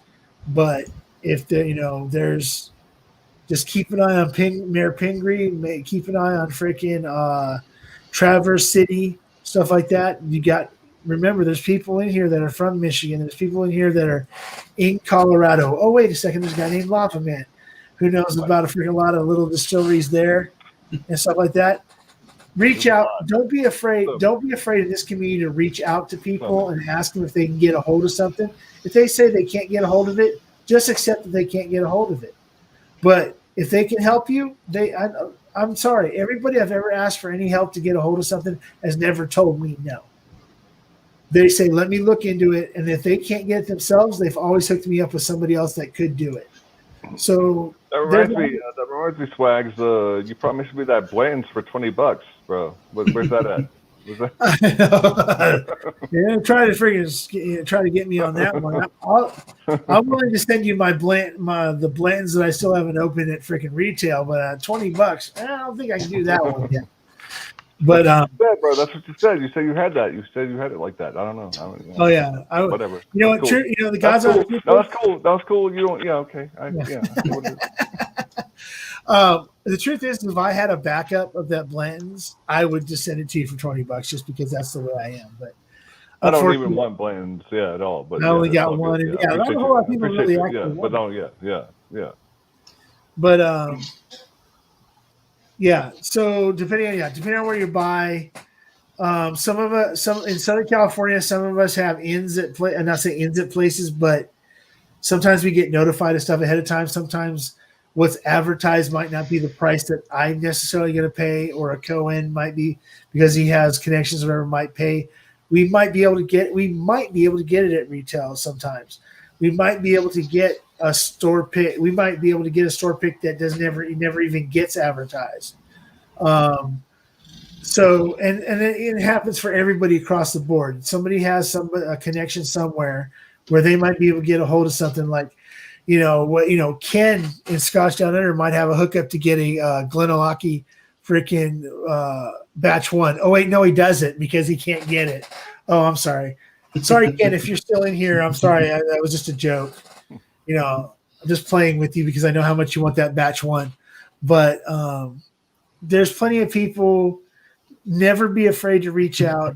If you can't reach out to somebody here, there's a whole new other community on Instagram. Anybody here that is on Instagram, Lava Man isn't, but DMC is. There's a huge community over on Instagram that are nothing but hunters that are willing to freaking hook people up, and it's literally straight what they paid for it, retail, or even if it's a little bit over, taxes, and what the shipping costs. No secondary price, no freaking charging you for the fucking service, none of that shit. If there's a bottle I can get for you that I have the means of getting for you, same deal. It's always going to be the price of the bottle, and I'll tell you that up front before you tell me to buy it, the tax, and the shipping. That's it. I don't expect anything else out of it. I don't want anybody to say nobody's required or anything else to send me any kind of tip or blah, blah, blah, and everything else. Just remember me when I ask you if you can get something from me. That's all I ever ask. It's a fair trade across the board. If you got a bottle and I got a bottle you want, and you want a fair trade, you just want to trade it straight across. That's how I'm working. I'm getting new bottles right now because I'm trading bottles I have backups of to people because I can't afford to go out and buy bottles right now. So I really wanted a Knob Creek 12. Mr. Whiskey Shits went out and got me a Knob Creek 12 because he could. So he's sending it to me. I'm sending him some samples, a couple of store picks that I have multiple freaking backups of. So, that fair, as long as you're willing to do fair trades and stuff like that, there's plenty of people here that are willing to freaking do that with you. And then, oh, by the way, I never asked DMC. I sent you that single barrel Jim Beam that you won from me. How was it? Not you muted it, Matt. Am I? No. It was actually a single barrel or a store pick. Yeah, well, it was a larceny. It was a larceny, wasn't it? Oh, well, no, wait. I thought I sent you the Jim Beam Bevmo store pick. No. It was a store pick larceny, I believe. Oh, okay. Then somebody else I sent that Jim Beam store pick to. Because I sent out the same day that I sent yours out, I sent out a Jim Beam single barrel store pick from Bevmo. So that was to somebody else. But okay, so you got the larceny store pick from and I have to admit I have not opened it yet because I had another larceny store pick that I've been tasting for a while, for several tastings, that was actually on the weak side. I've been saying it was weak. It's almost gone. So I will be opening yours here soon, and it will be my next larceny store pick. Okay, because I think that one's that larceny store pick's from High Times Y Cellar. I want to say it's Rick House. I can't remember the Rick House, but I believe it's it's either TT or KK. It's one of the two. Now the one I've been tasting is from Total Wine, and it had a name. It was like, I don't know, something toasted Wheaties or something like toasted wheat, and it was under impressive. But that was the one I've been tasting. Yours I have not opened yet. So yeah, that's the other thing too, is like they're sitting here with this guys. JD just brought up that here in Southern California, Elijah Craig store picks usually range right around the $27 to $30. So when we get a regular standard 94 store pick, which I think I might have a few. I think I have some High Times. I have some freaking I think I might have Bevmo. I think I have SoCal Wine and Spirits. I think I have 3 or 4 of them. But yeah, they tend to be pretty cheap. A good price. I mean, for what they are. Let's see. No, I'm absolutely hoping that this larceny store pick you sent me is better than the previous one, because like I say, the one I've been tasting has not been impressive. So I hope the one you sent me is better. Well, I hope so too. If not, just if it wasn't up to snuff, minimum at a minimum, freaking we'll talk again, and I'll at least try to get you samples of some of my other freaking store picks. Don't worry about it. I mean, it's definitely no better than a standard larceny. I mean, no doubt about that. But we'll see what it is. Okay, so Whiskey Samurai. Well, I guess Lava Man went ahead and used the restroom or wherever he went to go do. So Whiskey Samurai. Really quick, tell me what store pick it was. You got the bottle. Tell me what store it was from. I might actually be able to hook. I might be actually able to hook you up again. If it was from shit, trying to think. Tell me what if it wasn't Cypress. If it was not Cypress Craft, I can hook you up again because I think I still have a few more bottles of that other store pick. Luckily, when the first day when the store pick the last there was like 4 stores that got Eagle Rare store picks on the same day here in Southern California. One was Liquor Mart in Whittier. The other one, I'm trying to think what the other one was. Just the other one I got a hold of. But they were selling for like the first like 3 hours. There was no limit 30 at retail. So they were $30 a bottle, no fucking limit. So one of my friends one place it was a 1 case limit, but because my friend Kimmy had a reputation of she's buying for more than just her because she hunts for people on the East Coast, they allowed her to get 2 cases at the first store, then sent her to a second location to pick up another case. So she ended up with 3 cases, and then went over to another store that ended up with the store pick the same day. And it was unlimited. You could buy as many cases as you wanted to. And so she bought some more and some other people. So she bought a bunch of them. I went that night and didn't realize that I was past the 4-hour limit they put on it. And I ended up getting a case at $35 a bottle instead of $30 a bottle. But but I ended up getting a case of Eagle Rare store picks. So 6 bottles. And then I had, I can't remember what I sent Whiskey Samurai. Yeah, just Samurai. If you can just tell me what bottle that was, like I said, I may be able to hook you up again. Oh, Royal Market. Okay. Guess what? Let me go look real quick. Give me a second, guys. Don't drop off. I'm gonna go ahead and look real quick to make sure.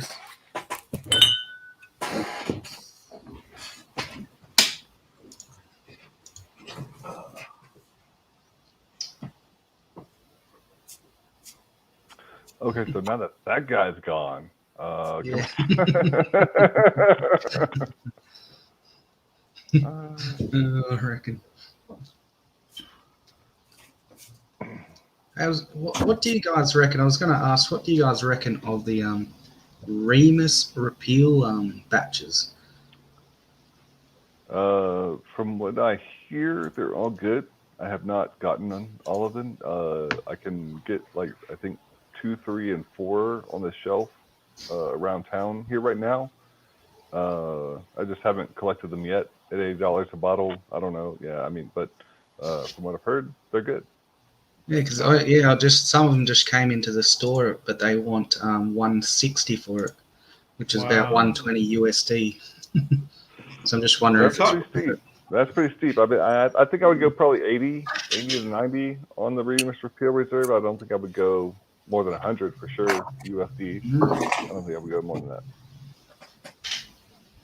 Yeah, I can buy the Remus Repeal here. I can still get the 1, the 2, and the 4. I've seen it locally for like $80. Yeah. The 3 I don't see on the shelves anymore. But the 1, the 2, and the 3 and 4 for 80. Yeah. I can do for $80 here. Well, they still got the one. The one I'm looking at is the batch 1. Yeah, 1 is weak, I believe. Yeah.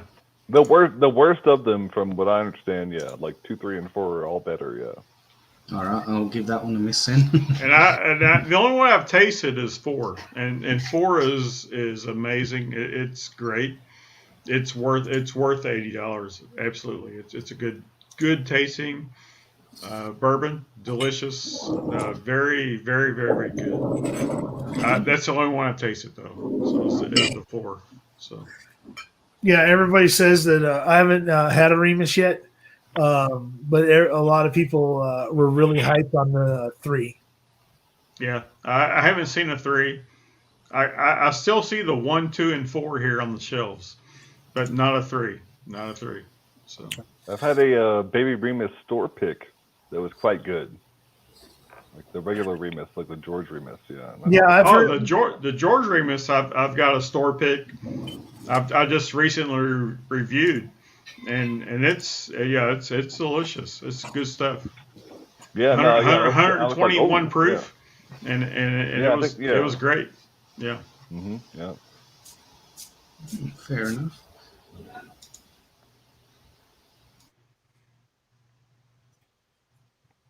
He's gone again.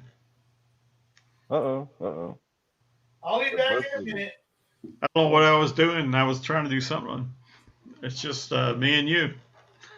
Yeah.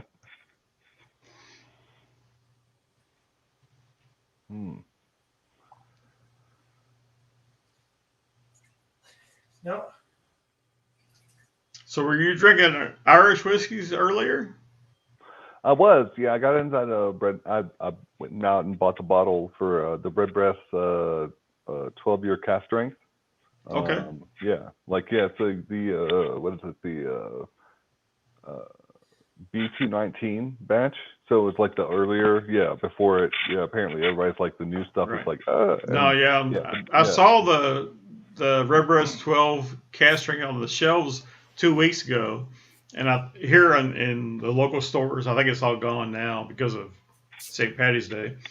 Yeah. So all I have is the regular Redbreast 12 and the Green Spot and the Teeling. And I actually love the Jameson Black Barrel. I like that a lot. But the Redbreast 12, I had it a couple of years ago and I loved it.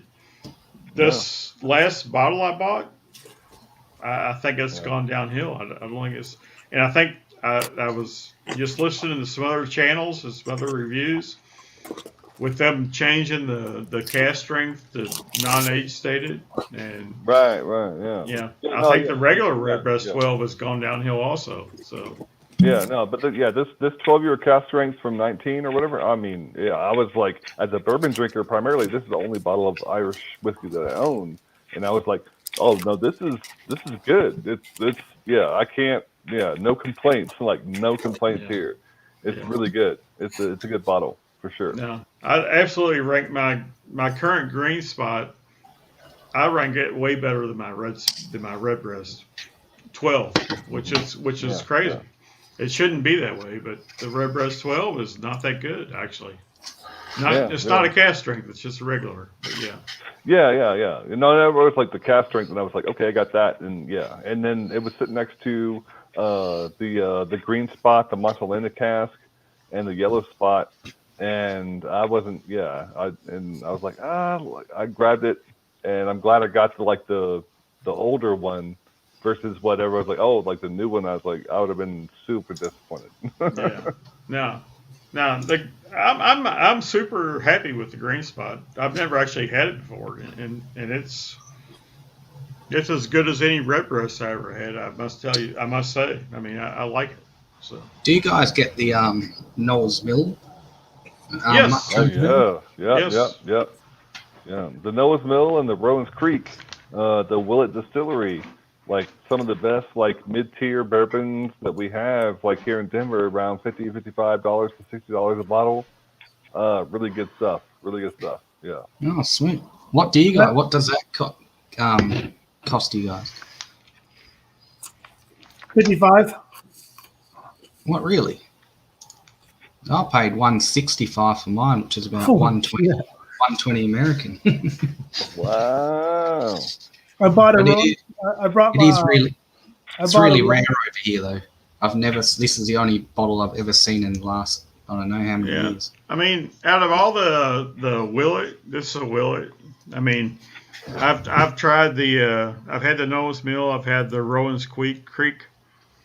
I must admit let me grab it. So I bought a Rowan's Creek and a freaking he was pure. He loves that pure Kentucky. Freaking I bought a Rowan's Creek and the pure Kentucky is my favorite Willett right now. Yeah. No, we don't get Willett at all over here. This is literally the only I've ever had. Yeah, I got a Rowan's Creek for $45 and a freaking Noah's Mill for freaking $55, and I would honestly say that at 55, Noah's Mill is actually way 45 is way too much for Rowan's Creek. I'm sorry. Rowan's Creek's not that great. Noah's Mill's way better. And at 55, I'd say it's a $50. It's a $50 freaking bottle. But I'm willing to pay 55 for it if I need to get a backup. But it's not something that I'm going to run out to go grab. But it actually is pretty good. But the Rowan's Creek is just not. It's a $45 bottle that may be worth 28 if freaking I'm stretching it. Yeah. So you're saying you don't see any Willet. So you don't see. You don't see things like pure, not just the pure Kentucky, but there's also the normal there's Johnny Dram. There's another one there. What's it called? And Johnny Dram is freaking 35 where I'm at. Freaking pure Kentucky is 32. There's another one in there. The pure Kentucky I love it. Old Bart down. Actually, tell me that label again of the pure. I think I might have actually seen it where I got this one from the pure Kentucky. Yeah, there's another one. There's the Johnny Dram. There's another one. There's pure Kentucky. There's one in the middle there. I don't remember what it's called.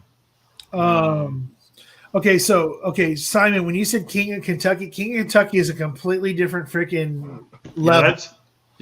That's actually Old Forest. I mean, Brown Foreman. That's a different company. Yeah. Yeah, number one is a different company. Number two, it's on a completely different level. King of Kentucky is that shit that, like here, I'm never gonna see a bottle of it in case I win the fucking lottery. I don't know a whole lot of people that have ever actually. I mean, I know people that have seen the bottle, but they've never been able to taste the bottle. Yeah. If you see a bottle, buy it. No, I had to go check the collection. It's Kentucky Vintage. There you go. That's it. Kentucky Vintage. Yeah. So you got Johnny Dram, you got Kentucky Vintage, and you got pure Kentucky. Yes, that's it. Yeah, the Kentucky Vintage. Yeah. So real quick, Whiskey Samurai, you said Royal Market for that Eagle Rare Store pick. I still have. Okay, if I take my bottle and a backup, I still have 3 bottles. So therefore, let's get it. We'll get it worked out. I'll get you another bottle. Dustin wants to know where do you get that Remus 1? Where's the Remus 1 at? I have a store here locally that has literally 5 bottles of Remus 1 on the shelf. I can buy it right now for $75 a bottle, probably, if anybody wants one. That's wild. I mean, I've seen it for months. It's sitting there, Remus 1, still on the shelf. Yeah. No, I find a Bardstown Discovery 2 sitting on the shelf collecting dust a couple of weeks ago. Just on the shelf. Right. What? Yeah. If you ever come across the Chateau, the Chateau La Scooby Doo, the Chateau La Oh no! I know what you mean there. Yeah. No, I've gotten some Pfeiffer Pavitt, but I haven't gotten the La Baude. Yeah. No. Nobody's seen the Scooby Doo. Yeah. So Samurai, do not buy any cream. No matter if it's the freaking 11, 11.5, the 10, whatever one, and 13's the latest. Do not pay $350 for a cream of Kentucky. Do not do it. I've had a sample of freaking 11.5, 12, 13, and 10, and none of them have told me that it was worth more than freaking maybe retail, which is what cream of Kentucky retail is $179. So, and that's still stretching it. Plus in California, I just saw Cream of Kentucky 13 for $199. So don't pay $350 for a fucking Cream Kentucky. You're wasting your freaking money. I was going to ask with the gentleman who had the the name's gone from the screen, so I can't see who had the Noah's Mill. Which lot do you have? I have. Holy shit! I need more light. Hold on. Oh, look at this. Look at somebody. There's somebody flexing in the chat. Tustin says that he has 4 Scooby Doos in his freaking house. That he has 4 Scooby Doos. Well, Dustin, you should go ahead and. I hate to say this. It sounds really creepy, but slide into my DMs. And It's a. or wait until I actually have the money to do it, and at least you got to hook me up with some samples or something of that. It's a 17-103 is what I have. Okay. Oh yeah, that's not too. Mine's a 4-2 2016. Oh, mine's a 17-103. So it is very good, But yeah, I think this locally cost me like $50. Maybe $55. $55. So like both of those are in the $50 to $60 range in Denver. Like the newest mill in Rose Creek, they're around there. Yeah. Top Shelf Dustin added a backup of Discovery 4. So the thing is, like Bardstown wise,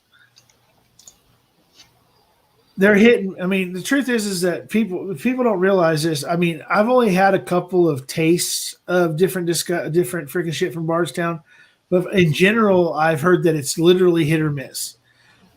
Piper Favit or whatever the hell the thing is a fucking hit. Pfeiffer Pavitt, yeah.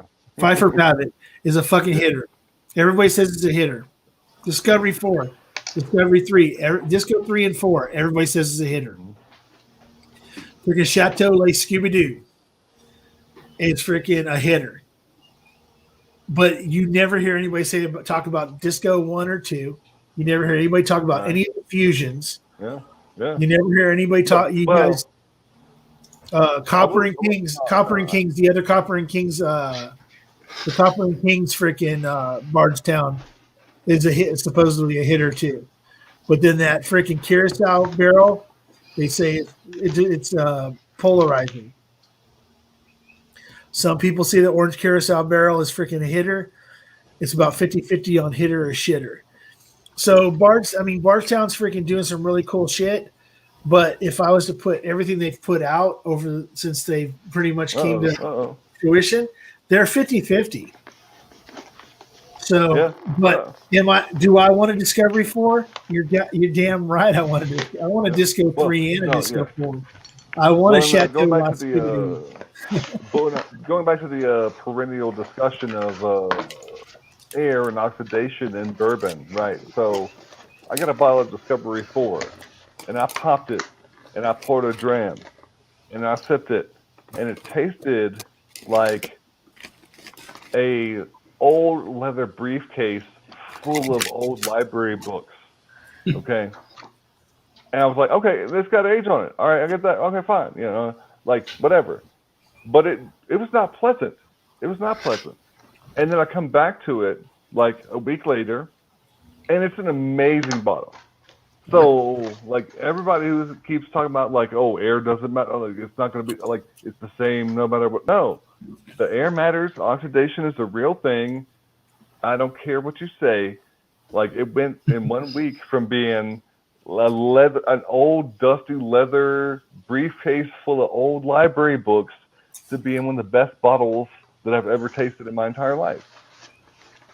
Yeah, so I've got this little tasting set here from Bardstown Company, which is Fusion Series 3 and Fusion Series or Discovery Series 3.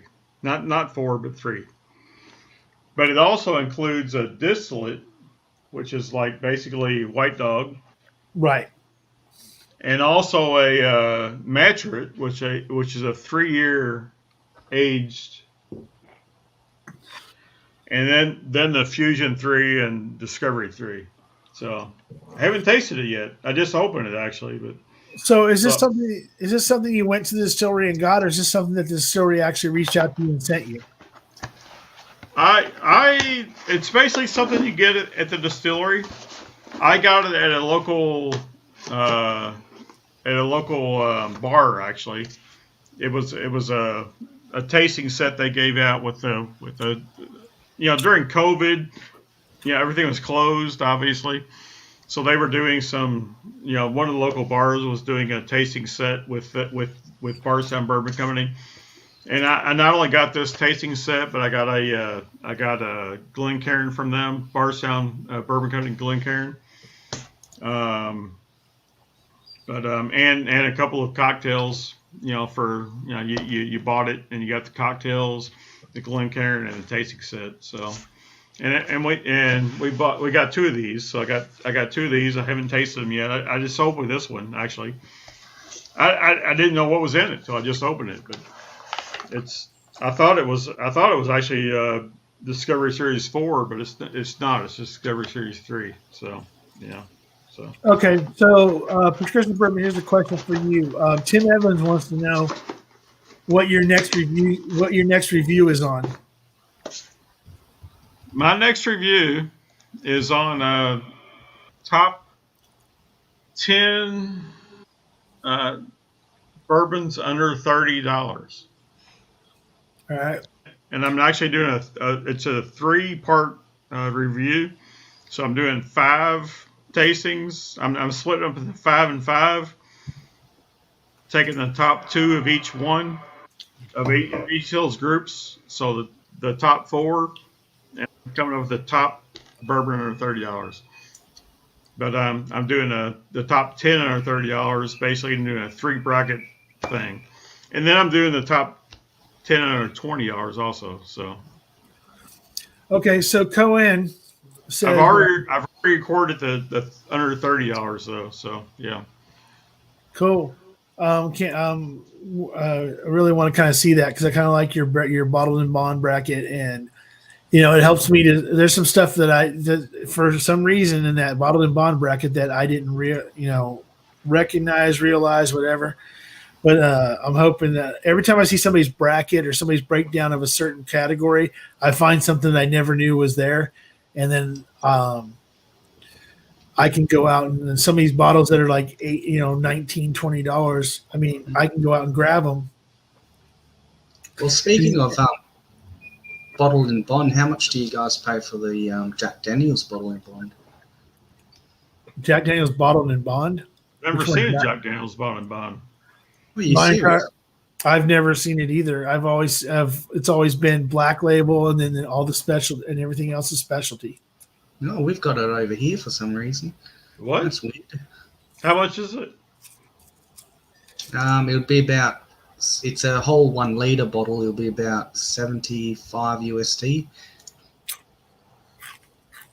Yeah, I've never seen Jack Daniel's bottled and bond ever. Yeah, really? Shit, that's weird. So Cohen says, "How about Barrel? They're putting out so much stuff that he doesn't touch it because there's too much variation." He says he has a Dovetail batch 1 and 3, and it was $75 a piece. So he brings up Barrel. Now, here's my thing about Barrel. They just put out a brand new freaking bottle. And just from the name of the bottle, I don't want to buy it. Now, if you look and see what's in it, which I am not, I could look it up, but I'm not going to. The name of the thing is it's Barrel Bourbon, and the name of it is called Seaweed. Now, are you willing to buy, whether it says bourbon or it doesn't, something named Seaweed? Me, no. The name doesn't matter, but the last few releases they've had have been a combination of Tennessee, Kentucky, and Indiana bourbons. So it's obviously Dickel and MGP and some from Kentucky.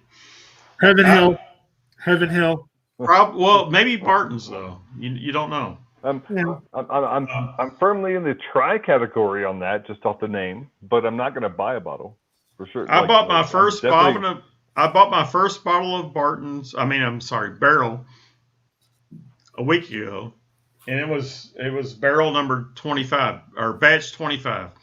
That's my first bottle I've bought. I've not opened it yet. I've not tasted it yet, but my very first bottle of Barrel I bought was last week. So let me grab it. Yeah, so barrel wise, I've never had a barrel, something from Barrel Bourbon at all. Okay. Total. So right now at Total Wine, they have batch 20. They have barrel bourbon batch 24, 25, 26. Yeah, this is 26 is what I bought actually. So yeah, they have like 4 different batches, and I don't know, for the price. It was some. I was sitting there and was like going. So for $70 for a bourbon I've never tasted. Now the Dovetail, everybody says is freaking great. That's fine, but say $70 to $80 for a freaking bottle I've never tasted. When at the same time I can go get a freaking I can walk down a little bit, and I can go ahead and get a 1910 for fucking $45. no. Then I can go to the I rye. agree, Stanley. Yeah. I can go down to the rye section and get me a freaking decent rye for another $35 to make it the same price as the barrel bottle. And I can get 2 freaking bottles of shit I really, really like.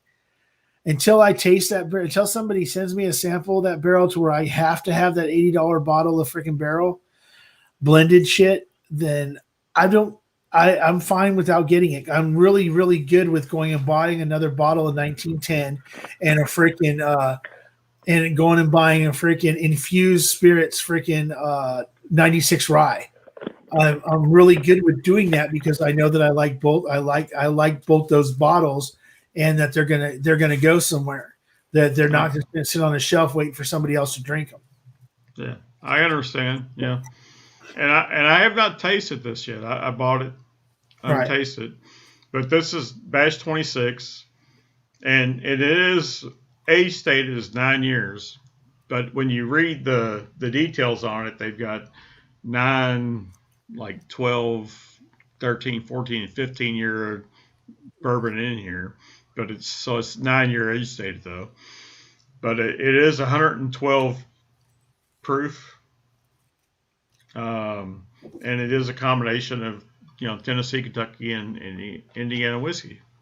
So what's the possibility? What's the possibility that freaking that Castle and Key is there instead of freaking somebody else?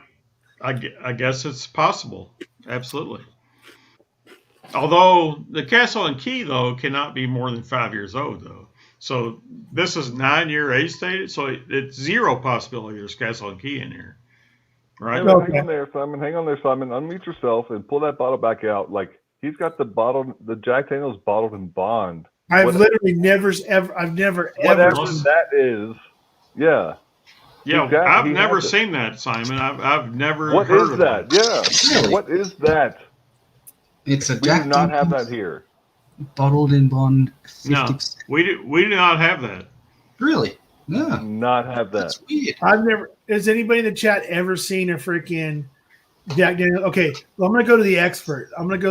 Whiskey Samurai. You're a Jack Daniel's fanboy. You can do nothing but swear to me how awesome freaking Jack Daniel's garbage is.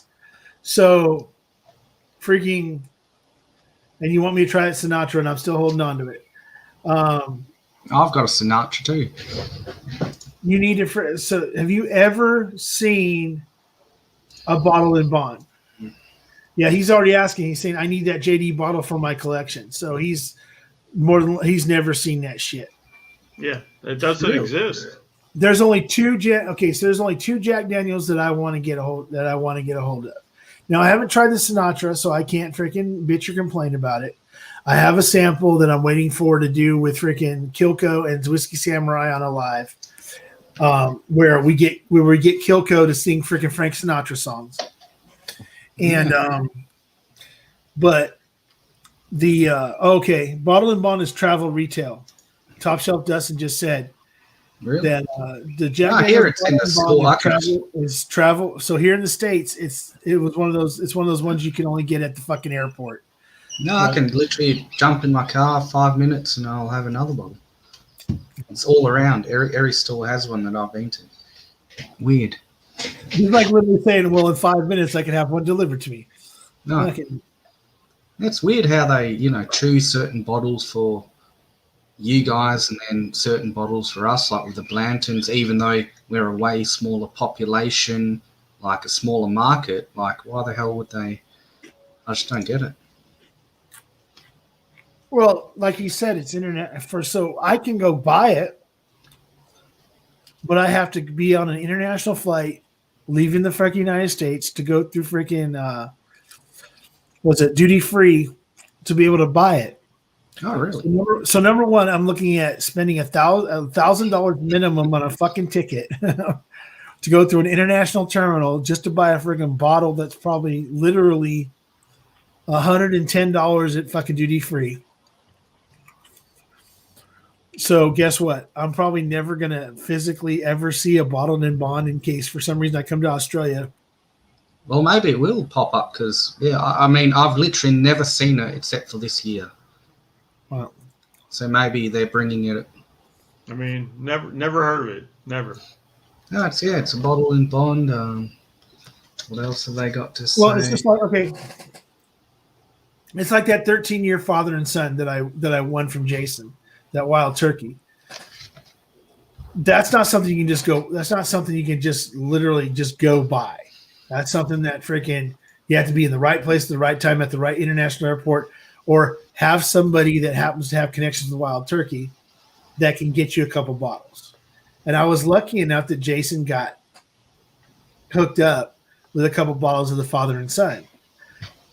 And I happened to win one. And it's freaking great. It's not the best turkey I've ever tasted, but it's not the worst. And shit, it's a bottle that truthfully hardly anybody else is ever going to get a hold of.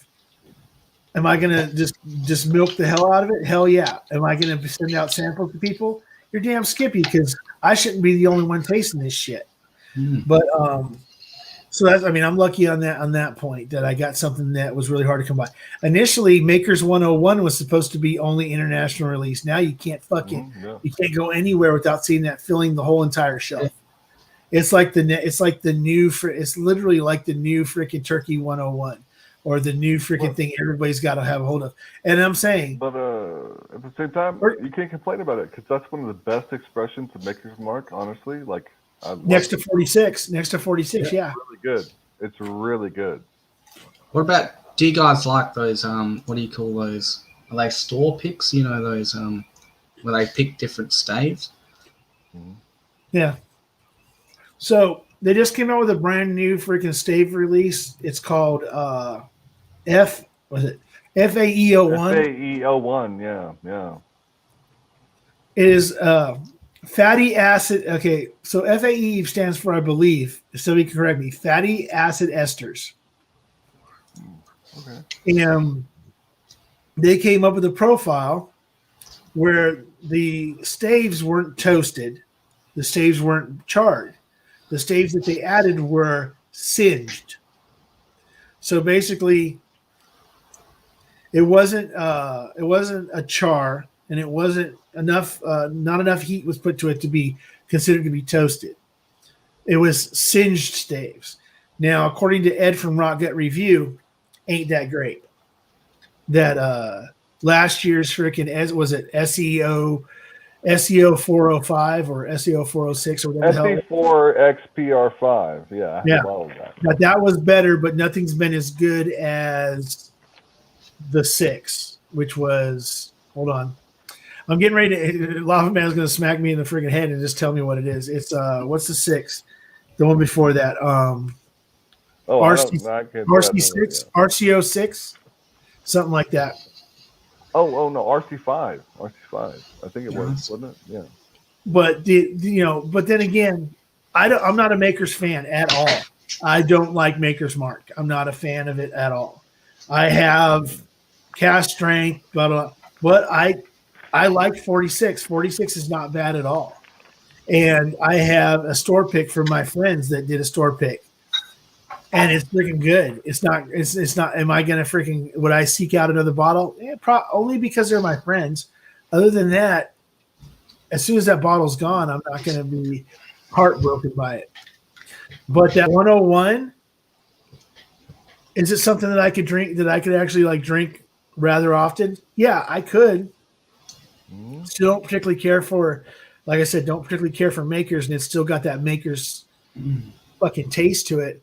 But that, for some reason, that 101 proof is almost the perfect proof for that specific freaking makers. I think it is one of the best expressions they have. Yeah, against the cast strength, against all the other expressions, that 101 is like, especially like for someone who is like kind of graduating in bourbon. You know what I mean? Taking to that next level.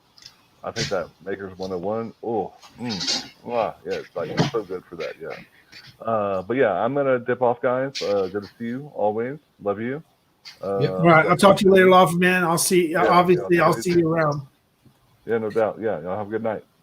Yeah, if you're you too, Lava Man. Thanks. Oh, he's gone. Yeah, if for some reason you're here for a couple extra seconds, there, Lava Man, in the freaking watching in the chat or whatever, don't hesitate to jump on fucking Saturday night. So. Yeah, we're getting ready to hit I'm going to go to 5 hours. It's about 11 minutes. I'm going to go ahead and hit. That'll be at 1:30 my time, 4:30 in the morning on DMC's freaking time, which I guess that he doesn't have to be anywhere anytime soon, or else he would have dipped out a long time ago.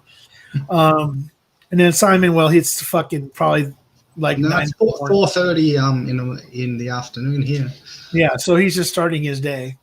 Yep. He's getting ready to go eat dinner in a little while. So are you yawning there, Simon? Hey?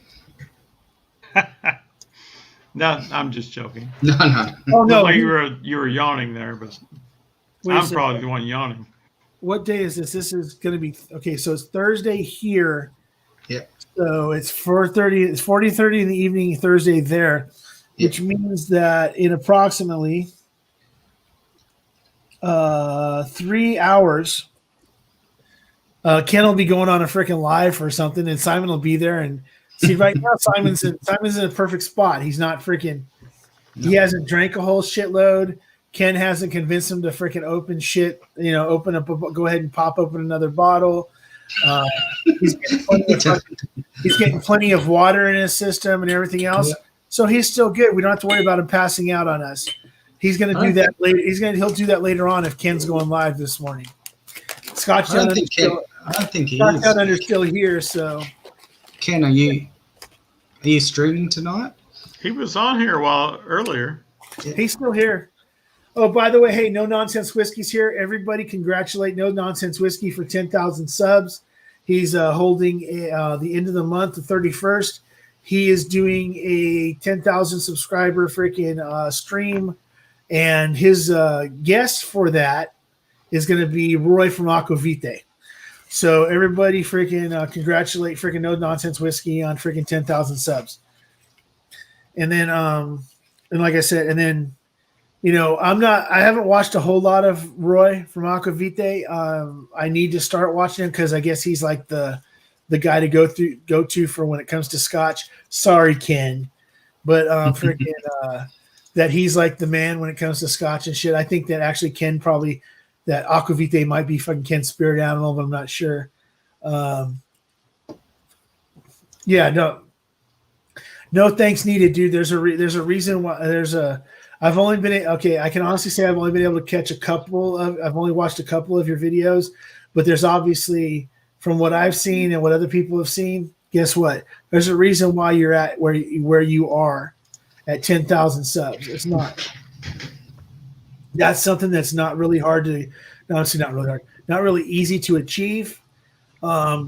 So 10,000 subs is freaking crazy, especially with if this was 5 years ago, I'd say 10,000 subs. Why did it take you so long? Why would it take so long? But because of all the channels, because of the whiskey community every single day getting larger and people wanting to come on and do lives and everything else, to get 10,000 subs with all the channels that have to do with Scotch and everything and with all the whiskeys and everything else is a fucking huge achievement. You should be fucking proud of yourself. Everyone, well, myself, I can say, I can't talk for everybody. Everybody's freaking proud of you there. No Nonsense Whiskey. We're freaking can't wait till you get to 20,000. Okay, so yeah, Whiskey Sam. I was going to also say, if any of you guys aren't subscribed to Scotch Down Under, he's just one sub away from 350. If anybody here is not subscribed to Scotch Down Under, guess what? You need to be that one person that goes over, subscribes to him, gets into 350 tonight, and you have to spread the word. Spread the word across the land. Whether you got to put up freaking smoke signals, whatever you got to do to get the freaking across. We have to be. Because I don't understand. Yesterday he was, and then someone was unsubscribed, and then someone subscribed again, and now they've unsubscribed. So how it works is that it takes a minimum of 24 hours for it to register. If someone happened to be right at the very cusp of everything, they could be dropped off and then put back on, then dropped off. It could take like 2 days, and then all of a sudden, so 2 days from now, Ken will go on there, and it'll say he's at 365 because the stupid analytics is bullshit. They're just freaking so lame and far behind. But okay, cool. He's 351 now. Cheers to whoever you guys who just subbed. Cohen, you're fucking hilarious. I know I talk too much, but obviously I don't talk too much because 18 people decided they want to listen to me fucking talk. So, but he says Roy, which Aquavite makes me seem like I don't talk that much. That is kind of hilarious. But see. All right, Stanley, I'm gonna have to drop off here. Yeah, I'm sorry. So Prescription Bourbon, if there's anything you want to shout out for yourself, go ahead and do that before you drop off.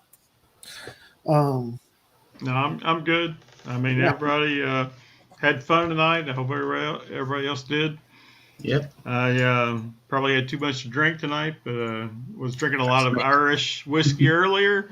Switched to some bourbon, but had some fun. No, that's what it's all about. Okay, so I'm going to be on Saturday, be 8 o'clock your time, so 5 my time.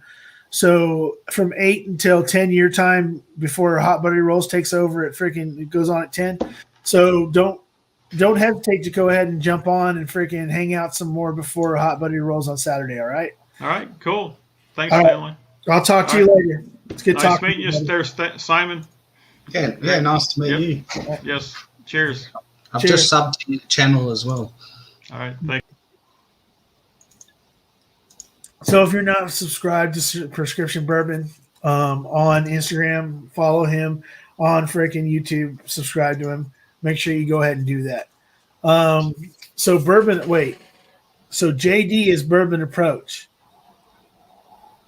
Okay, now, and he's told me this before, but 9 freaking 1 2 ounce, 1 to 2 ounce freaking drinks and a couple of beers.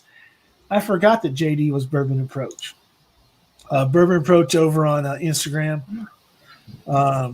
Make sure you check out freaking JD. Check out Bourbon Approach on Instagram, and I believe I'm gonna be an idiot if I don't say that he's freaking over here on freaking. I know he is. I just feel like an idiot because I don't. I gotta freaking think it. All right. So Simon, are you anything new that you've bought in the last freaking recently, or? No, I think just the Glenfiddich Winter Storm, that 21-year-old. I brought that. I think it was last week. So that okay, I'm gonna ask you. So did you get that that Glenalachie batch 1? I'm trolling. I'm trolling. Craig Alecky. Was that? I know I say it right. I didn't say Glenalachie this time, so at least give me a freaking credit for that. But Glenalachie. Well, yeah, I always say Glenalachie, just like that one freaking Glenmorangie that he has. I call Harry Balls because I can't freaking pronounce the right name. Freaking he said it. I'm trolling freaking Ken again. Freaking, Ken. This is the God's honest truth. I really, really wish that you could come on here, we could see your face, we could hear your freaking voice, and you could figure out you could figure out how to get all this shit straight to jump on my StreamYard and join this and be the third to me and Simon's fucking sober. Simon's not freaking gonna pass out on me in fucking 15 minutes. You need to be on here, Ken. Yeah, I like trolling Ken with that freaking Glenn Alaki thing, freaking, or however the fuck. Glenn Allergy. It's Glenn Allergy. Glenn Allergy. Okay. See, I think Glenn Alachi, and then he gives me shit. But Glenn Alachi. Okay. Actually, no, it is Glenn Jumbuck. Glenn Jumbuck. That's one. Okay, so I'm going to ask you, since Ken's not here to give me the freaking answer. Glendronic, freaking 12 and yep. 12 and 15. Do you have any opinions on those? Actually, I've only ever had the 12 and the peated version. The 12 is really just a good old round whiskey. So, American-wise, money-wise, it's I just came across a Glendronic 12 today for $69.99, so $70 American. That's what we pay. We pay I think depending where you get 90, 100 Australian, so that's about 70 USD. So Top Shelf. Okay, so Top Shelf Dustin. So when I get ready to say this, remember his name is Top Shelf Dustin. Glendronic 12 meh. Glendronic 15 buy. So the $70 bottle, the freaking $100 bottle, buy it. Coming from a guy named Top Shelf Dustin. So what's the price difference between the two for you, the 12 and 15? About $30. Oh yeah, no, yeah, actually that's. I mean, I've never had the 15, but that's about the same over here. I'm just not the biggest kind of sherry. Like for me, sherry are kind of in small doses, so I don't have too many sherries. Yeah, so Top Shelf Dustin seems to be a freaking Scotch guy. But so Cohen says 70 for the 15 is a good price. Well, I haven't seen it for 70, Cohen. If you know where they're selling 15 for 70, then when I get freaking straightened out on money wise and everything else, get back to work full time, then I will go to that place and look for that for $70. But the only place, the ones I've seen have been right around $100. And I'm not going to buy a Scotch for $100. I'm actually not going to buy a Scotch for $70. I haven't tried that. I haven't got at least a sip of somewhere else before right now. Are you guys still paying those tariffs, or from the last? So they freaking relaxed on the tariffs, but this is one of those things where so the United States has this weird thing. I don't know if it's across the world, around the world or not. So let's just say it's gasoline. Yep.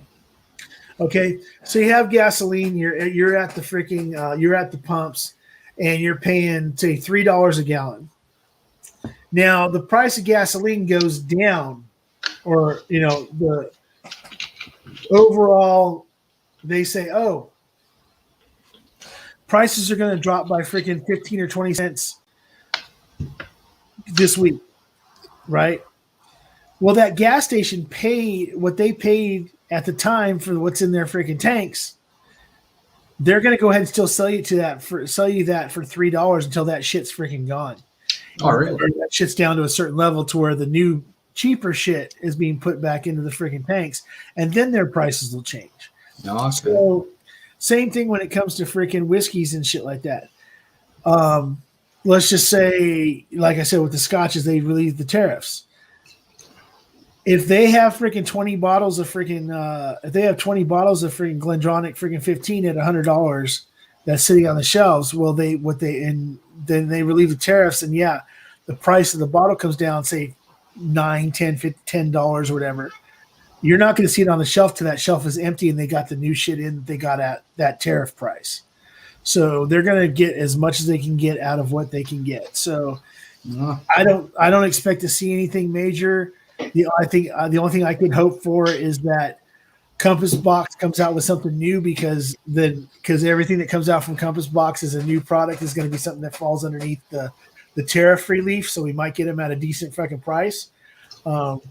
New releases of stuff from different places might get us a different price, but like Mash and Drum and these guys have talked about, it's probably going to take at least a year before we see any kind of really relief on those prices. But like I said, so high times. Okay, cool. I'll start looking at high times a little bit more for scotches. I kind of got away from them for a little while.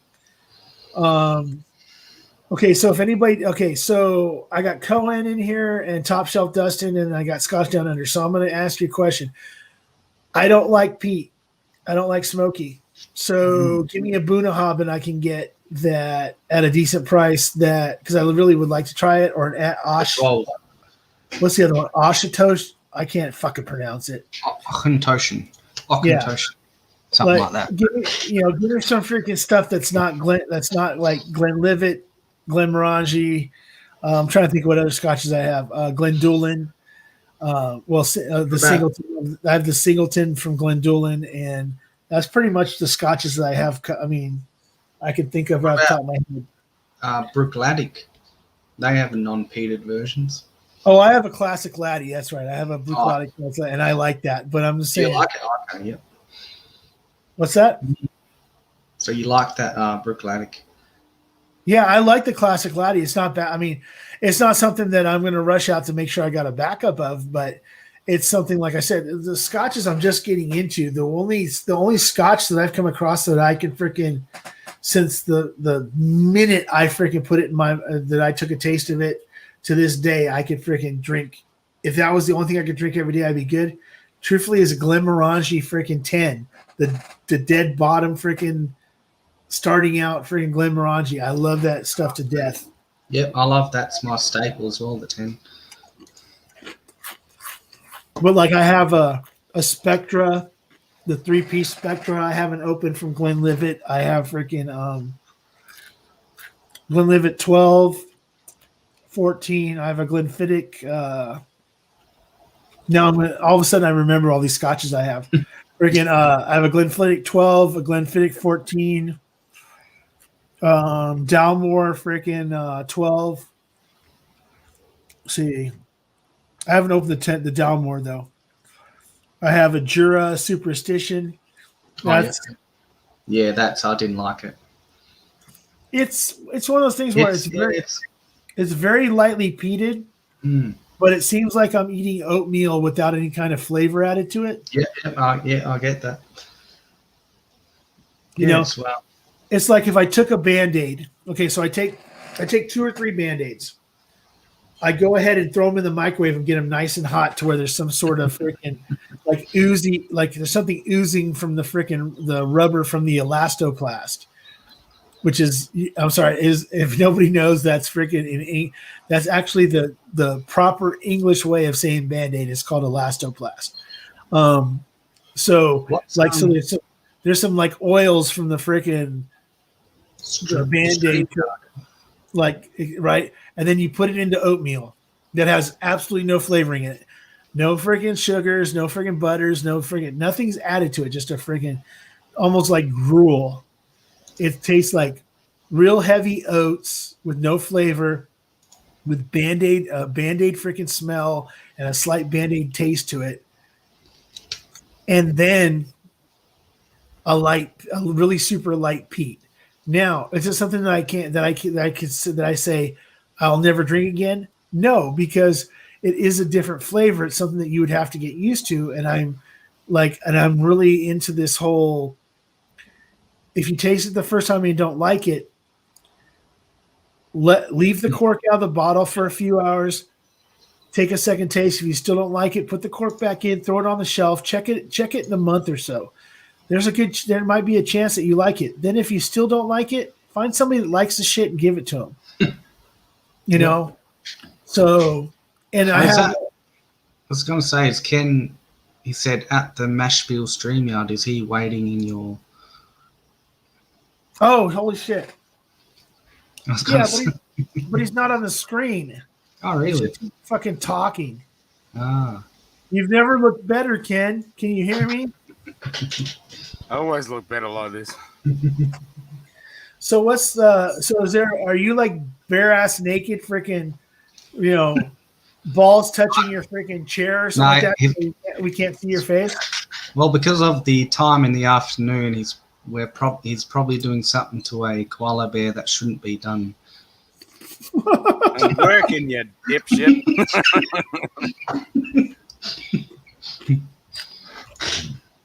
Okay, Cohen, thank you for the heads up. He says that Buna 12 is a good way to go. Yeah. Hell yeah. 1 to 12 is good. Yeah, Anyone else? Glenmorangie 10. I literally have. Yep. I've already so I killed a bottle. I have another bottle on my cart so that if anybody that wants some scotch when they come up, if they ever come over, there's a 10 on there. I have two backups in my freaking closet. So that's literally one of the only scotches I have that I actually have backups for. Everything else is just like I have a bottle for it. And if I run out, I run out. But that freaking, for some reason, that Glenmorangie 10, fucking tits. I love that. It's great.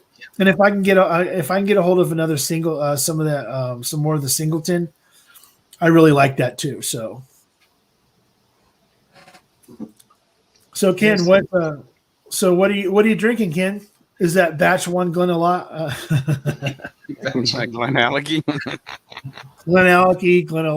freaking whatever. Glenn and his Allen key. Yeah. And it's not that freaking Glenmorangie freaking Harry Balls, though. The Quinta Rubin.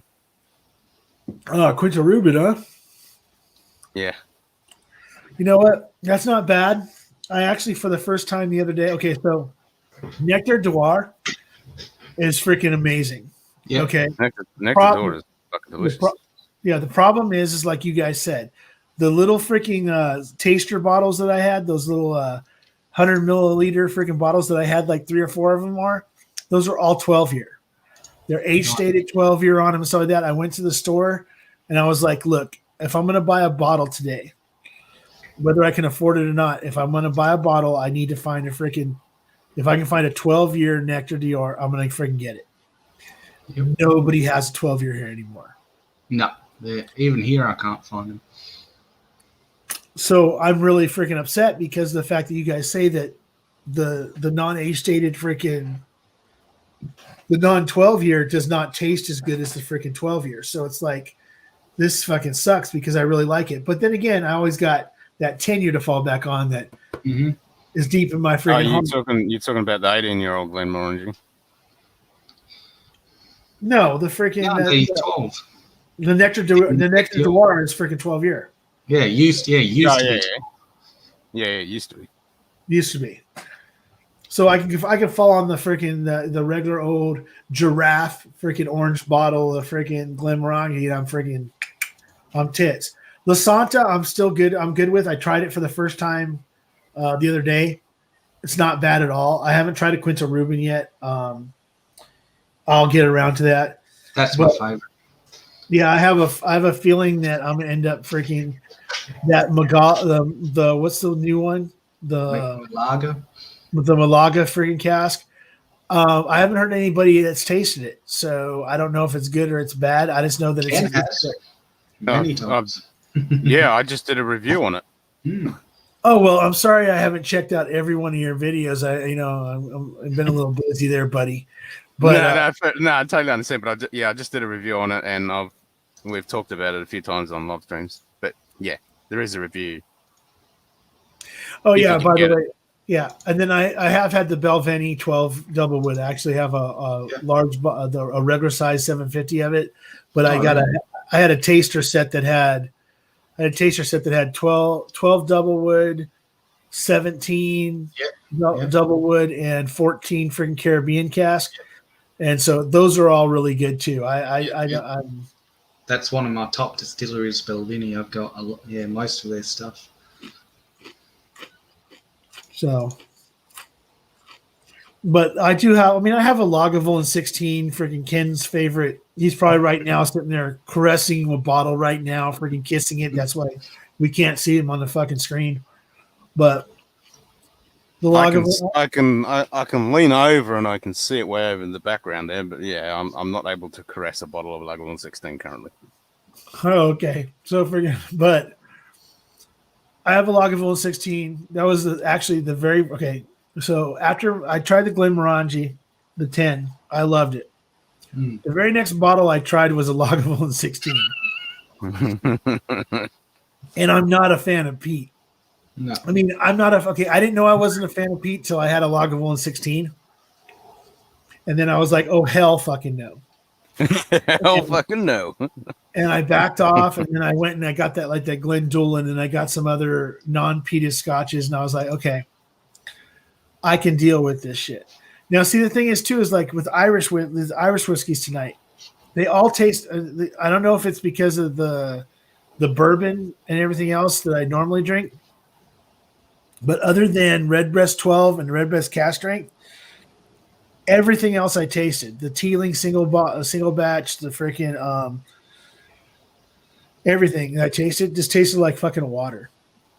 I mean, it was okay. I mean, it wasn't when it comes to Irish, because most of it is triple distilled, even if it's not, it is a lighter spirit. It is more subtle, unless you go into some of the, cask strength stuff or some of the other bottlings that you don't see on the normal shelf. For someone that is only drinking strong bourbons or even strong scotches, right, Irish is going to appear to be quite light, crispy, and fresh. It's not going to be that punch of flavor that you're going to get. Typically, it's one of those ones that you have to let your palate grow into.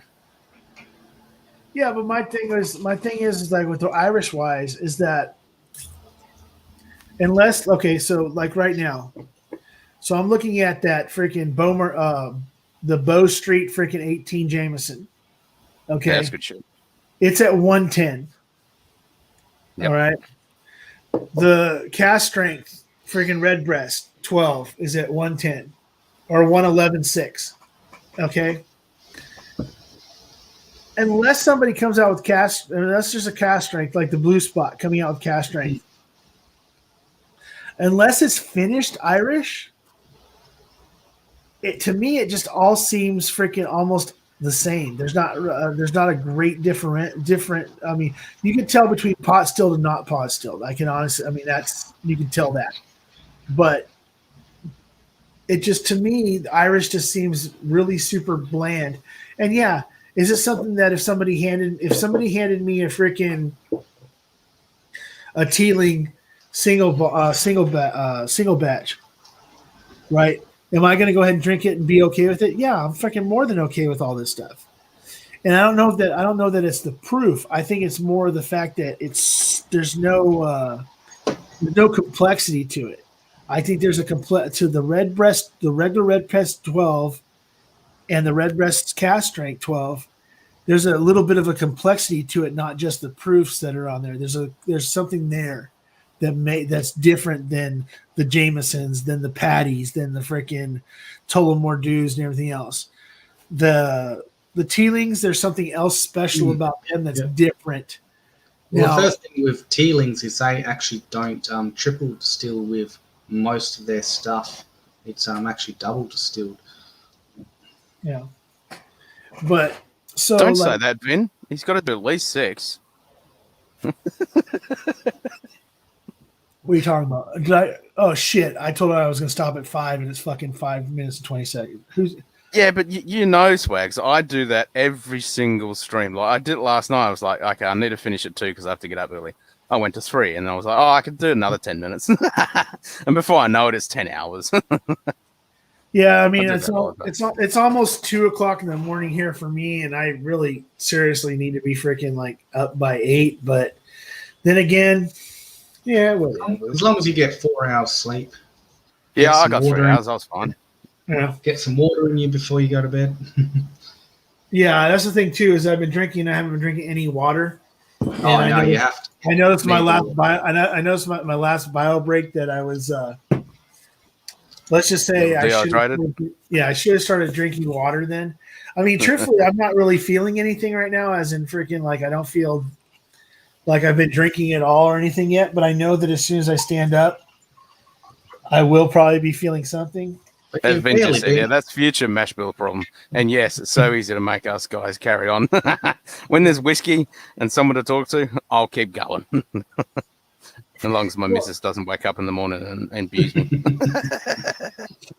Yeah, like the other day when I was on, when I just dropped off, right after I dropped off, she was yelling at you, get the fuck off. She was yelling yep, pretty much. So that was like 6 a.m. Yeah, it was literally. It was 6 o'clock in the morning. I just heard, get off, and you're like, oh, I'm getting ready to get off. No, get off now. It's like, okay, well, I guess that I'll be getting off here like really quick. The thing is right. I was gonna stop drinking like 2 hours ago, but I really, really like this Smithwick freaking. It's hold on. Yeah, I wouldn't mind trying that. What is it? A ale or a? It's Smithwick Red Ale. Oh yeah, red ale. It's an Irish red ale. Now there was I don't remember if anybody remembers back in the days. There was here in the States there was it was called Irish Red. I can't remember who made it. Oh yeah, all right, yeah, I think I've heard. But it was like something Irish Red, and I used to like it back in the day, but it then disappeared, and everything else. But the group, I don't know if you know who the guys know, the Tri Channel. There are a bunch of Irish people from Irish people. Oh yeah, I've seen that. Yeah, that try like different things, American beers, American whatever. But there's this a couple of them on there that are always talking about how this Smithwick is freaking like the greatest thing. Like they came to the States and went to Disney World, and there's a thing where you go to all these different countries at Disney World and you drink like freaking sake and stuff like that in the Japanese one. You go to freaking Mexico and drink margaritas and beers and blah, blah, whatever.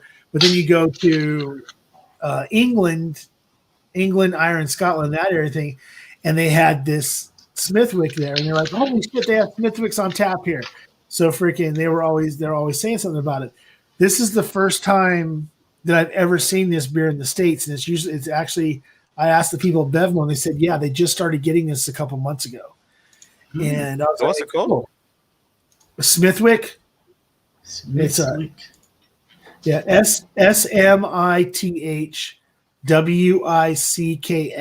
It's one word. Red ale. It's Irish. Irish made. Let's see, it's ruby Thanks, red. JD. Cheers, mate. Okay.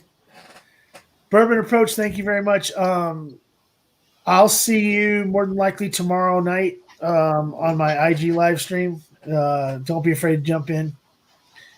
There you go. Killian's Irish Red. That was a big one, and I haven't seen that in a lot of years. But that was one of the things but this is a ruby red brew with gentle hops and sweet malt finish. So it's a sweet malt, lightly freaking hopped, freaking red ale. It's freaking really fucking good. Because I mean, there is a local brewery just not far from me that do a red Irish ale as well. Might have to check that out. Okay, so No Nonsense Whiskey, who's the authority, obviously, because he's from that England area. That England area. Well, isn't he from England? Yeah. So I'll say the England area because that would be go ahead and include Scotland and freaking Ireland, but he says it's called, you take the W out, so it's Smithick. Smithix, but I guess the W is silent the way they say it. I don't know. Last time I checked, I didn't live in freaking Ireland or England or Smithick. I didn't live in a place where they call freaking dressers freaking bureaus or freaking toilets the loo, or let's see, Band-Aid's Long drop. Band-Aid's elastoplast. I mean, I've never lived there, so I couldn't. We just call them Band-Aids, yeah. Yeah, I know, but you know what I'm talking about. Like, Yeah. We use herbs. kilograms instead of pounds. Yeah. Well, one of the people on Instagram, if anybody doesn't know him, his name's Bourbon Jeeper. He's from freaking Britain, and everything else. He always does that to me too. I say elastoplasty. He says, "Why don't you just say fucking Band-Aid?" And I say, "Because I'm trolling you." Exactly, Vin. Don't let the Scots, don't let the Welsh, don't let the Irish, don't let anyone. Only just let the northern, only let the northern Irish people say that they're in the UK. Yeah. Oh God! Don't let Scottish people hear you say that. Yeah, the Scots will gut you. The Irish will gut you. The Welsh will gut you. You don't ever call a Welshman an Englishman. He'll stab you. Oh yeah, you know what, Cohen? Thank you for bringing that up. The Watneys. That gives me an idea. So they sell Watneys at freaking Total Wine. I'm gonna have to go check that out. Let's see. They might be in the United Kingdom, but they're not in Great Britain. Well, Oh no. yeah. I mean, I know, freaking. Well, no, I suppose they're in Great Britain. I don't remember now. It's the other way around, isn't it? Always mix it up. But yeah, like Cohen says, a couch is called a Chesterfield. That's like, whatever. No, we just called it a couch. Yeah, it's called it. It's just a couch. It's called. It's one of the pieces of furniture I passed out on. Whatever.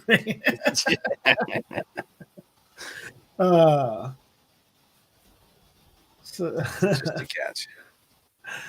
Oh man, freaking!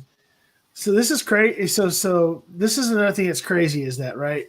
So I'm at 5.5 fucking hours now. Prior to me going on, it had been over 5 hours of Irish whiskey tube already.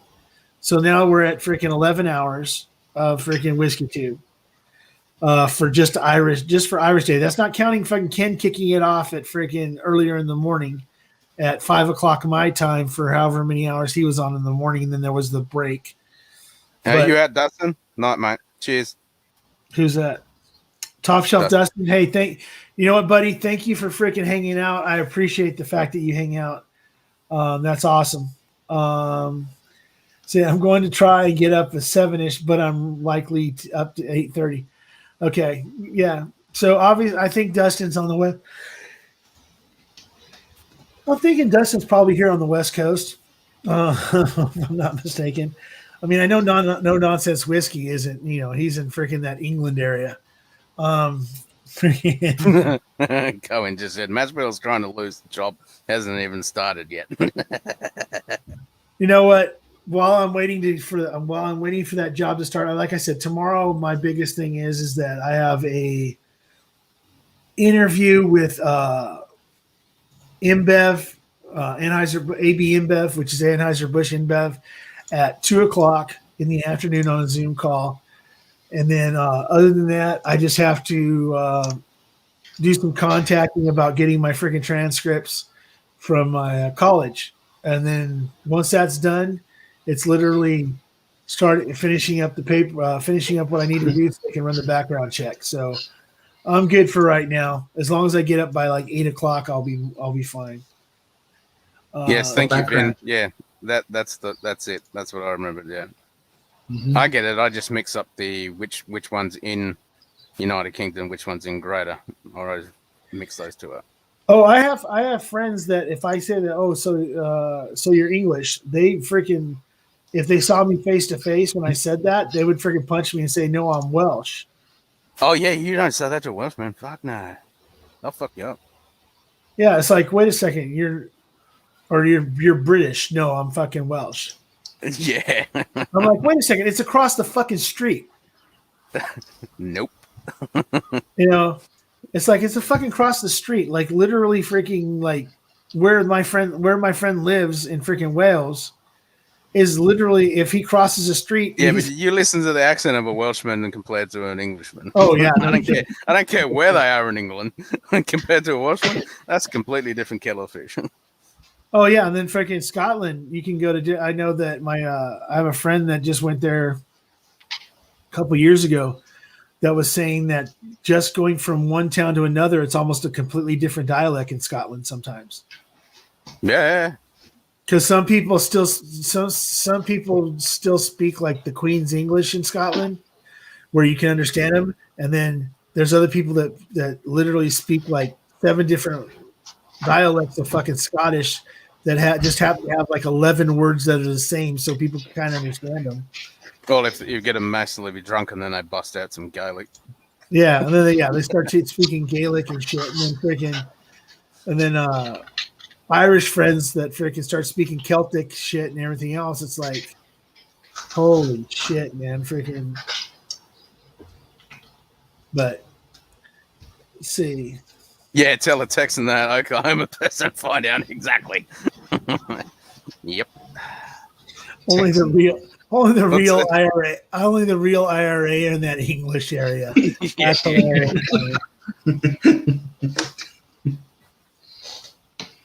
Oh, really? That's cool. I'm not afraid. Found out the other day. His family back in the day were from Scottish Islands. Nice. I'm not afraid to tell somebody that lives in North Texas that they're in the Oklahoma area. Freaking, I don't give a shit. I live in Southern California. I'm in the fucking northern New Mexico, the northern Mexico area. I live in Southern California. It.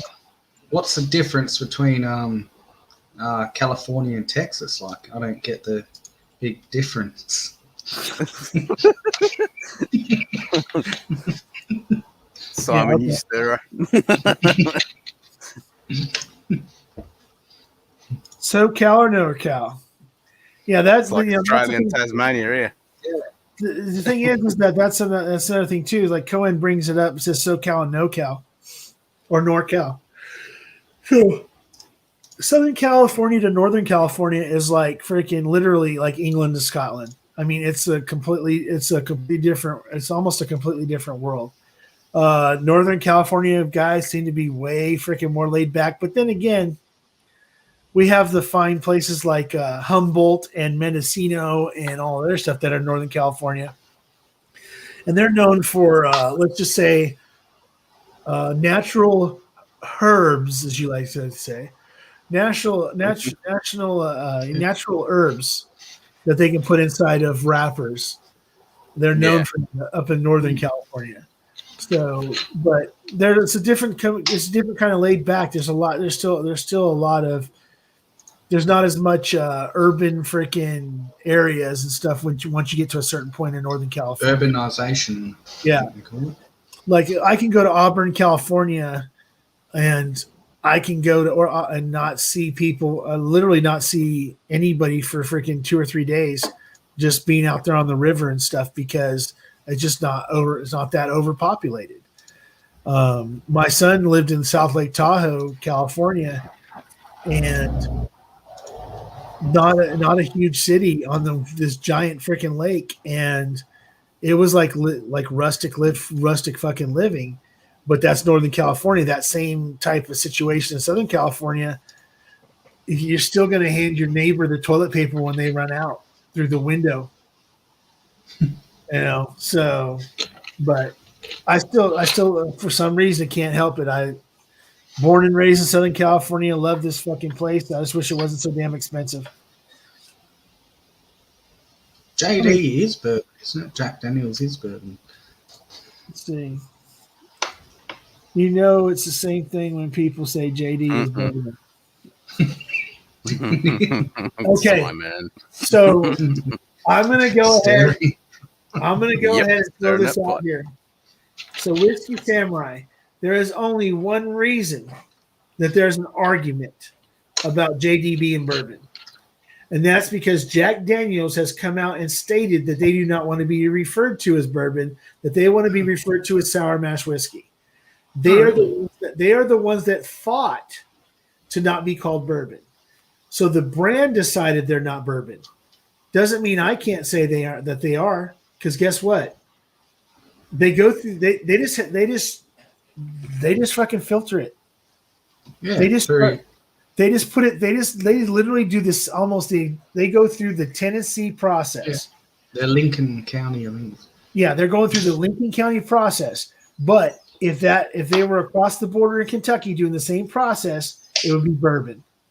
But because they're not in Kentucky, and because they've chosen to fight using bourbon as a title and to be sour mash whiskey, that's the only reason that they're not that people have an argument to say that they're not bourbon, is because Jack Daniels will back them up. I thought it was the opposite, that Kentucky didn't want to be associated with bourbon. I mean, with well, think about Tennessee. So if that was the case, okay, let's just say that was the case, that Kentucky didn't want to be associated with it, then Kentucky He's in the house.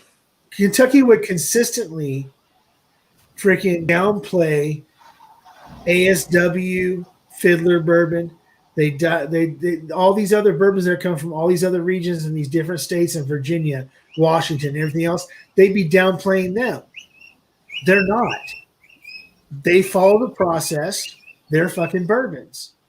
For some reason, Jack Daniels, nobody wants to call it a bourbon. What other sour mash? Okay, so sour mash Michter's. Michter's sour mash is still considered bourbon. It says it right on the fucking label. All right? It's sour mash bourbon. The only thing that's not considered to be a bourbon is something that's literally fought by the distillery. Jack Daniels fights to not be called bourbon. Therefore, when somebody says it's a bourbon, they try to say, oh, well, everybody else is saying it's not a bourbon. No, it's Jack Daniels that pushed the fact they didn't want to be called a bourbon. They wanted to be their own entity, their own specificity. Because freaking Chattanooga is made in the exact same place, but they still fucking put out rye and bourbons using the exact same freaking process.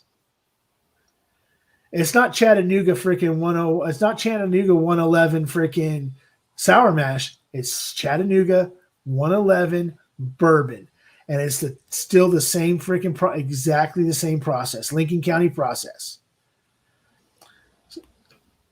And who else does it?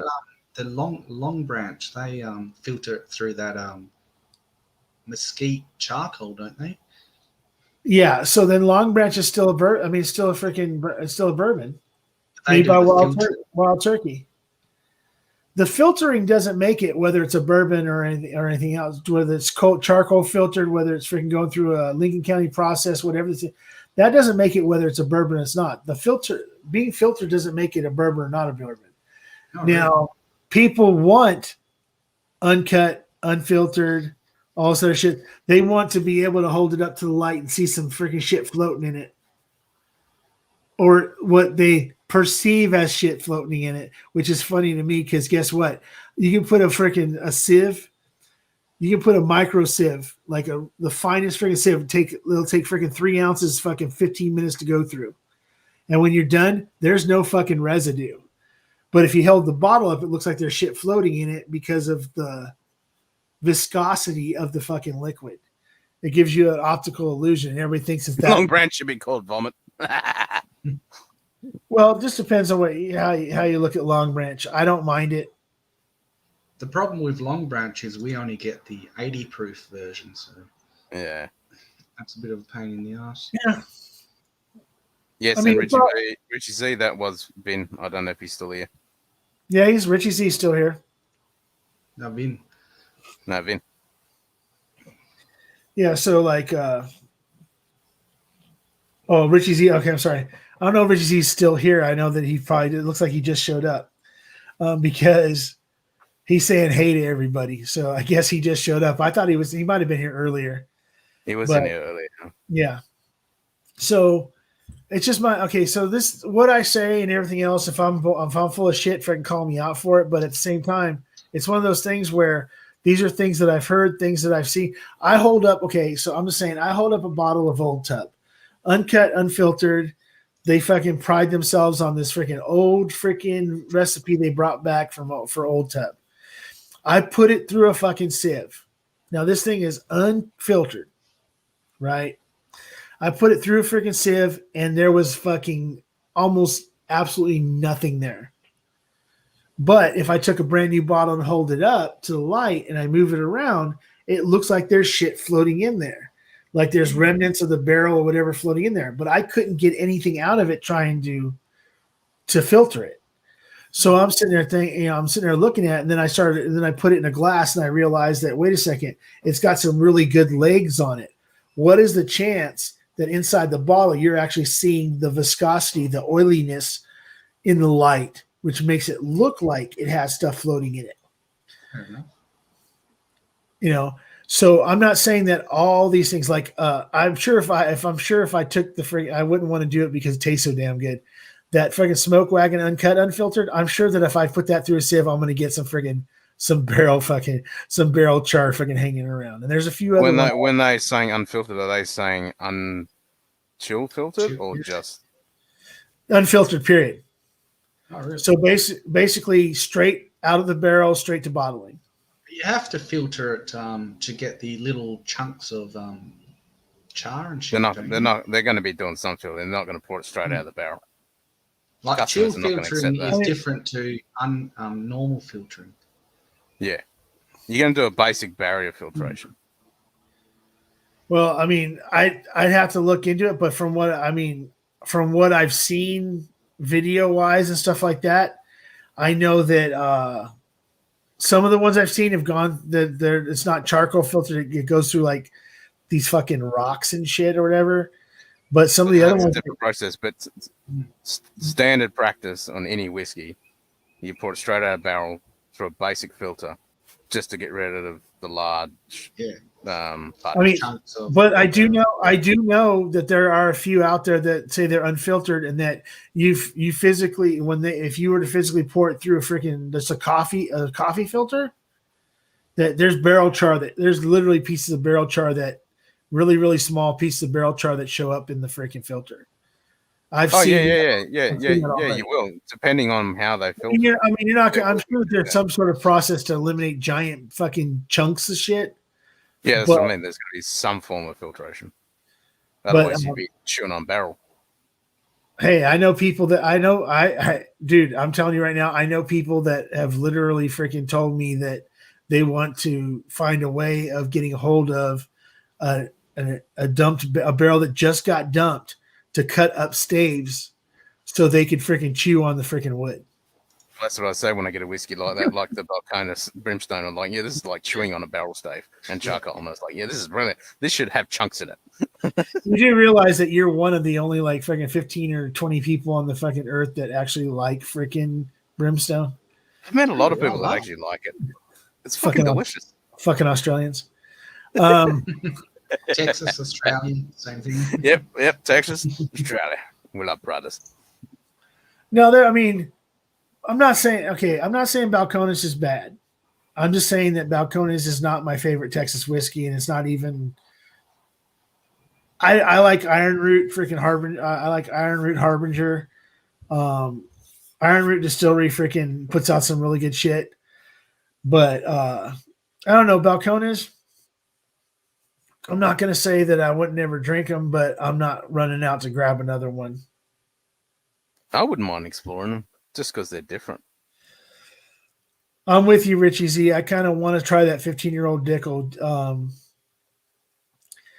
Jason Mash and Drum said don't sleep on it, and I really do trust.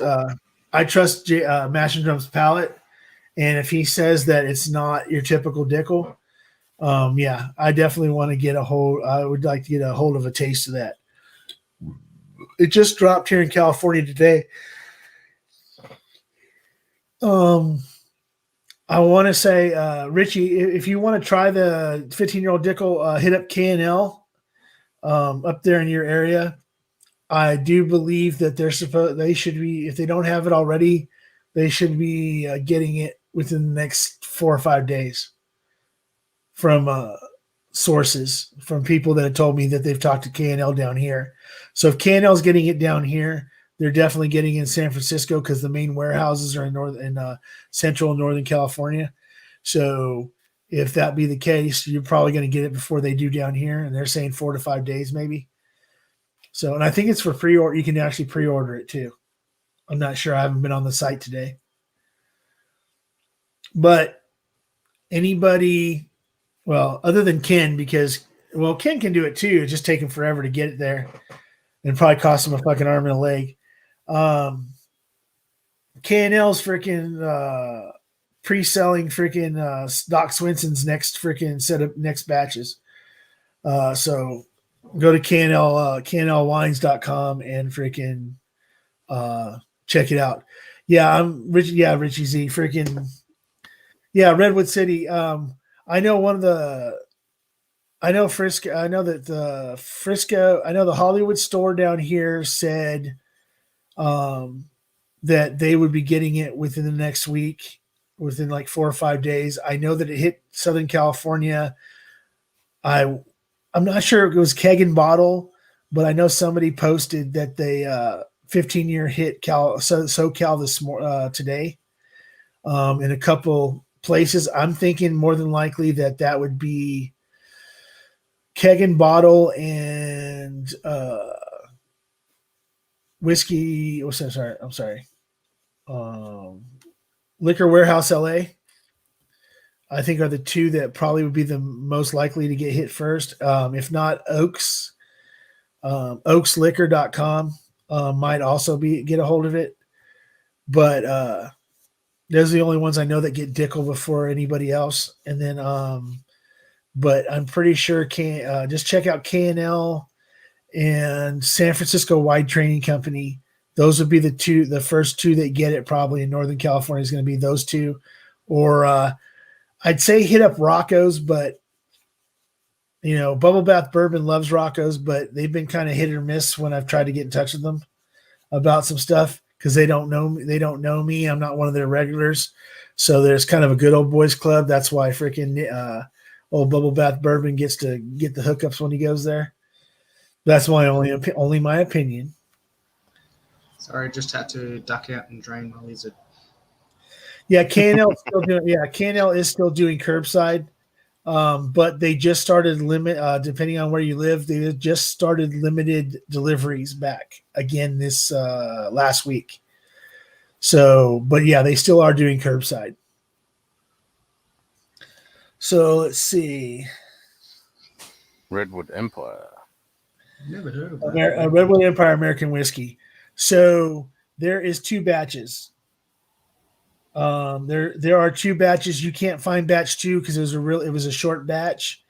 A lot of places have batch 1s, but they're running out. There will not be any more Redwood Empire American Whiskey release. Redwood Empire American Whiskey, which is the what I call the yellow label.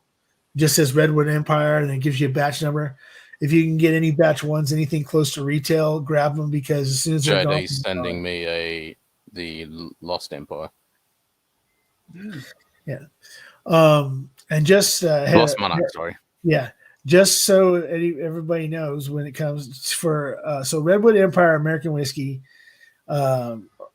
became Lost Monarch.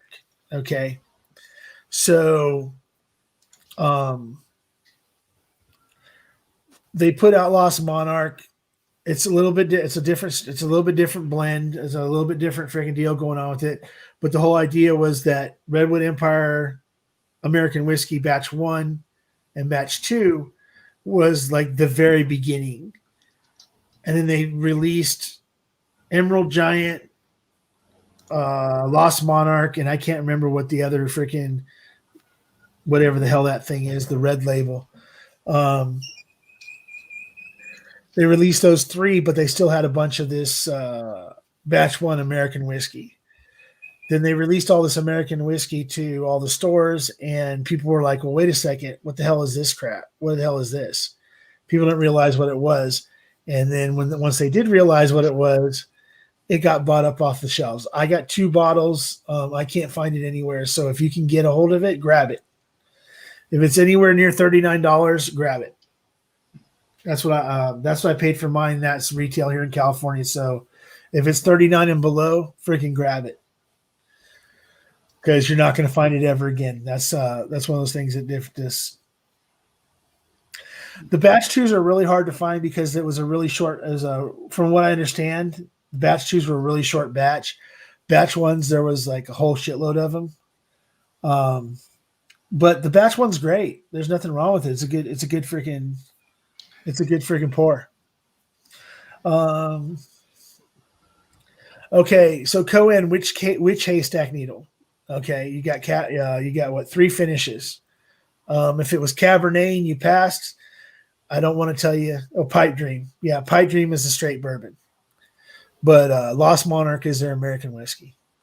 So haystack needle. If it was the Cabernet, you made a mistake. I can't say from personal experience, but from everybody that has had haystack needle Cabernet, including Scott from my bourbon journey, who does not like freaking haystack needle. He doesn't like Lost Monarch at all, or Redwood Empire at all. Loves that freaking bottle. So if it was a Cabernet finish, you might have made a mistake, especially if it's less than 119. So the price goes from 99 to, holy crap. Is that actually a picture that he took and put up there? Or That's is mine. yeah, it's a fucking picture. I thought maybe you were just like, you took the camera and you put it on the Glenmorangie bottle and that you were getting ready to show your beautiful fucking face, but I guess not. No, I'm at the other computer. Yeah, you and your other computer. Town, Smoke Town, Starwood as well. Yep. But I thought I'd show off the drafting. Okay, so here's my next thing. I haven't been able to try it yet, and you guys are from Australia, so you guys know about this shit because you guys talked about it before.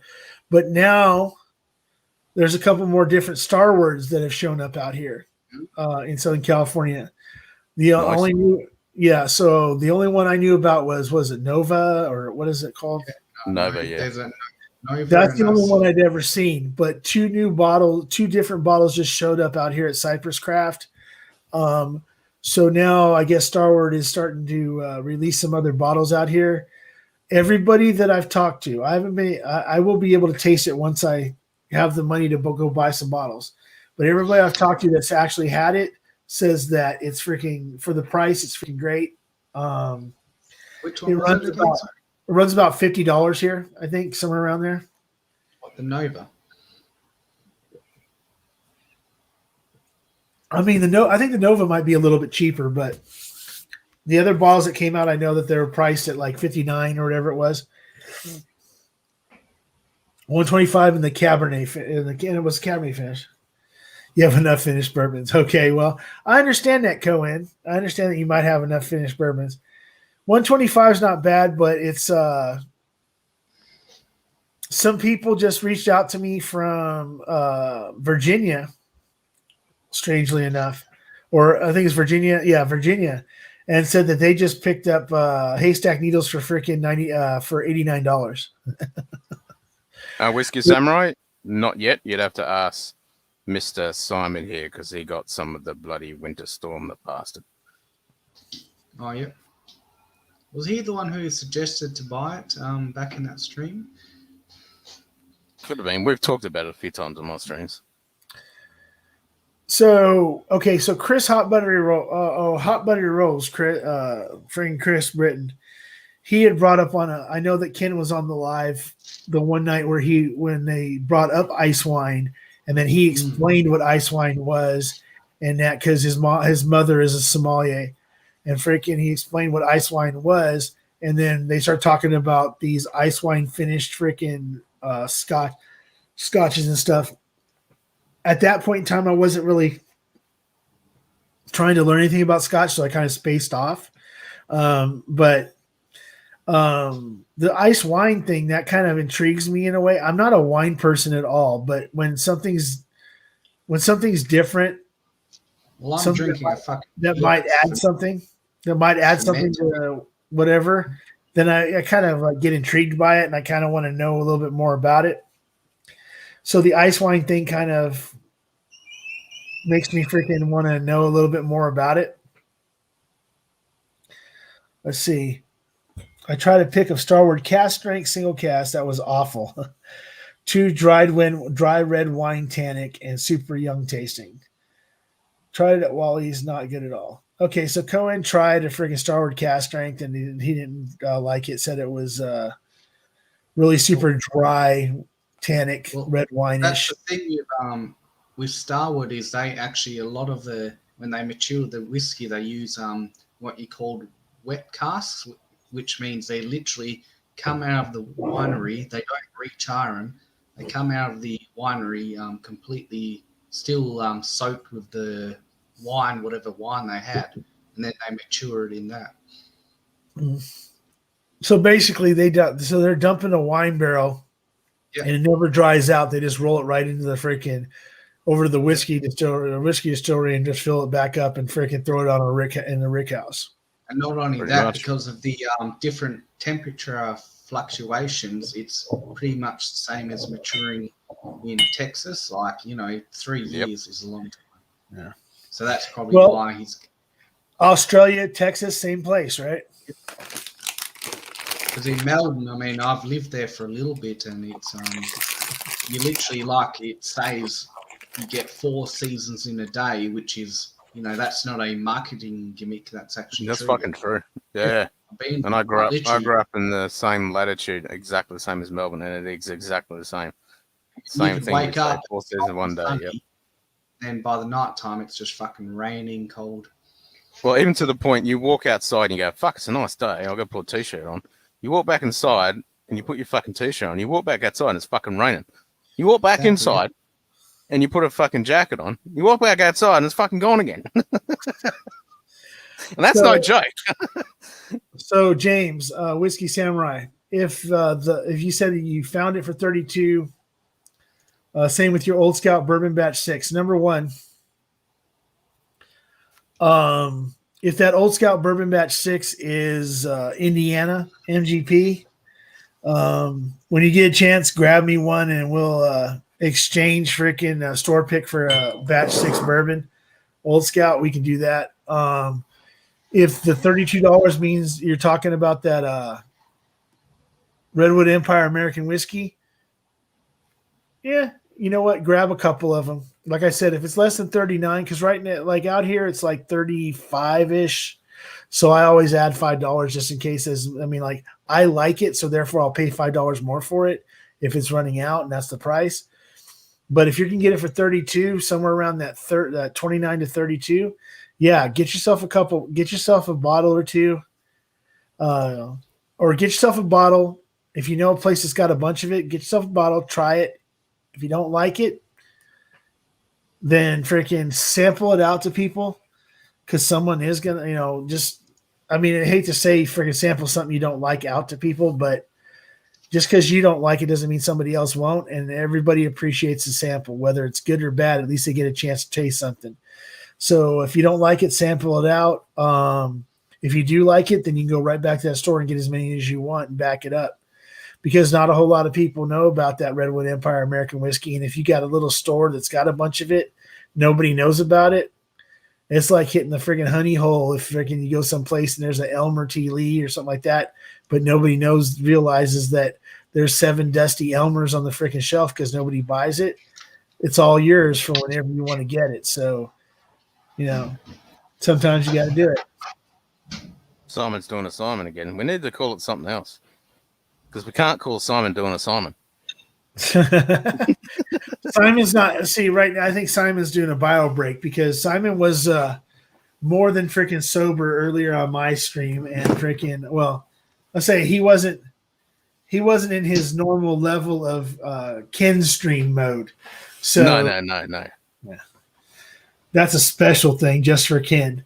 The Simon maneuver, like the card maneuver, is just to walk away. Well, so yeah, Samurai. If you want, next time you go to that place, if they still have one, grab me one. And like I said, I can trade you straight across for that Eagle Rare store pick. And then the only thing we'll have to do is exchange. Is basically it'll cost us about the same to ship it. So just get with me. You know how to get in touch with me. We'll get it figured out. Yeah, uncut, unfiltered, everybody's jam. The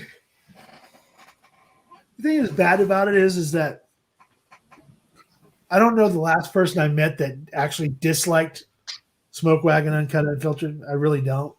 Everyone keeps talking about it. I want some. Yeah, unfortunately. Well, isn't fact I thought that Shane Long was hand delivering freaking some to you or somebody. I thought somebody else is already working on trying to get you some.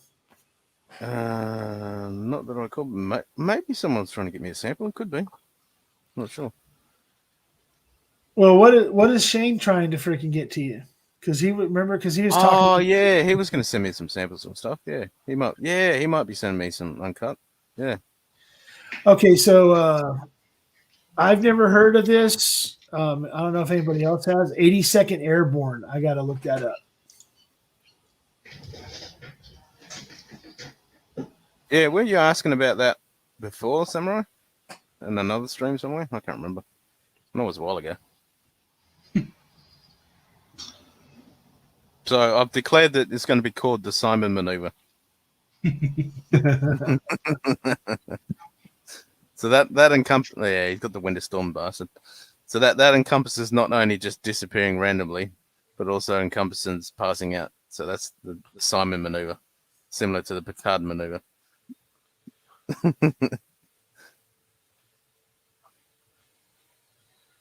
And Simon just muted himself. Okay, so I'm looking it up right now. It's Boundary Oak Distillery. 82nd Airborne. Okay, so I'm looking it up right now. Okay, so you're saying it's $150. According to their website, it is $99. So obviously somebody's selling it at 150%. It says $100. It's just 100 proof. It has a really bitchin' freaking insignia on it, and it's blue wax dipped. Let's see. Let's get a story behind this. Okay, the story does not have a story behind it. Okay, great. Well, let's see. Yeah, this is weird. Okay, so I'd like to get a. Okay, so this distillery. Okay, so number one, the theme of this distillery. So we're talking Boundary Oak Distillery. Let's go ahead and go through what the names of their whiskeys are. You've got 82nd Airborne Straight Bourbon, Black Horse 901, and it just so happens to have the cavalry on it, the front of it. 3rd Infantry Division, Rock of the Marines. So so now they've covered Army Cavalry, the 82nd Airborne, and the Marine Corps. I'm thinking if I go down farther, oh yeah, these guys are like freaking straight up, like, okay, old Kentucky home, my old Kentucky home. Okay, these guys are on a thing. Lincoln. These are the same guys that do that fucking shitty ass Lincoln bourbon. The Lincoln Straight Bourbon. That stuff's freaking hot garbage. I freaking had a taste of it. It was freaking. I mean, I'm not gonna say it was freaking. Well, I can't even compare it to anything. I can't even really say. So no. Are they just sourcing NGP and slapping a label on it, or are they actually distilling their own shit? And it doesn't say. They also do a 121 proof moonshine too. So, and they're in the hand sanitizer business too. You know, COVID and shit. Okay, so they're distilling their own shit then. Yeah. So they look like they're distilling their own stuff. I'd have to get more deep into it, but it's not right. From what I see, it's not worth my time. I don't know why 82nd Airborne's $150 there, buddy. That's a bit rich.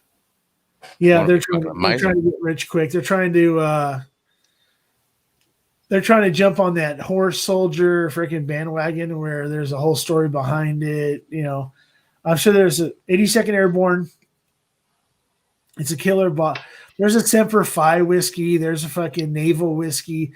There's all these whiskeys out there that are now trying to tug at your heartstrings for fucking veterans and shit. And sorry to say, if you haven't got a taste of it to decide you really like it, stay away from. I'd advise you to stay away from this shit because number one, every one of those ones I've tasted have been really super young. Basically just a marketing freaking, I understand that veterans own the company and they're trying to get to getting, but until you get that 4, 5, 6 years, don't bother putting out a 2-year, barely touch the fucking side of a barrel freaking whiskey and think that people are going to buy it and like it. It just doesn't fucking work that way. Not everybody can be an MGP, could do an MGP 3 or 4 year and be lucky enough for everybody to fucking love it. And it's not fucking Texas where you basically take some white dog, throw it in a fucking oak barrel and throw it out in the sun for fucking 15 minutes. The next thing you know, you got freaking grape juice. Yep, pretty much. Yep. Well, you don't even have to do that. You just leave the barrels outside. You pour the whiskey straight into it, and you leave the hole underneath where the bung is, and just go straight into the bottle. So just that going through the barrel is enough to fucking mature it for 3 years. So Cohen brings it up with the all the new smoke wagons, the smoke wagon uncut, unfiltered, and private reserves. They all now have stickers on it, tell you what the batch numbers are. There's a video. What is it? If you go to Aaron's, it's Aaron of Nevada. It's Aaron of Nevada Distilling. I think that's the name of his Instagram. But if you go check him out, or you go check, They Call Me Dalton, and you go to her interview with Aaron, or you can go on any of Aaron's interviews. He explains why he went from not putting batch numbers to why he's doing batch numbers now with the stickers and stuff. And a lot of it had to do with people requesting to know what batches they were. And that was the easiest way, is just to put a sticker on it that told them what batch it was. They weren't freaking content with getting bottles that had medals on them. They weren't content with freaking getting something that was just special, period. They had to know what batch number it was, what freaking, and there's ways on a lot of bottles to check out numbers that are tagged on the bottles to find out what batch numbers they are. But people are too freaking lazy in the world to go on the internet to figure out what that batch number is.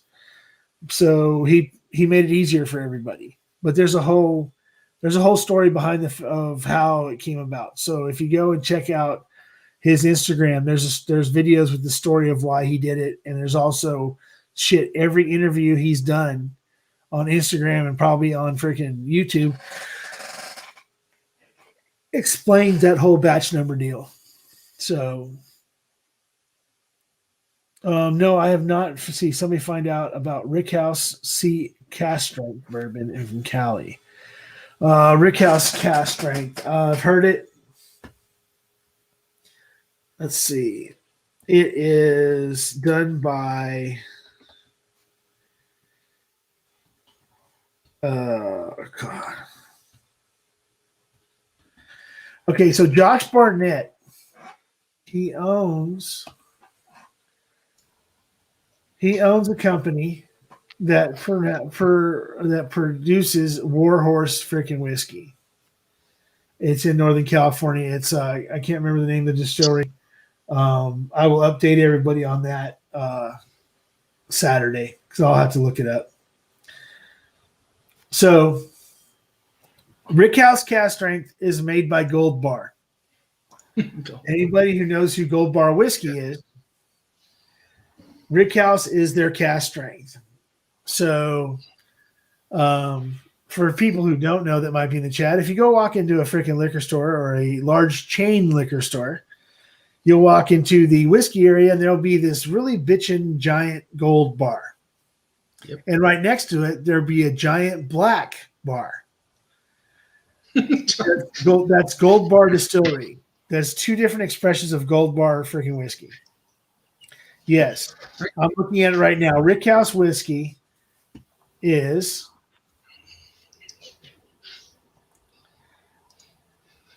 Now, Simon. yeah. So Rickhouse whiskey. So if you go to shopgoldbarwhiskey.com, you will find Rickhouse. And the giant black bar. Yeah. So Rickhouse is Gold Bar whiskey, same company. Gold bar for special occasions, black bar for regular occasions.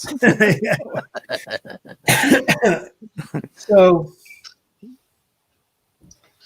yeah, so it's 103 proof cast strength, which is I hate when people put cast strength and they put a set freaking ABV. Yeah. Because, then why can't I call fucking Russell's Reserve cast strength? It's at 110. It's actually above this. Why can't I just go ahead and call it cast strength? Well, no, because that's not what it came. Whatever. Where it comes out of the barrel. Yeah. Yep. It's got to come out of the barrel. So, yes, Rickhouse is the Gold Bar Bottle Company. That's who does it. So... And do you guys get the? Do you guys over there get the Jumbuck whiskey? The what? Jumbuck whiskey. You're fucking with me. Yeah, he is. The whole Bunnings thing in Ireland. Number one, Simon, just to let you know, when you're trying to tell somebody if they've heard of something, you're not supposed to be sitting there freaking shaking. They're losing their shit, yeah. You're not supposed to be sitting there shaking because you're trying not to laugh with a freaking smirk on your face like you can't. You're about to break a big ass smile and say, "Oh wait," it's like me saying, "Have you ever heard of Up Dog?" What's up, dog? Yeah, what's up, We dog? got Upshot. Yeah, or Upshot. What's Upshot? Yeah. Wait, that's a whiskey. Local. Yeah. But I'm just saying, in general, freaking, you can't sit there freaking shaking like you're trying not to laugh. Yeah, Simon's poker face isn't the best. But yeah, he says, Whiskey Samurai, Simon, you got to try harder than that. Yep. So yeah, Rickhouse is finished in freaking French oak. $33 might be worth taking a shot. If I was going to base it on Gold Bar, I wouldn't take the shot. But, if you want, if you got somebody that's got Rickhouse in their store, they've got multiple bottles, and it's not a big freaking box store. Ask them if they think that they have the belief in the product that they're willing to pop a bottle to give you a freaking sample. You only got 4 minutes, Wags. You only got 4 minutes. Oh, okay. I only got 4 minutes. To break your record. 4 minutes to break your record. Oh, shit. Holy crap, man. I didn't realize it was that late. Yep. Oh, wow. Okay, well, I guess I'll go 4 minutes, 5 minutes, whatever. You gotta break your record. Yeah. And then add some. And then add some. You gotta add some. Yeah, that's what I did. Yeah. My record was 10 hours, so I went to 20. But yeah, so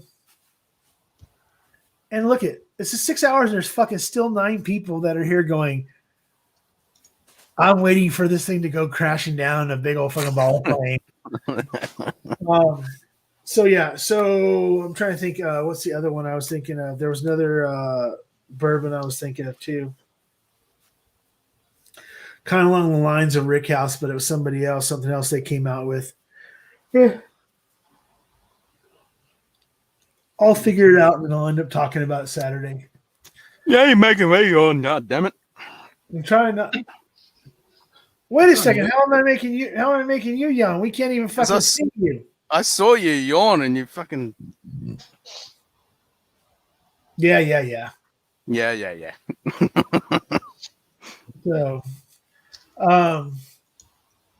So Ken, what's what's going on in your neck of the woods? What's the next review you guys are working on? Currently working on the moment. It's going to be the Ben Rick 21 Temporis. Oh, good. Yeah. Do you know anything about what is it? Well, I can actually ask you. Glenn Murray, or Yeah, the Glen Moray? Murray's. The way Yeah, that's Glen- spelled, M-O-R-A-Y. The way that's spelt, Glen Moray, and the way that's meant to be said, which is stupid, is Glen Murray. Yes, yes, I like them. So if They're- I was gonna go ahead and decide to pick one that was a good, like, just something cheap, or the cheaper something that's relatively cheap, that would be a good one to try that line. Well, they're all which- cheap. Like So- the Elgin Classic series, they're all cheap ads. So Okay. here they're only like $40. So they're probably going to be like $18 or something. Okay. Yeah, they're going to be super cheap. The good one is the Chardonnay. Everyone keeps talking about that one. Yep. That one seems to be hard to get. And then the next one's meant to be the sherry cask is meant to be good. And then the peat one is not too bad, but you don't like peat. And then the port one, it's okay, but it's not anything amazing. But if you can get the sherry, or if you can get that Chardonnay, they're good. Yeah. Well, let's put it this way. If I really, really, really want the taste of smoke, or the taste of freaking barbecue per You se, can go have a barbecue. then I'll just go ahead and go to my dad's house. I'll go ahead and pick up the grate, Never set lick. it down, and then I'll just lick the fucking bottom of the fucking barbecue, and then take a drink of some other scotch, and I'll say, "Hey, Lagavulin." But I mean, I understand. Okay, so like, I'm sure that at some point in time, like, I don't. Okay, so the first pour Lagavulin every time is really fucking hard to get past. Once I get past it, I can go ahead and have a second one. Once I get past the second one, I'm good to go, because I ain't gonna taste any more fucking smoke, because I'm trying to do. I mean, I'm not doing 1 ounce pours. I'm doing like 2-ish pours, 2 ounce-ish pours. So I get 2 or 3 into it, then guess what? It doesn't taste as smoky as it used to. The only thing is that I don't really. It's trying to choke down that fucking first one. That is the hard, because I was literally freaking. I'll take a drink. Sometimes I've done this with freaking my cousins and shit. Take a freaking little bit of a drink, and I'll go, nope, fucking done. You guys finish this shit if you want to try it. And you know, my cousins are like, by the time my cousins and my uncle actually go through it, that's 3 more people. That 2 ounce pour is fucking gone, and they're all, this is fucking shit. Give me the Gentleman Jack. And then I fucking go hand them a Gentleman Jack, and then I go drink my fucking real bourbon. I mean, I'm sorry. I didn't say that Jack Daniels is not a bourbon. It's sour mash whiskey. Tennessee sour mash. But no, I usually take every time I go to my cousins, I take a bottle I've never taken before. And then I let my freaking cousin, who's my cousin's son, who's like 23 years old, I let him, he does shot. He's all about freaking doing shots of fucking whiskey and shit. I let him go through his freaking bird dog and all this other shit that he drinks. I might have a shot. And then, like, me and his dad are freaking great at this whole thing of, he gives us this shot to try, and we're like, what to do. He turns his back, and we'll like go. I've always got like I'll sacrifice a freaking cup of soda, and just dump it straight in there and be like, well, you weren't ready to take the shot, because I don't want to drink that shit he's drinking. And then once he gets 6 or 7 shots into it and he's almost passed out, then I go to my cousin. I say, "Hey, so you ready to try a decent bourbon?" And then we'll get out a freaking bottle of something I brought up and freaking have a couple drinks. We can sit there and, you know, his son's freaking 23 years old. That's what he's all about. Is about getting freaking hammered. Okay, go ahead. Yeah. Eventually, you'll get past it, and then once you get past it, come talk to me, and I'll show you. Yeah, that's it. Show you the wisdom of the age. So one you might want to grab, which is not going to break the bank, is the Glen Grant Umbrellas. Glenn That's Grant nice. Arborellis. Aberellis. Yep. Oh, it wasn't a Glenn Morangi. It was that Glenn Grant. That's the Harry Ballis. Yeah, Yep. that's the one. Oh, okay. So Glenn Grant era whatever. I'll Yeah. look it up. Yeah, the Harry Ballis. Yeah. So, oh shit. Okay, so I'm at 6 hours and 18 minutes and 36 seconds. Yep. So I've exceeded my longest freaking string. You have. Had no plans going past 2 hours tonight. None. No fucking way I was going past 2 hours tonight. The truth is that this has been freaking awesome, people. This is called the Ken maneuver. There's nine people still there. According to StreamYard, because I looked at went to the fact thing, it doesn't count me. So that means there's 8 other people. So Ken's one, Simon's one, Cohen's one, Whiskey Samurai's one. So that means that Richie Z is probably still here and he's lurking. There's other people lurking. There hasn't been anybody doing anything in the chat for a while. But there's a bunch of lurkers or they just didn't shut their shit off. But there's always a few corpses lying around in Whiskey YouTube. Yeah. And I appreciate all you. I appreciate everybody being here and everything else. Yeah. So okay, Sam. Oh, yeah. I'm not taking off yet. Don't get it twisted, guys. It is 2:53. There's no reason I shouldn't go till 3 on the dot, which will give me 7 more minutes, which will put me somewhere around 6.5 hours, close to it. So I'm gonna go ahead and finish up till 3, so you don't have to jump off and leave me. So if you got 10 more minutes, you'll have 6.5 hours. Yeah. So we'll go ahead and go to that because guess what? 10 I'm not going to be sleeping for that 10 minutes anyway. I gotta still. I mean, I'll tell you right now, I ain't cleaning this shit up tonight. I'll clean it up in the fucking morning when I wake up. But I am gonna freaking fill up my water, take care of some stuff I need to. I went and got dinner, and one of the things I got for dinner outside of my shepherd's pie and my freaking my shepherd's pie and my pot roast was I got what every good old Irish person should have: jalapeno cornbread and freaking and those Guinness chips. What was that? Those Guinness chips. Oh, I still have the Guinness chips. So that's okay. So even though it's not going to be freaking St. Paddy's Day, I'm going to save the Guinness chips for freaking Saturday when I do the pub quiz stuff. And then I also have, my favorite thing, my two favorite things in the world are really, really good pizza and macaroni and really good homemade macaroni and cheese. So I have a thing of freaking macaroni and cheese that I still have to consume at some point in time, and one big giant piece of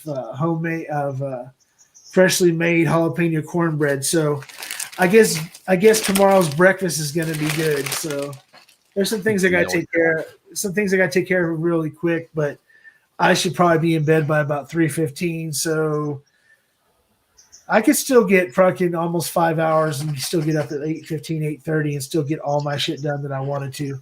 I'd actually only be a half hour off the original schedule I set up. So I'll be all right. There you go. Scull that bottle of water. Hell yeah. And then, of course, what I'll do is I will, as I always do, I will set up my YouTube, and then I'll wake up, take a piss about an hour from now. Scull some water. Yep.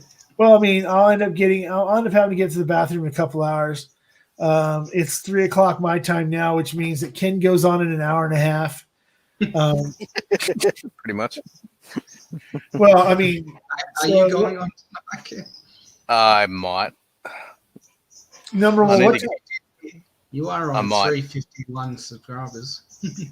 What I need time to is get this ed done, this edit finished, and what time is it right now? What time is it where you're at now, Ken? 6 p.m. Yeah, so it's 6 p.m. So he's working on an edit on another computer. That's why we can't see his face, which is, not, I'm not saying that's a good thing. But You don't want to break the screen. but it ain't a bad thing. But so he gets done with his edit. It's going to be really weird how he'll just magically get done with his edit at right around 4:30, right around an hour and a half to 2 hours from now. And it'll only be freaking 8 o'clock at night. He doesn't want to go to freaking bed.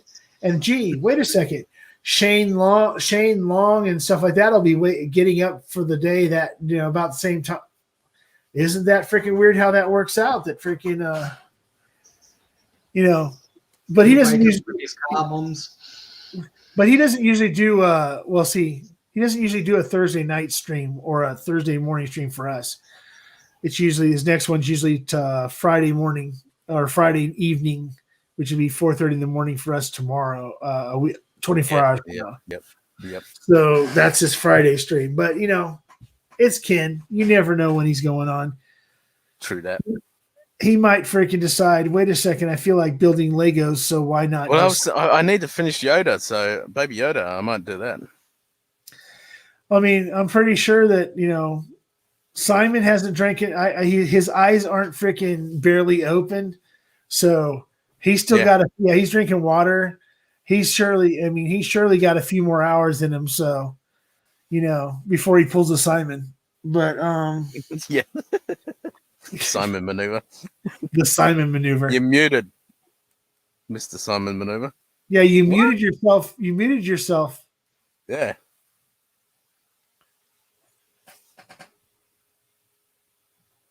You probably pressed mute because you did this last night.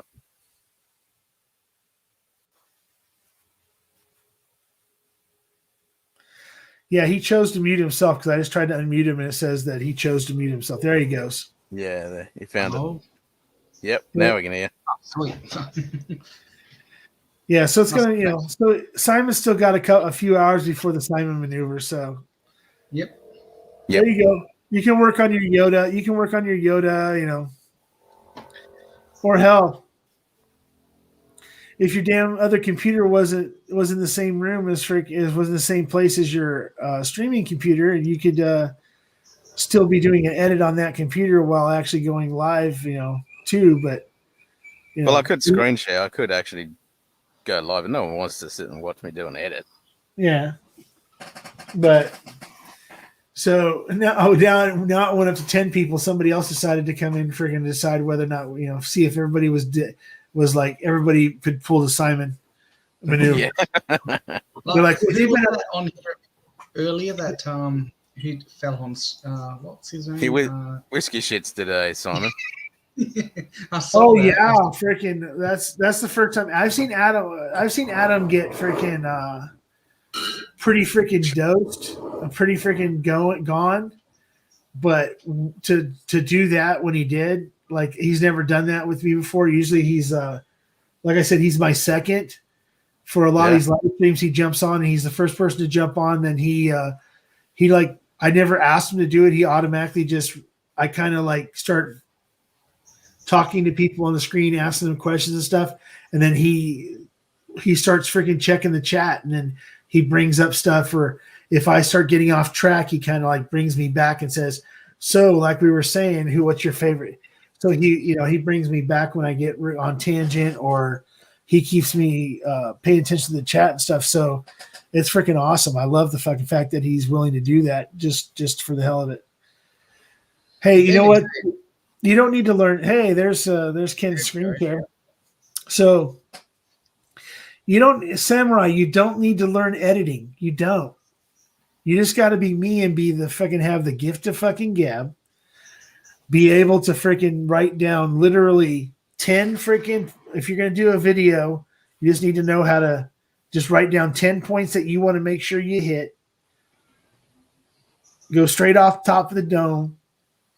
Say, I'm not going past 45 minutes. Try to get it done in 30 for your freaking video. Shoot it straight through.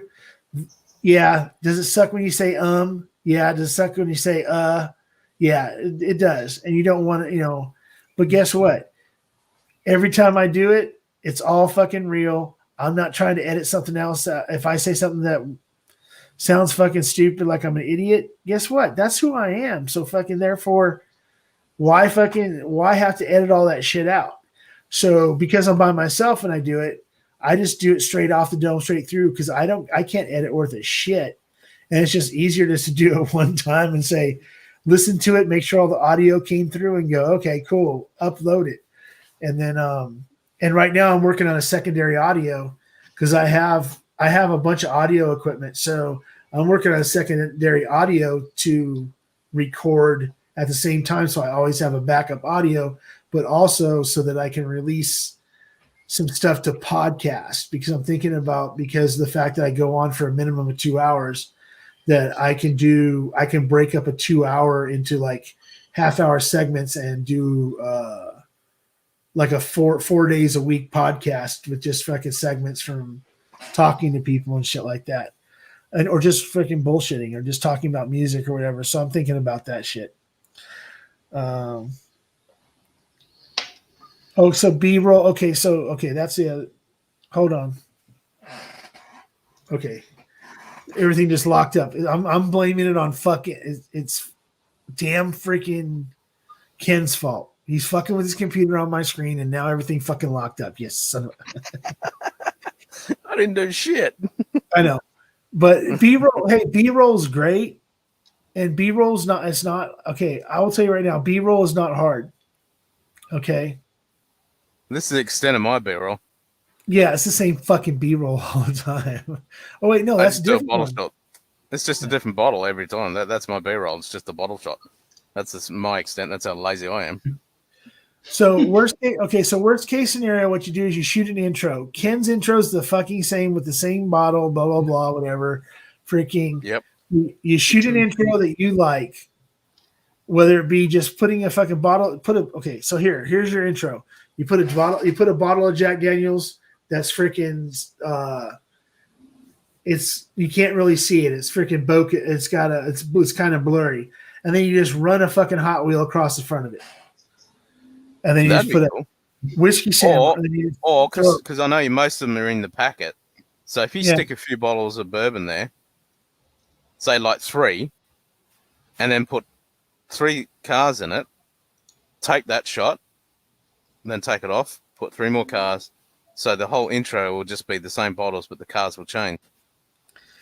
Right. And then, so you can, there's all kinds of things you do for. Jump off for a second, just have to get dinner ready. If you're still streaming, I'll come back and join you. Okay, well, I'm gonna be getting off here in a few minutes. I'm probably gonna what time is it now? Yeah, I'm just past 3 o'clock, so I'm gonna go ahead and cut this off in like a minute. I just want to get through this thing with Whiskey Samurai. So thank you for joining, Simon. You probably like I said, you probably take a break, get some more water in you, and then freaking Ken's gonna end up going live. He said Yoda, and it's in his head now, so he's gonna end up freaking going live to work on Yoda today anyway. So I'll join that if he does.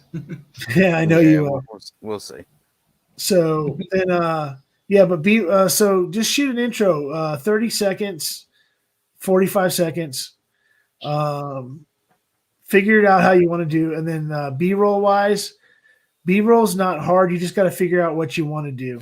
I would check out Mash and Drum. Check out his B-roll. He's got awesome B-roll.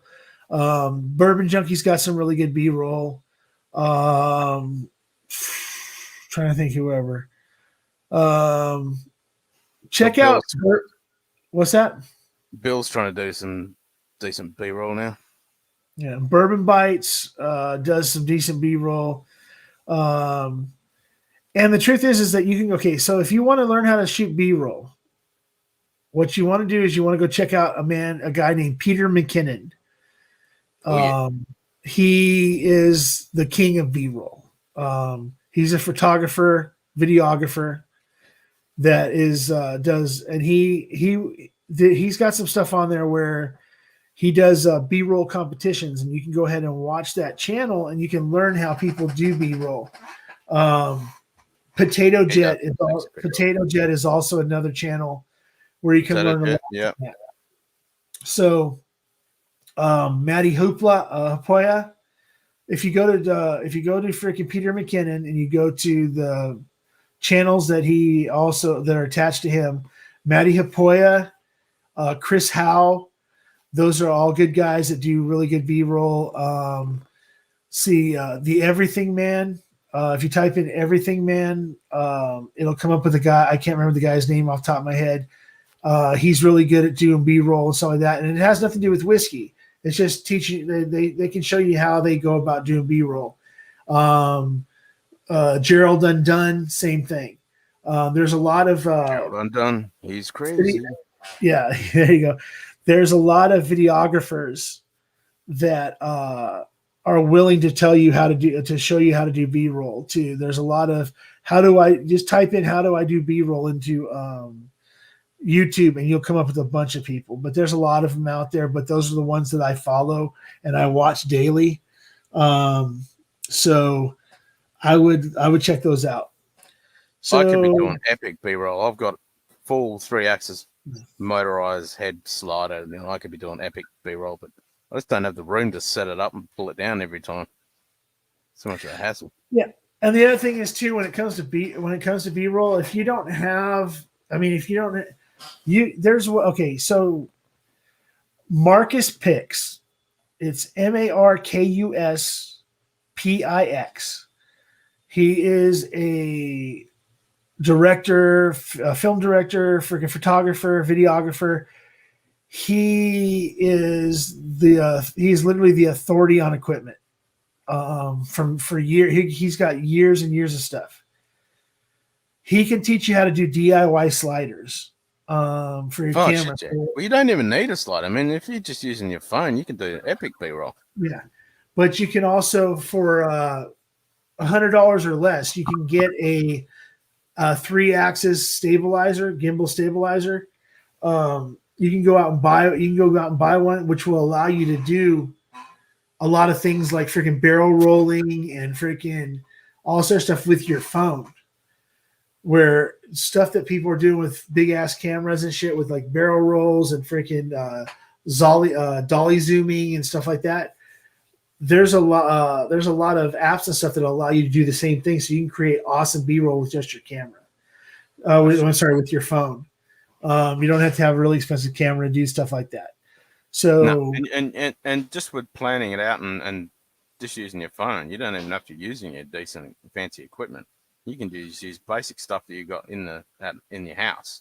Yeah, and if you just plan it out, you plan out your shots of what you actually want, and with a bit of editing, you can make some amazing looking shit.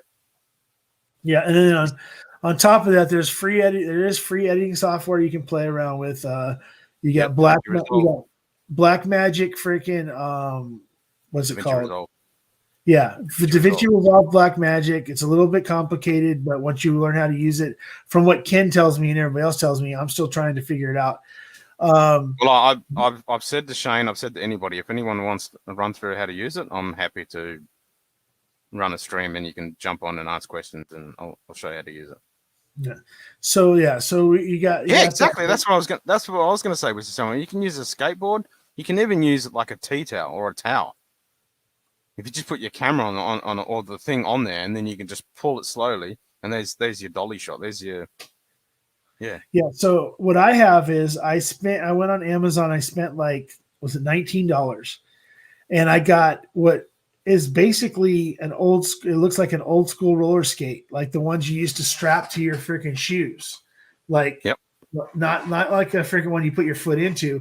Like you take your regular shoes, stand on top of it, strap it in, and go. And it's got skateboard wheels on it. You can actually with little wing nuts, and you loosen the wing nuts, and you can change the angles on the front and back tires, and then you go ahead and tighten it back down. And when you push it, it'll do a circle, and you can actually push it around, and it'll go in a circle around something, or you can make it go straight and it'll go past it. It's like this little dolly that can literally hold up to a freaking a Canon R, like an RP and R, a really decent size freaking mirrorless. It'll hold it on there with no problem. You can buy a freaking $10 freaking holder for your phone and put it on there, and you can just boom, just zip that thing back and forth, make it circle around shit. Another thing is go to thrift stores. Okay, you go into a thrift store, you find a Lazy Susan. Yep. Okay, and then you can take a Lazy Susan, go to a freaking the dollar store, get some freaking construction paper or whatever, basically cover it up with construction paper or foam board or whatever, and then use that Lazy Susan to either spin something on it or spin something around something. So there's and just one tip: if you do that, just make sure you film it as the fastest frame rate you can, and then you can slow it down and smooth it out. Right. So depending on what phone you have, like the one I have goes to 240 frames per second. So, and that's at 4K. Yeah, 4K. I think 4K 240 is the max at 4K. I can record 8K at 60. If you don't know, 1080 is enough. 1080 is fine. Yeah, but you can record like 1080. Like 1080, I think is also like the max is 240 on 240, anything. Yeah, that's heaps. Yeah, and that's like really fucking super slow motion because normal cinematic is at fucking 24 frames per second or 25 depending on what country you're in, and that literally is almost what for real. That's 8 times or 10 times freaking slow mo. So, yep. If I had a GoPro Mini, I could use the Hot Wheels that made to carry it on the track. The GoPros. Can't you mount your phone even if you just duct tape the sucker on there? Okay. Or so GoPro. Yeah, get a small secondhand GoPro. Yeah, so GoPro, here you go. So what you're saying about GoPro Mini is it's called yeah, I know the one. Yeah. It's the one, it doesn't have, it's just like the little fucking block. Cube. Yeah. Yeah, the little cube and shit. Number one, you can find those on Facebook Marketplace or fucking eBay or fucking Macari and stuff for dirt fucking cheap. Okay. But you can also get a hold of a regular you can get a GoPro 4. You're shooting at 1080 30, but you can go down because it's YouTube. You can go to 720 and probably I think it's slow mo's like 120, or you can upgrade, go to a 5 or a 6, and then you're at 1080 120, and you basically can do anything you want on YouTube for B-roll with just that. I mean, you don't, and it's only gonna, Is it kind of expensive? Depends on what you consider to be expensive. You can get a hold of 6. You can get a hold right now of a Hero 6 on freaking Facebook Marketplace or probably Macari for less than $200 with freaking attachments. So, and you could probably get a hold of one without any attachments for around 120. Did you make your logo? Yep, I made the logo. I need that barrel head behind my logo. I have the Note 20 Ultra 5G. It says up to 8K video. Yeah, you don't want to record in 8K. That's just crazy. The Note 20, yeah, like if you just did it at 1080p, or if you want to push it to 4K and then just downsize it. But that barrel picture, I just grabbed that off the internet. So that barrel picture, I just stole it off the internet and then modified it. So I think it was actually, I can't remember where I got it now. But if you just Google search images and then just grab one you like. That's what I did. So so Whiskey Samurai, we have something else in common besides the fact that people think you're my son. It's freaking I also when I was talking about the 8K phone is I have a Note 20 Ultra 5G, same as you. And it's freaking bitching. If you ever the truth is that if you ever see me on Instagram and you're sitting there going, damn, how's he using his regular camera? It's my phone. If you if you see me on hot buttery rolls when I jump in, and he tells me to turn my phone sideways, it's my phone, and it's damn near the freaking other than maybe the bokeh behind me, the fact that everything's behind me is blurred because the lens I have, I can my lens right now is at f 2.0. So it's the f-stop's at 2, and I'm at 500 ISO. So that gives me the nice blurry background behind me. That's the only thing I'm lacking because of the sensor that's on the phone, is that I have to do that fake bokeh stuff, which really kind of bothers me because it doesn't separate me from the back. It makes me look like the whole background is fake, like I'm green screening. But so yeah, don't Samurai, freaking dude, you're good. You can do this shit. You've already done what you've done so far. Shit, man, you can do heaps of that with just like you've got your phone there, you're using the skateboard. You've already got all the gear there ready to go. You can do some real cool shit. And the thing is that you got to remember DIY. A lot of these freaking channels that everybody's like, oh, well, they have such awesome this, such awesome that. If you were to really actually go to see what they do to do what they do, some of these freaking channels don't. I'm lucky enough that when I bought my camera equipment is when I was really into photography, not into video, that I happen to buy shit that really works good with video. I got a T7i, that's my backup to my backup. I have my M50, which is my M50 with a speed booster and a freaking full frame freaking mirrorless freaking lens on it. That's 24-70. It's a 2.8 because of the speed booster. It allows me to go all the way down to 1.8 for the freaking f-stop. So, I'm lucky with that. I got lucky, and when I bought my RP, the guy threw in the fucking microphone that I've been using since day one, the AT2020 USB. But I have an RP. I have some other lenses. These are all things I had when I had a real job and I actually had money to do stuff. And then it just sat there when I wasn't working because I was afraid. I became a lazy ass and I fucking got depressed. And then I ended up with Paul. We know the whole story. We don't need to talk about that shit. And what ended up happening is that when they convinced me to get off my ass and start doing YouTube, in one day, this is no shit, it took me about 3 hours. I went from nothing to just a couple of fold-up tables, which is what I'm using right now, a couple of fold-up tables, a monitor, a TV monitor, a laptop, a camera, and a freaking microphone. 3 hours later, I was up and running on StreamYard in this configuration that you see now. Now, I had done lives on Instagram, and I think one live on in my living room before I set this up. But once I got off my ass and did this, 3 hours, boom, I was here. Yep. And the thing is that I can take my phone right now, put it in place of the camera that I'm using, and get almost the identical fucking same thing. Okay, so with the microphone,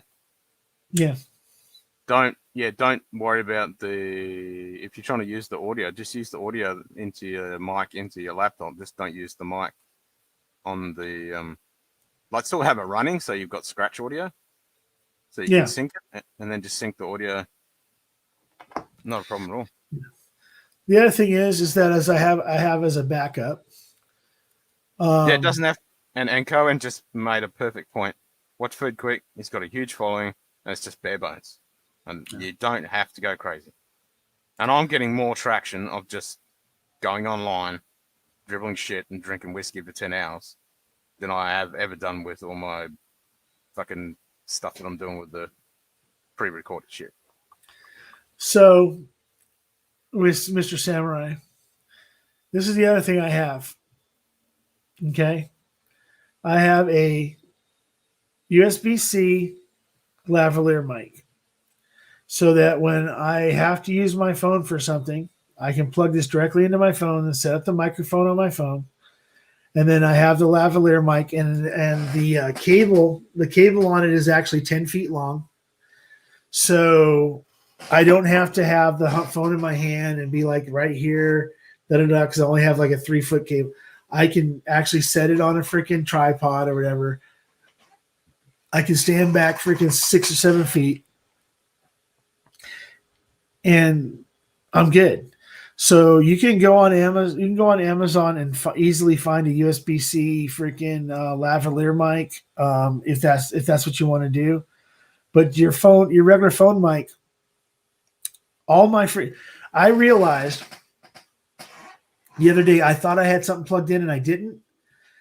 I had the headphones on thinking I was hearing through the headphones. I was actually hearing my phone directly. So basically, yeah, I didn't even need the fucking headphones because I was actually just talking and listening directly from my phone because the cable that I plugged in, I forgot to plug in the other end of the cable that was underneath my laptop. So the audio, if you listen back to my last freaking live on Instagram, the audio is fucking perfect. And it was just basically just going through the regular ass everyday mic that was on the freaking that was on the phone. So yep. what you got to do is you got to make sure that the phone is charged, that you find a way to plug in a battery or whatever. And then using it with a laptop, just plug it into the laptop. Yeah, and then also just make sure that you silence freaking any kind of notifications and all that shit like that, because sometimes a notification will kick you off with the phone. The phone will go to the notification and it'll kick your freaking stream. It'll kick your freaking camera off. So you want to make sure that like notifications are turned off and freaking. And if you wanted to do the live things, you could use something like OBS Ninja to pull in the camera from the phone, and then you could plug in the audio with your microphone into your laptop. But you should be able to use the mic on your phone. It shouldn't be a problem. It really shouldn't. Yeah. You're saying it's quiet, but it should go in, not a problem at all. Yeah, so it should be. Yeah, you could try it without the case. Yeah. Yeah, the phone should be fine. I mean, it's a freaking modern day kick-ass phone. You should be able to have great audio and video with it. Anyway, guys, I've got to bug out. I'm gonna go have dinner. Okay. Yeah, ended up going past my 6.5 hours, and I know you got 10 minutes to hit 7 hours. Yeah, well, no, I'm not going to go into. I'm not going another 10 minutes. Even those 10 people in the chat, I'm going to go ahead and get to getting. I just wanted to sleep. I just wanted to make sure that Whiskey Samurai freaking got the information he needs. He knows he can get in touch with me. Same. Buzz me, and when I'm on live, jump on and I'll help you out, man. Not a problem at all. Any questions you got, happy to help.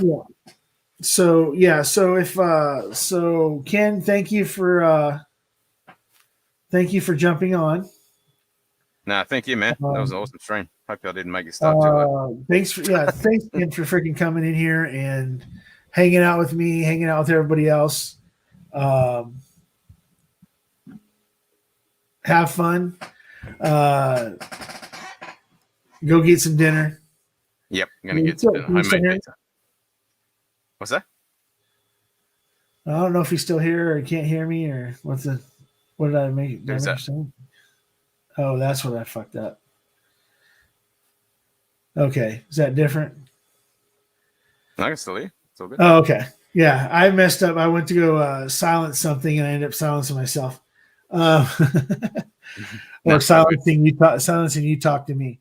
So yeah, thanks for Ken. Thanks for fucking jumping in and out, and finally getting it to the point where you could actually stay up here, and we got to see your beautiful logo for all this time. And it's better my ugly face. So I'm gonna get all this shit figured out over the next couple of days. My plans right now are to probably go live from my cousin's house on Saturday night, because I like to hang out with him a little bit before I start going back to work full time. And he lives about. Drink lots of water.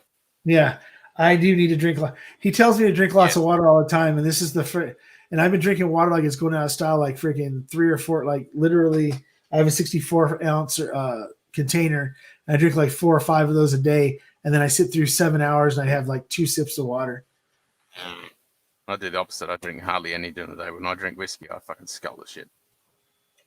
Otherwise, I'll die. All right, So, I'm out. all Take right. it easy, man. Thanks a lot, See you, brother. I'll Owen. talk to you See you. soon, buddy. Yep. All right. Cheers. A lot. Cheers. Bye. All right, that's freaking awesome. That Ken freaking. You know what? I was supposed to be on 2 hours, man. 2 fucking hours. That's all I was supposed to do, people.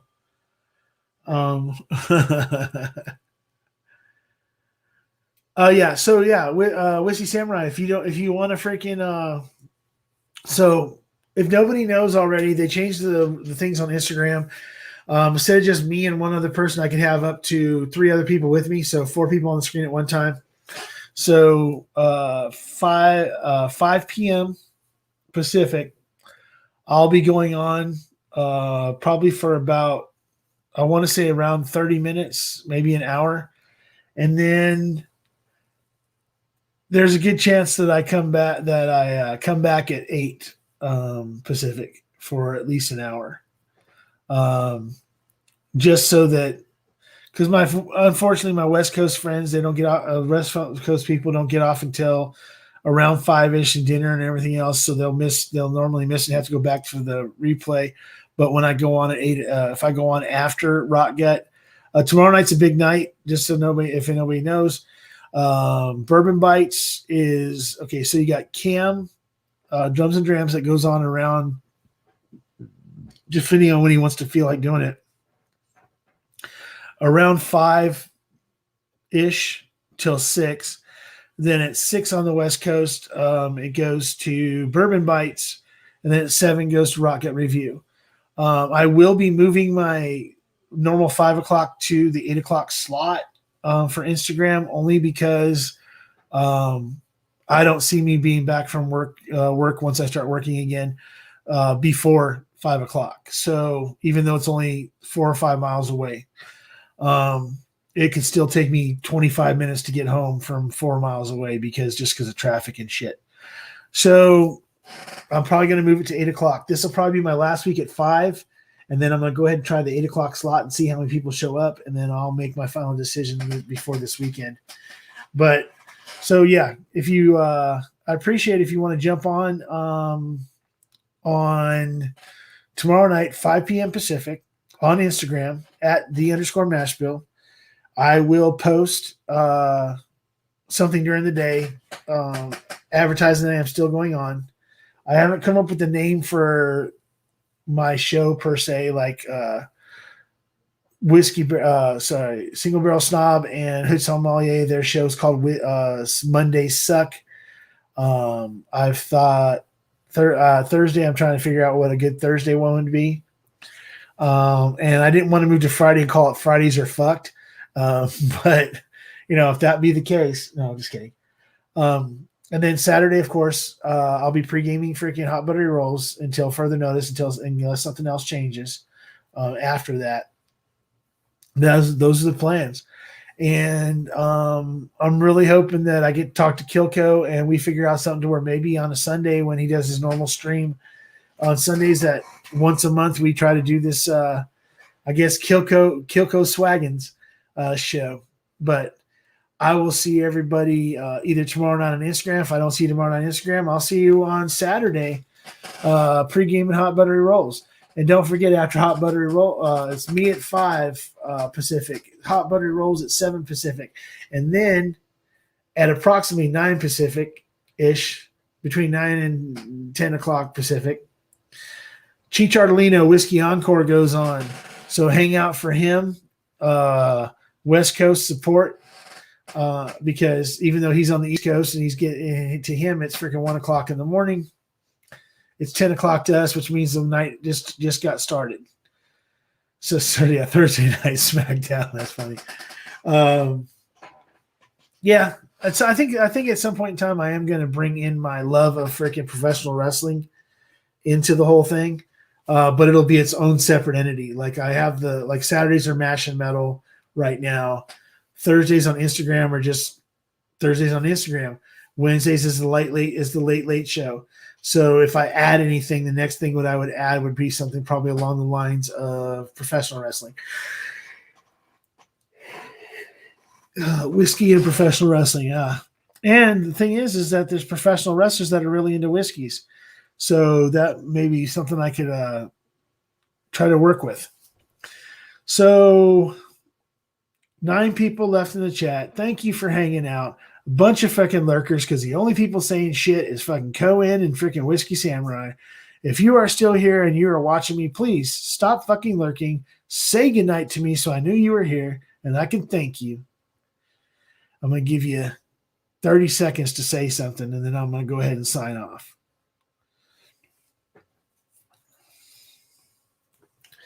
Simon Delvecchia is still here for a few more minutes. Thank you very much, sir. Next, anybody else?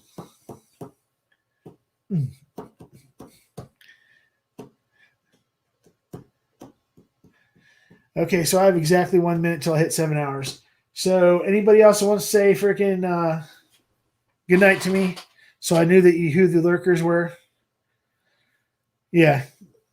I'll talk to you soon, James. Just you know how to get in touch with me. We will figure something out. If you want to come back, if you want to jump on the live tomorrow night, don't hesitate. Just let me get to the point like it is on here where I go ahead and say hit, click or whatever, hit me up, jump on if you want.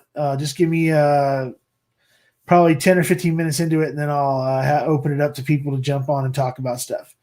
And you know what? Come on with a question for me. Come on with some freaking heat. So I got something to work off of. It'll help me out too. All right, everybody. That's it. As I always say, and I will see you later. I will see you on the other side.